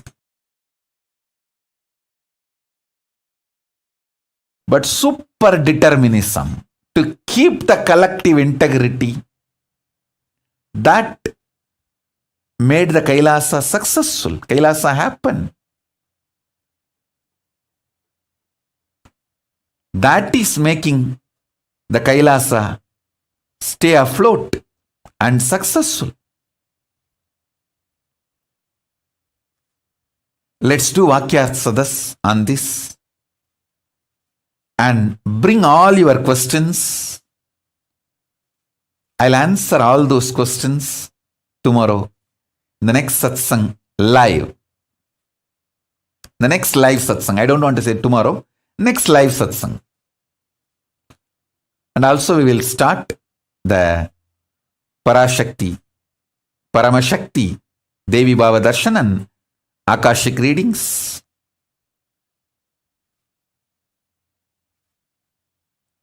Soon. So with this, I bless you all. Let's all work on this collective integrity. Let's all radiate with collective integrity also. Responsibility, enriching, causing, living Paramadvaitam, the Shuddhadvaita Saivam, the state, space, powers, being, superconsciousness, and Kailasa of Paramashiva, Paramashivoham, Om Nithyananda Paramashivoham, the eternal bliss, Nithyananda. Thank you. Be blissful.